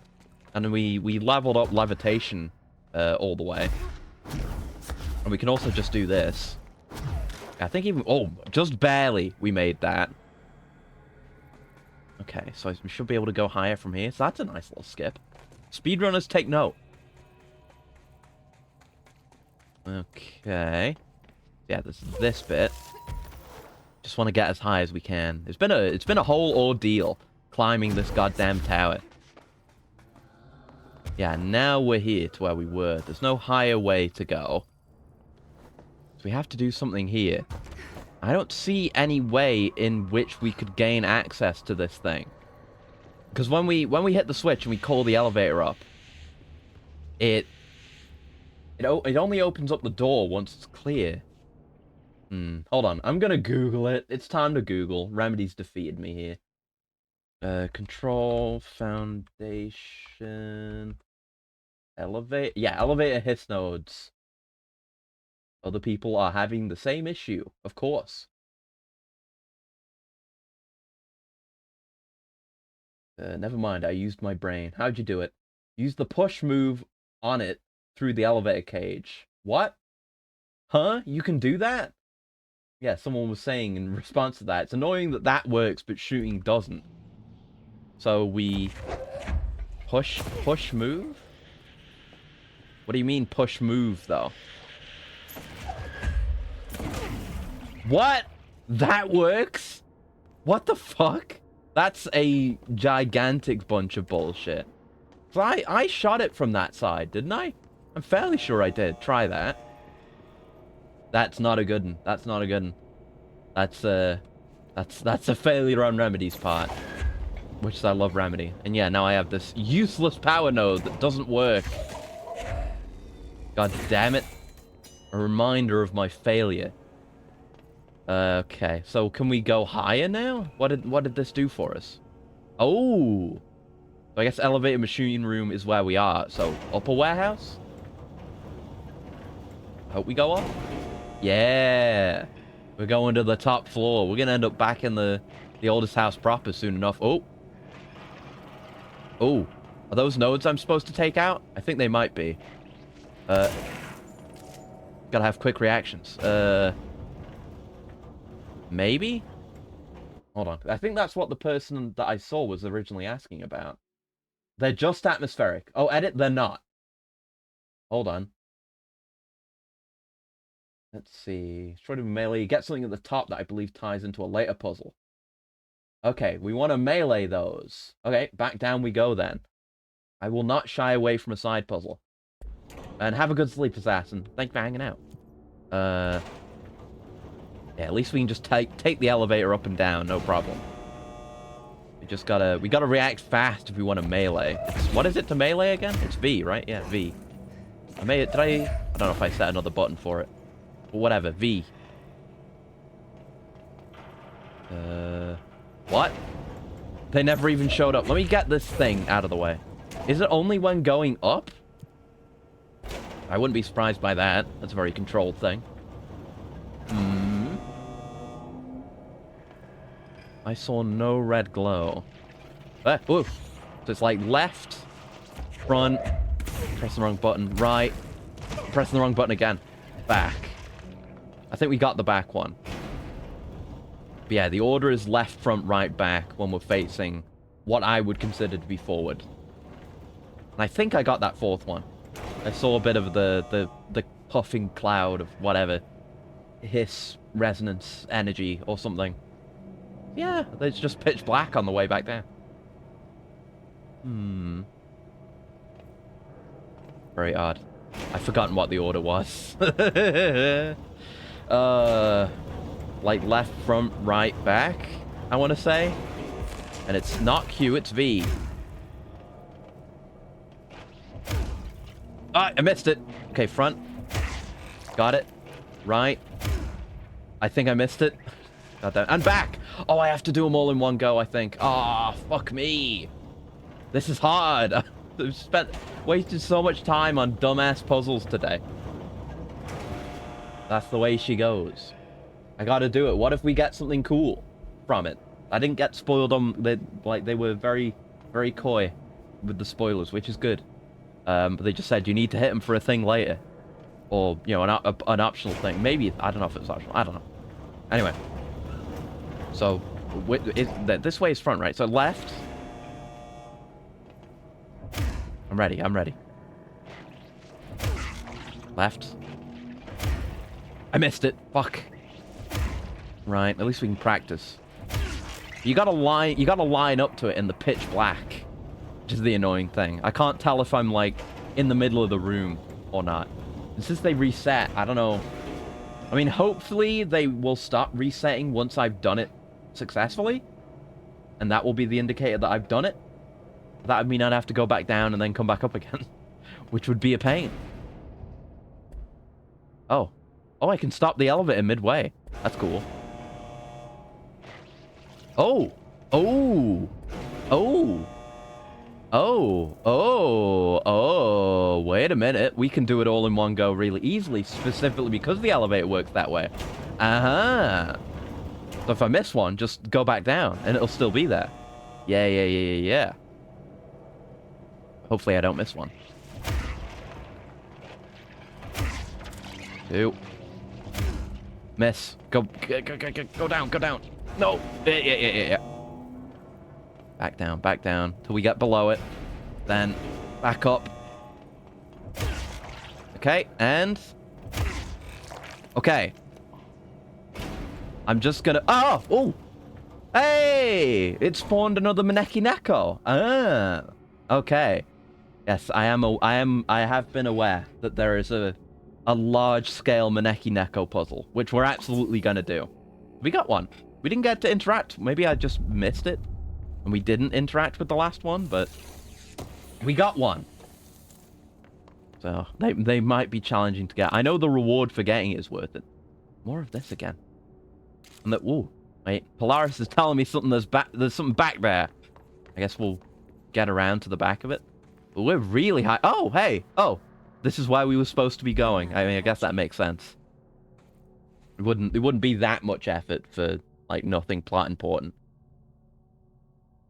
Maybe we'll get the other power now. This might be. Oh god. Might be the last thing we do. I don't know. Oh god. Oh fuck. Oh god. I hope I can at least just take the elevator all the way up now. God damn it, man. Yeah, I got up like earlier than usual today, just so I could do more Monhun.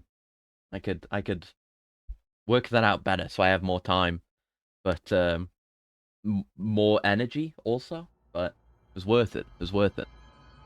Yeah, we're all the way down here, but that's okay, because we should just be able to get in the elevator and go all the way up now, and I won't want to cry from being too badly inconvenienced, surely. It is annoying to have to take the elevator up, but regardless. Yeah, those enemies do a hell of a lot of damage, which, you know, is in keeping with the difficulty curve of the game thus far. Like, enemies do a lot of damage, and if you get swarmed, then it's going to be difficult to pull it back, at the very least. Not impossible, but difficult. It's a struggle. It's a struggle. But we do get to become fairly powerful. Oh, the elevator was going up, I guess. I thought it was going to come from above. But I guess it reset when we died. I haven't begun GU, but I have experienced one through a world. Okay. Have you done Iceborne or just base world? Because I feel like... at this point, I feel like world is not complete without Iceborne, since there's so many of the returning monsters and so many really good new monsters. Well, some really good new monsters in Iceborne, like Velkhana. When I one day make a proper long-term adventure of Monster Hunter, that would be fun. Yeah, just base world. Oh yeah, right. Yeah, there's so much you haven't even seen in world, but yeah, whatever. It feels like there's gonna be a door here. Like, look at that. It just looks slightly strange. It reminds me of the pictures in the motel just before you're about to exit.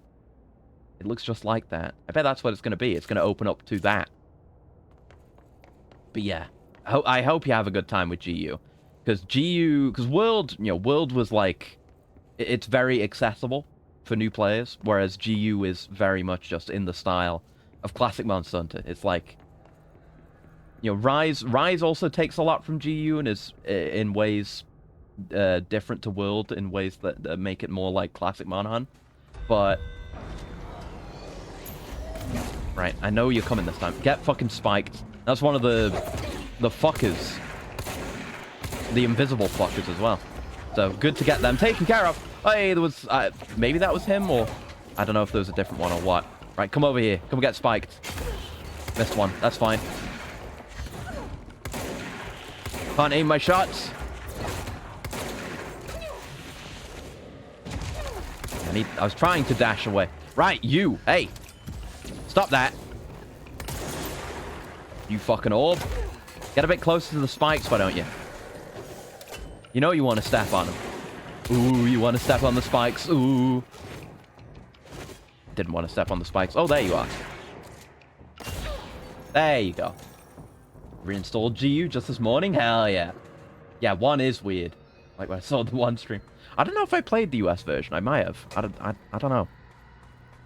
I was thinking about it. That maybe I'd go, because there's like an upgraded version of each game. Maybe I'd go to that instead and just redo what I did off stream. Maybe removed it for space, but I've been feeling like I want to play. Hell yeah. And yeah, the imagery here is different. It's still it's similar. It's a similar shape to the roots we saw on the World Tree iconography, but it doesn't have the little like spiky extra root bits coming out the side. It's just straightforward, and then it's the nail on top. 1 swapped X and O completely, not just confirm and cancel. Oh, weird. That is odd, because I know that's the thing between, like, on PlayStation consoles between Japan and the rest of the world. Listen, hurry, meet. I'm gonna go have a friendly conversation with the former, hopefully. Happens to those buttons include dodge. That one game's messed up compared to the rest of the series. Okay, yeah. That is very odd. Right, come here, you. There you go. It's so long ago, I don't remember if the buttons were weird. Yeah, I'll definitely have to give myself a refresher when I go back to it. Like, just do a little bit. Not like progress, but just redo some stuff. Jolly good. 2 holes / lollipops are left too. Oh, they got cut off. Oh. Danger, director, bored, broken, deeper. Understand? Tool, other, new, forbidden, bored. He's like getting through to us more. Like we didn't understand anything from before. Given, former, yours, necessary, go. Okay, we're kind of being led around by the former. Wait, is the former trying to help out the board? And yeah, now we're getting the other power. Better not be here. Wasn't my idea. Blame the idea. Okay. The other tool / weapon is forbidden. Former, it, adrift, is trying to mislead you. Yeah, we've had our differences. Jesse's actually having conversations with the board now. Something you won't. Yeah. Of course we're going to take new power. Oh, and this one you slot the gun into. I guess, yeah, it's an upgrade for the board. For the gun, rather, and not a new power. Cool. But yeah, G with the EN patch. G is 1 Ultimate. It would be called that if it had a release. That's how all the JP Ultimate games are titled. Right, okay. Yeah, I knew about G. Okay. I didn't know it wasn't released over here. I guess that's why I didn't end up playing it back then. But I probably will. I'll get the EN patch. Yeah, I've done stuff like that before. I played through that entire Berserk game with the EN patch, and I'm going to with the Kurohyou games when it comes around to that. So, yeah, I'll probably get G then and play that. Do not be ignorant / thick. You're being reckless, disobedient. That's like UK slang. Don't be thick. Oh, damn! Pop off, Jesse. Yeah, portable second G, it's Freedom Unite, 3 Ultimate, 3Gs, 3 Ultimate, 4Gs, 4U. Yeah, I know about Generations. I honestly wish we'd gotten the original name for Generations. Because, yeah, like, Cross and Double Cross are really fucking cool names for a game. I love Double Cross. I like Double Cross. Like, Generations makes sense as a title. Because you're, you know, revisiting all the villages from past generation games and seeing all the monsters, and it's an anniversary game, basically. It's the Kamen Rider decade of Monster Hunter games. So it makes sense. I guess Cross, I don't think Cross makes sense thematically. Maybe there's some specific reason for it. I have the imported Cross N3DS plates. Normal size one. Oh, that is sick, yeah. When I had my 3DS, which I think is missing now, I have no idea where that thing went. I never had any custom shit for it like that. So that's cool. It's kind of I never really bought into, like, you know, customizing your Nintendo console, but shit like the Legend of Zelda Joy-Cons, where one's the Master Sword and one's the Hylian Shield. It is really cool, I admit. Same with, like, amiibos. Like, I hate the idea of amiibos, like, blocking content and shit like that. But a lot of them are really cool. Like, the Dread Samus amiibo and the Emmy amiibo and shit like that. And yeah, do this, like I said. Mismanaging the Bureau. Self. Narrative. Mismanaging the narrative. Interesting. Glavinus pattern with the X on top and the Fated 4 icons. Hell yeah. There we go. Over we go. Yeah, didn't really need to break anything there, but whatever. So are they like called like the generic 4 Heavenly Kings in the original release as well in X? Oh, I guess we've got to lure these, yeah. I really like the name Fated 4. Fated 4 feels way more iconic than 4 Heavenly Kings. Because 4 Heavenly Kings is just generic as shit. There you go. Yeah, in Japan they are. Okay, cool. Yeah, I don't know that much about regional name differences with Monhun. The only monster name that I know for both is Valstrax, being Valfalk. That's the only one I know, because he's my favorite monster. But I know there's a bunch of others, I just don't know them. It's not a cultural thing here. Oh, yeah, like 4 Heavenly Kings is like a big thing. It's used all over the place, that's why I know it. Which is why I find it funny, also. But Fated 4 stands out more on its own, I feel like. Yeah, they're both good names. There's the alliterative quality. This is Former's place. It's too dark to be the board. And, you know, the pyramid's not here. Most cases, the early JP names are just mangled compared to recent stuff. Okay. Now, well, that does make sense, considering how, you know, we're going back to PS2 times. Like, localization of Japanese games back then? Not that great. Tunnel open. Grateful. So did we open the tunnel, or did Former open a tunnel for us? Localization outfit was not good until 3. That makes sense. That tracks with what I know. Oh, hey, Former. Hey, buddy. He's not opening fire this time. That's good. What's going on, pal? Hi there.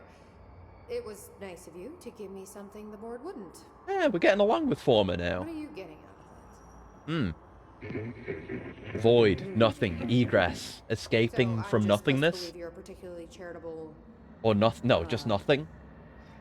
whatever you are? Or did Jesse misinterpret that? Neither, both. Hungry? Hungry? I mean, yeah, actually, I'd love a sandwich or something. I don't know if was he asking? That's not what you meant, was it? Yeah, no. Right, Panini, Former, board, Abalone. Said that again. Are you part of the board? Or used to be? Former. Once, split, board, blames. The board's fault? Okay, so you Oh, board split blamed. because Okay, the thank you for board the blamed interpretation, you Jesse. for- Pull the cover. There on the shelf. Side, beyond, nail, rescue, house, sun, warning. Gotta be easier Huh? to play charades. Yeah, Do I need to rescue someone? we can just play yes, no. We just do 20 questions? No. Okay, I don't know what I fantastic. No. Listen, this has been great, but No, we should play 20 questions with It's an opportunity to talk to an extra dimensional entity who used to be part of the board. This is important. We should stay here and ask more. House, listen, nail, leech, burn, go. Next example of Gen 2's really bad non-temps localization. Trust either of them. Teostra is Tezcatl, Aztec-themed manticore with a name sourced from bits of Aztec lore. Became made up nothing. Yeah, like it sounds Aztec-y, but it's not as good as Teostra, is it? Alright, so now we should be able to go anywhere. We're, you know, wasn't used to, like, not having all the powers again. Oh, we're back down here. Get spiked! Get spiked! Yeah! What? Oh, did he teleport? Where'd he go? Oh, fuck. Wanted to kill him for the health. Yup. Okay, grab you, throw you at you. There you go. Lovely. Ah! Okay, let's dash through all of them. Do big damage. Shield throw as well. Look at me using the shield effectively, if not efficiently. There you go. Teostra is the official localized name. Oh. Oh, no. Teoscatl is the properly localized JP name that comes from Aztec lore. Oh, right. Yeah, that makes more sense. Involved it in its partner. I'll put deets in Discord. Okay. Right. So it's like a pair name with Lunastra, or whatever Lunastra's original name is. Okay. Yeah, it sucks situations like that where it's like you localize something was localized badly, but the name is what is familiar now, and it's hard to change, and a lot of companies wouldn't be willing to make that change. Yeah, that sucks. Yeah, I'm so used to Teostra. Like, I see Teostra and it's Teostra. I didn't know about that original name. That's interesting. Very interesting. So, well, it's Gen 2. Gen 2 did get released. I was thinking, like, because I assume that the localization in 1 was also bad. So is that GU, not GU, fucking Generations, not Generations, fuck, just 1G, whatever it is, the translation patch. I assume that has, like, good localization instead, since it's fan-made. Two new pack leaders were really dumb names they just gave up on too. Okay. Yeah, that's always lame. I hate stuff like that. We could max out on energy right now. I'm gonna do that. It's fundamental. It's foundational, you might say. No, it uses the official EN stuff. Its aim is to be like Capcom official. That makes sense, yeah, since it, you know, that's what you want. I think that's how it is with, like, the, what am I thinking of? The Kurohyou fan patches as well. You want, that's probably the best way of doing it, because you'll always get purists who are like, oh, it's not like what Capcom would have released. The names are different. I don't like it. So, I guess the best thing to do is to make it, like, if Capcom won't do it, we will. Exactly as they would. It does succeed in that. Okay. That's interesting. That's interesting. I'll have to look into more of the original names. Because I didn't think it would go... I never thought it was, like, remnants of bad translation in the past. I thought it was just, like, that they changed the names. Like, Valfalk and Valstrax aren't that different from each other. So I thought it was just, like, you know, what each region would be more comfortable pronouncing, because, you know, there is that issue between cultures and languages struggling to pronounce things. Capcom changed localizers for 3rd gen. They did a much better job from that point. But they never touched the old games. Right, yeah, you know, because they're always just pushing forward. It's not like we get modern re-releases of old Monster Hunter gens, you know. The old names were mostly just they gave up on preserving much, or anything in some cases. Just made up stuff. Yeah, that does suck. Can I... Where? We got, like... Yeah, we can upgrade this now. Cause we've been getting the shifting fragments. So we can finally upgrade this. I'm not spending on anything else. Yeah, I can start making level 6 shit. And that's the highest level now. Ooh. I could farm some shit out, potentially. Why don't I? Like, what else am I going to use these resources for at this point? Shaded facet. I don't know what those are. Maybe that's from the second DLC? Let's make some stuff. Ooh! Oh, I got an achievement for spending 100 ability points too. It just recycle. Yeah, we got to refresh with this. Which I guess I'll do. See if we can get more cool stuff. Yeah. That's only absolute, though. I don't want that. I guess I can save for those, though, so I won't refresh again. This is interesting, though. I'm gonna do this, see if I can get some better stuff. Health up is what I've got on right now, isn't it? Yeah. We finally got a better one. It's 60. Whoa! It's nearly double! What the fuck? From plus 36% health to plus 63% health. Jesus Christ. That's one tier up. How big's my health bar gonna be now? Jesus. That's kind of wacky. Look at that! Look at the size of my health bar! Well, that'll help with all that damage I'm taking. Hell yeah. That's a good one. Old names will mostly just say... Oh yeah, I already read that. Whoops, sorry. Cool. Thank you, Gal. One sec. I'm bad at that. Usually I realize, like, no, that's something you've already read. Idiot. But I make that mistake now and then. Right, let's go back to Emily. This is where we're branching out from to begin with. But we've got that side mission for her that we've just been neglecting because I was out doing this. Yeah, we were going to end up here anyway. The nexus of the whole area, pretty much. No new notes hiding around here, are there? Seemingly not, but I haven't looked thoroughly. Hey, Emily, I found some tags. And that one that's still underneath the elevator. I know about that one. Anything noteworthy? Oh, yeah. The Bureau expedition down here left so much interesting stuff behind. Like their ID cards. Yeah. I picked up a weird one. It's pretty old. What's weird about it? Look at that. Yeah, I found a few ID cards myself. Or, more accurately, the Gotta Rangers catch 'em found all? for me. Are you starting a collection? I'm going for the whole set. I kid, of course. Yeah, we are actually going to get them all, though. Sort of like baseball cards, except for Bureau stuff from the 60s. Yeah, I wish I could see them. Hey, the one you found is Instead of just different. picking them up. It looks like it's a higher clearance level. Ooh. A rare one, then. Yeah. Want to keep it, Emily? Got Yeah, I the absolutely do. SSR But I think you from should the put it Bureau on for Gacha. now. High clearance access might come in handy. Sounds like you have something in mind. Guilty. See, Yeah. I've been going through Dr. Ash's notes, or the ones I can find, anyway. Like Darling, he seemed to enjoy hiding his most relevant research. Yeah. From what I gathered, Fucked us all over. there is another floor beneath the warehouse with Yes. a special lab that Well, I saw a requires key card 5 there. I high-level thought I did. staff members just to access. Yeah, we gotta get it so we can get the Take special this. Assassin's Creed It's an armor. old skeleton key.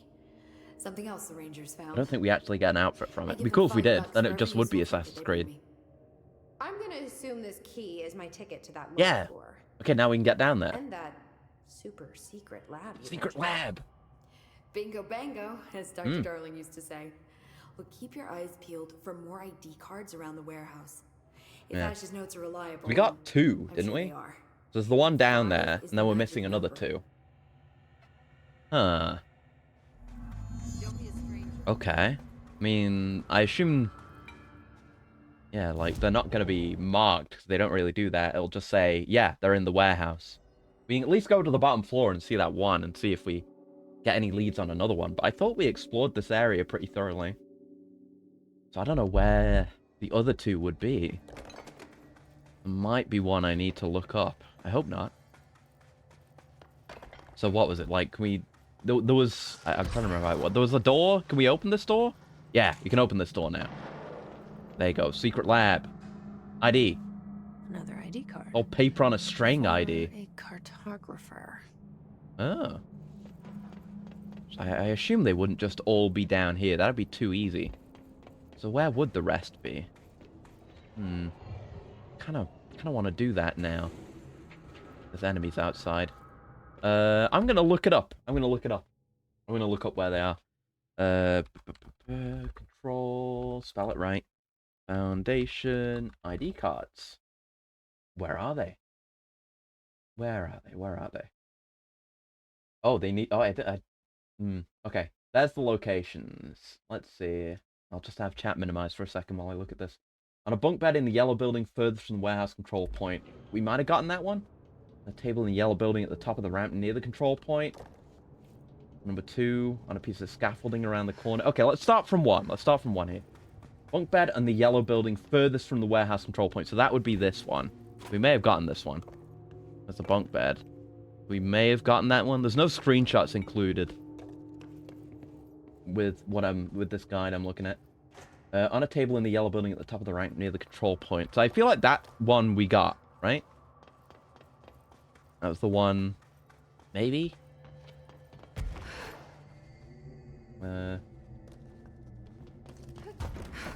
Yeah, this one. We got the one that was on the table here. Yes, we got that one. From number 2, on a piece of scaffolding around the corner. Over here? Hold on. Yes, I don't think I looked here, so... Yeah, there you go. Number 3. Another one of those ID cards. Security chief. In a corridor after using 3 crystal platforms to get into a hole in the large column. That... Do you mean like in there? And then number 5, in the elevator room at the rear of the column, ground level. That's the one we just got. So we're only missing number 4. In a corridor after using 3 crystal platforms to get into a hole. So I guess we can just elevator up there, and somehow I missed it. Somehow. I guess can we use the elevator from that bottom floor as well? I hadn't considered that. We just pull chat back up. There you go.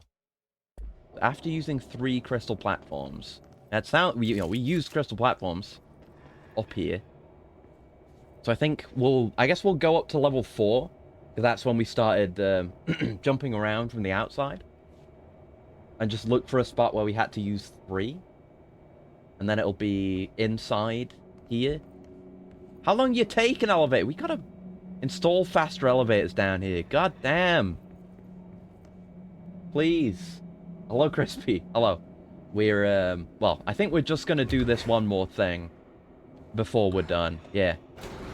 We've got an intriguing mystery. We're in the DLC, by the way. We're not in the regular building anymore. We're in spooky ancient foundation caves. But we're going to go... Well, we're going to look for the last of some mysterious old ID cards that might let us into a cool secret lab. This is Control. You can see that on Steam. Steam? On Twitch. It says that on the stream. But it's Control. It's very good. It's by Remedy.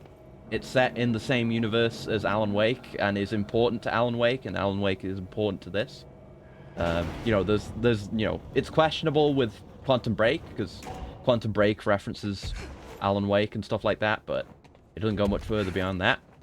Whereas this game is, like, there's an Alan Wake DLC for this game. Yeah, this looks like 3. Is that 3 or is that 2? This looks like 3.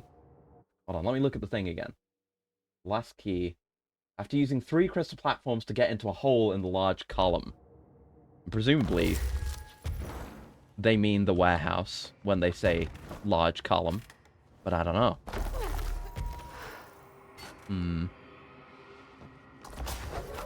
But this is only 2. Actually, no, there isn't a third one there. That's just 2. So I don't think it's that one. Unless there's like one up at... I need to look at a better guide. It is what I need. This guide is bad. I need images. Tell me where I need to look. Looks like I'm using an ad blocker. Continue without disabling. Fuck you. GameRevolution.com. Fuck off. Okay. Yeah, first 2 around the houses. Search the interiors. Pope gives you the third one. Next key's in the warehouse. You need to have the create skill. Okay, there's a screenshot. Let you summon crystals in predetermined places. Stand in the place in the above picture, create a few platforms and jump on. The 2 highlighted areas show the place you need to create crystals. You can reach by levitating some debris at the side, then hop into the warehouse from opening side. I think that's lower down. I think that was the original thing I wanted to explore. But then I got distracted by the whole thing we're actually supposed to do. When I was originally trying to get higher up. I think it might be that. Maybe? Or maybe it's not.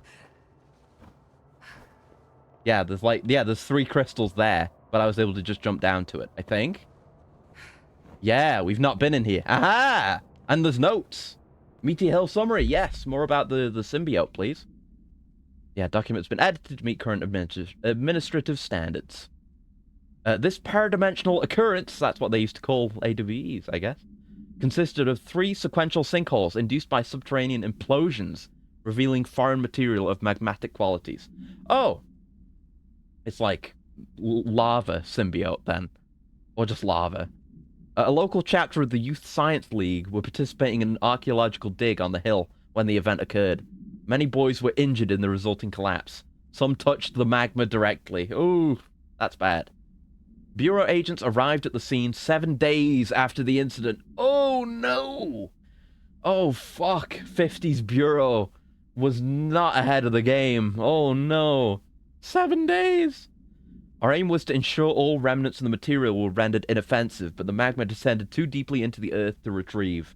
Foul-smelling odors were detected in the area, which were hypothesized being the dissipated element's vapor trail left at the scene. All acquired material were delivered to Washington for examination in the Bureau's on-site laboratories. Damn, you really kind of fumbled that one, Bureau. Right, there it is. This ID card was for an excavation engineer. I should just be able to take the elevator down, or just jump down, I suppose. Their cards down here. Yeah, no reason not to jump down, really. Right? Yeah, I could just do this. There you go. Oh god, no, I'm not engaging with you right now. I'm finding secrets now. Layer of dust on this place. Nobody's swept here in years. Oh, there's a note there I didn't see. No way he'd stand for this. I watched Civi's Christmas video already. Yeah, the dumbass New York invasion game with the terrible Eurojank voice acting. Would you fuck off? Okay, you want to fight? You'll get a fight. There you go. Get ye gone. You done? Jesus. It was very good. It was very good. Yeah. Very goofy ass game that I absolutely would not have heard of otherwise. But very good watch, as always, with Civi. There you go. Get ye gone. Nice hit. Just barely didn't manage to dodge it. There you go. Right, we done? No, we're not. Fuck. You're the one I have to dodge, so I'll just kill you first. There you go. Christ alive. Another mod that I don't want because it's too low level. Okay, so that has a number 1 on it. So do we just do them in the numbered order? Oh, that one's not going to number on it. Uh-oh. Oh no, this one's also 1. Oh, fuck. I saw something in the guide about doing it in the correct order, but I don't know what it is. Oh. Oh, we can look at them, though. Yeah, excavation engineer, Louis McNary. Head of research, Dr. Theodore Ash Jr. That's an important one. Security chief, Hank Wilder. Senior cartographer, Marcus Talbot. Lead physicist, Dr. Gustav Frenzel. Okay, so they've got numbers on them. But I don't know if there's anything we can divine here.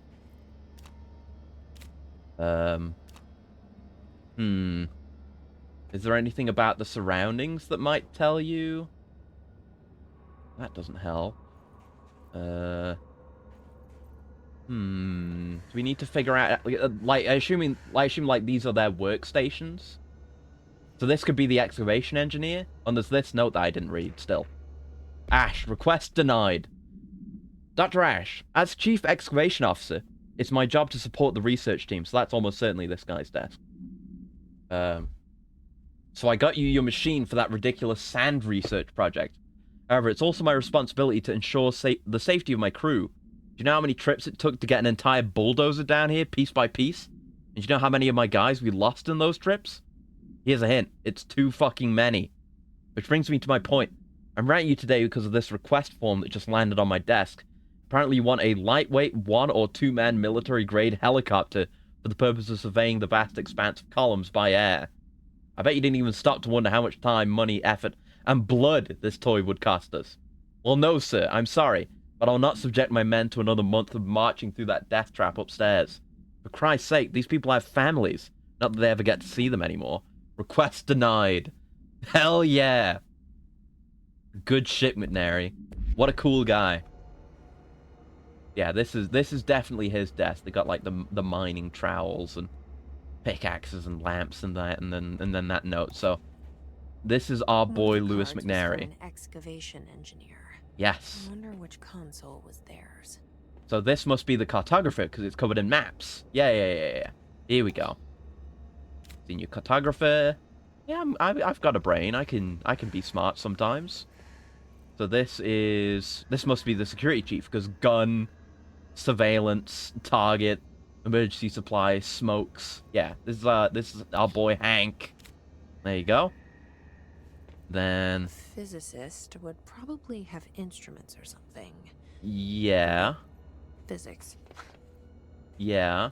So yeah, this is probably Ash, right? Then this must be our physicist then. He's got the Newton's cradle. Yeah, it's got Newton's cradle. It must be the physicist. Yeah. Not what else can we even see that would tell us? I mean, there's like a weird meter device. Reports. Well, it's only these two we're uncertain about, so we could switch them. And then there you go. Hey, big brain. From the Batman thing. How far down? All right. We've seen how. Well, I assume we've gone to the top of this elevator. I hope so. Now it's time to see how far down it goes. Basement lab, level 0. I love secret floors, secret spaces, secret labs. Doing shit to gain access to them. Still, this lab's way tinier than any of Darling's. Yeah, it's pretty fancy down here. Ooh, they got stuff. Oh, hey. This is definitely a worthy thing to finish on. Exploring this place. Super secret ancient labs. That's the kind of place I want to explore. It really doesn't look that much less modern than anything upstairs. Uh-oh. Valve puzzles? What are we doing here?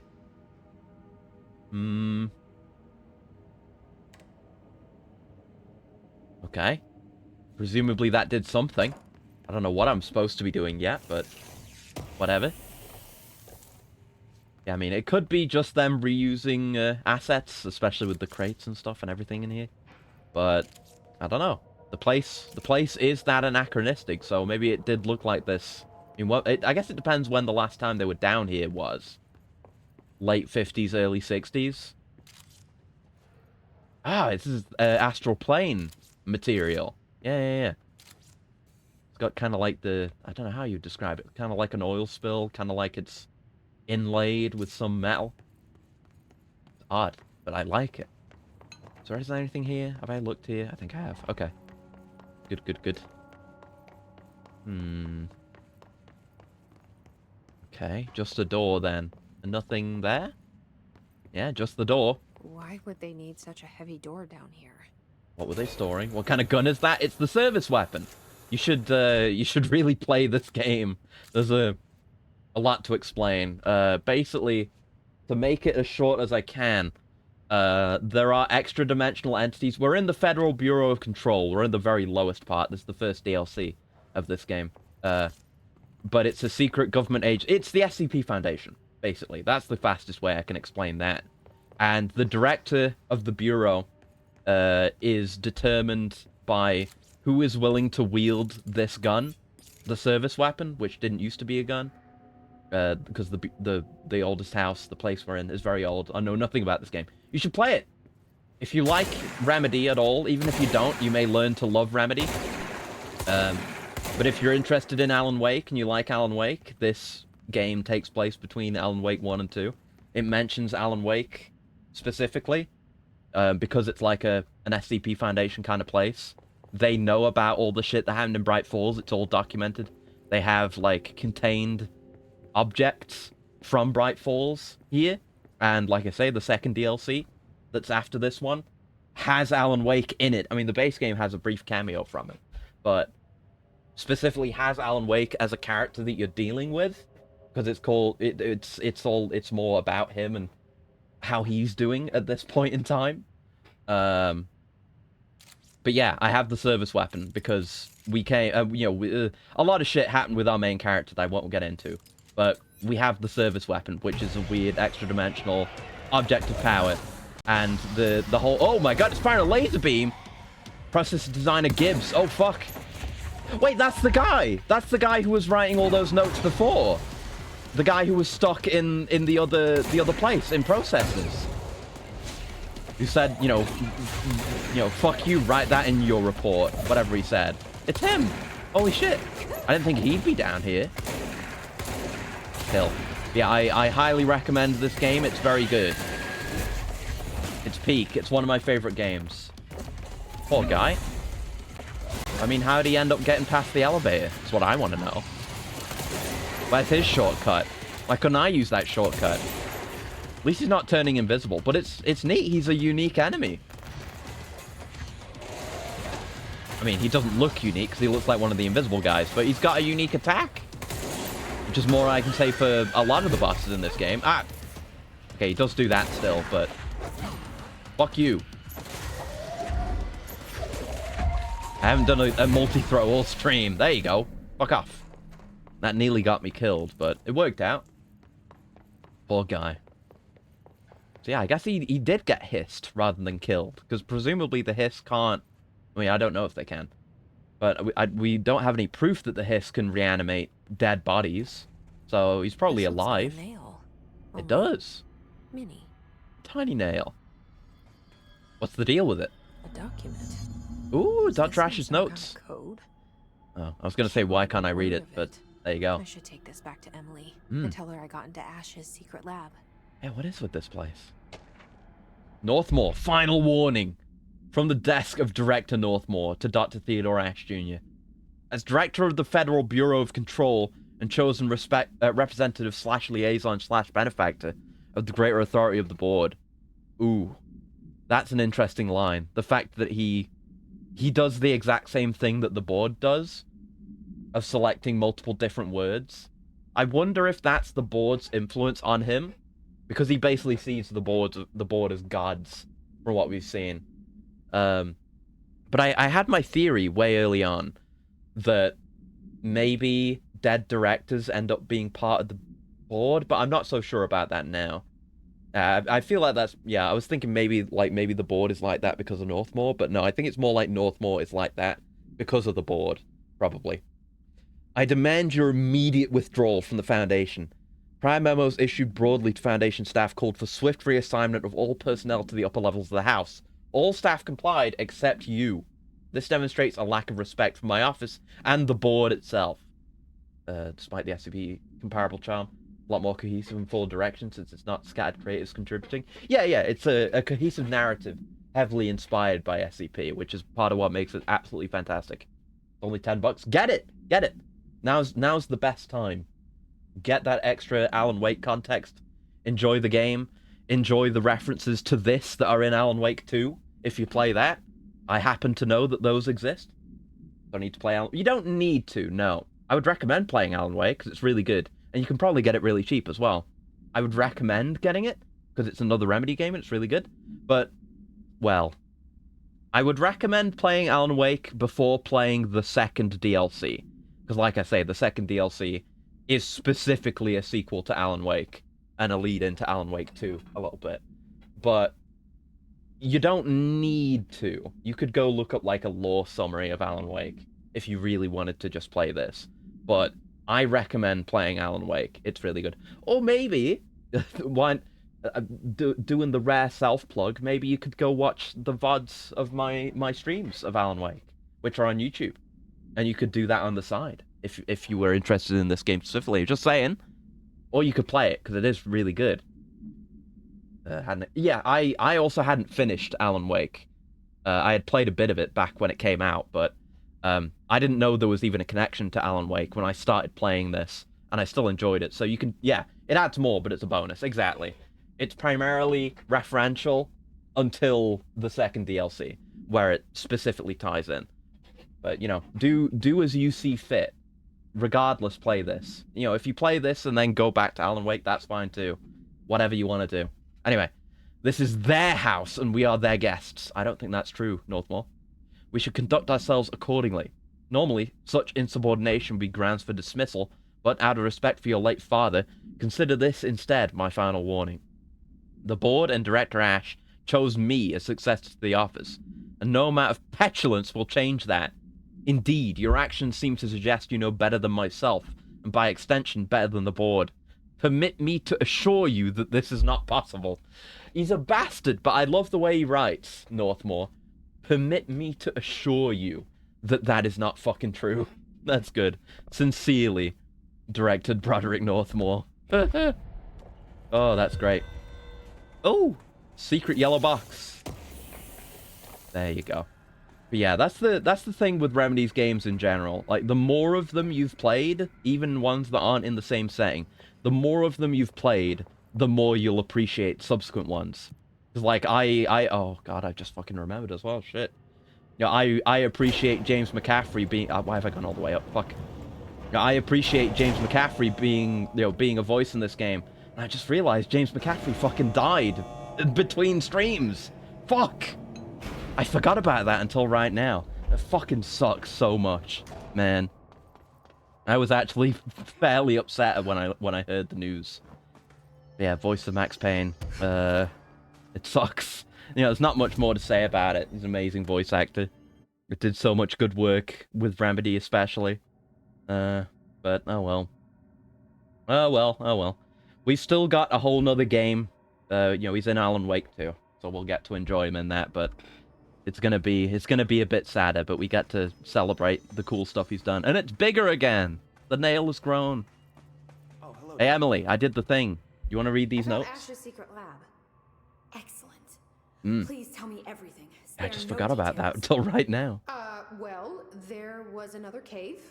Yep. The walls were covered in paintings of eyeballs. Wait, what? Were they? Research I didn't see seemed that. Dedicated to studying a kind of We're gonna go back then. smaller version of the nail. I didn't notice eyeballs. It looked like But the same again, material as the one up here, but just a different reference shape. to eyes being seen in the room with the nail, even though we haven't seen that. Or at least some schematics. I mean, Dr. Ash was a very accomplished engineer.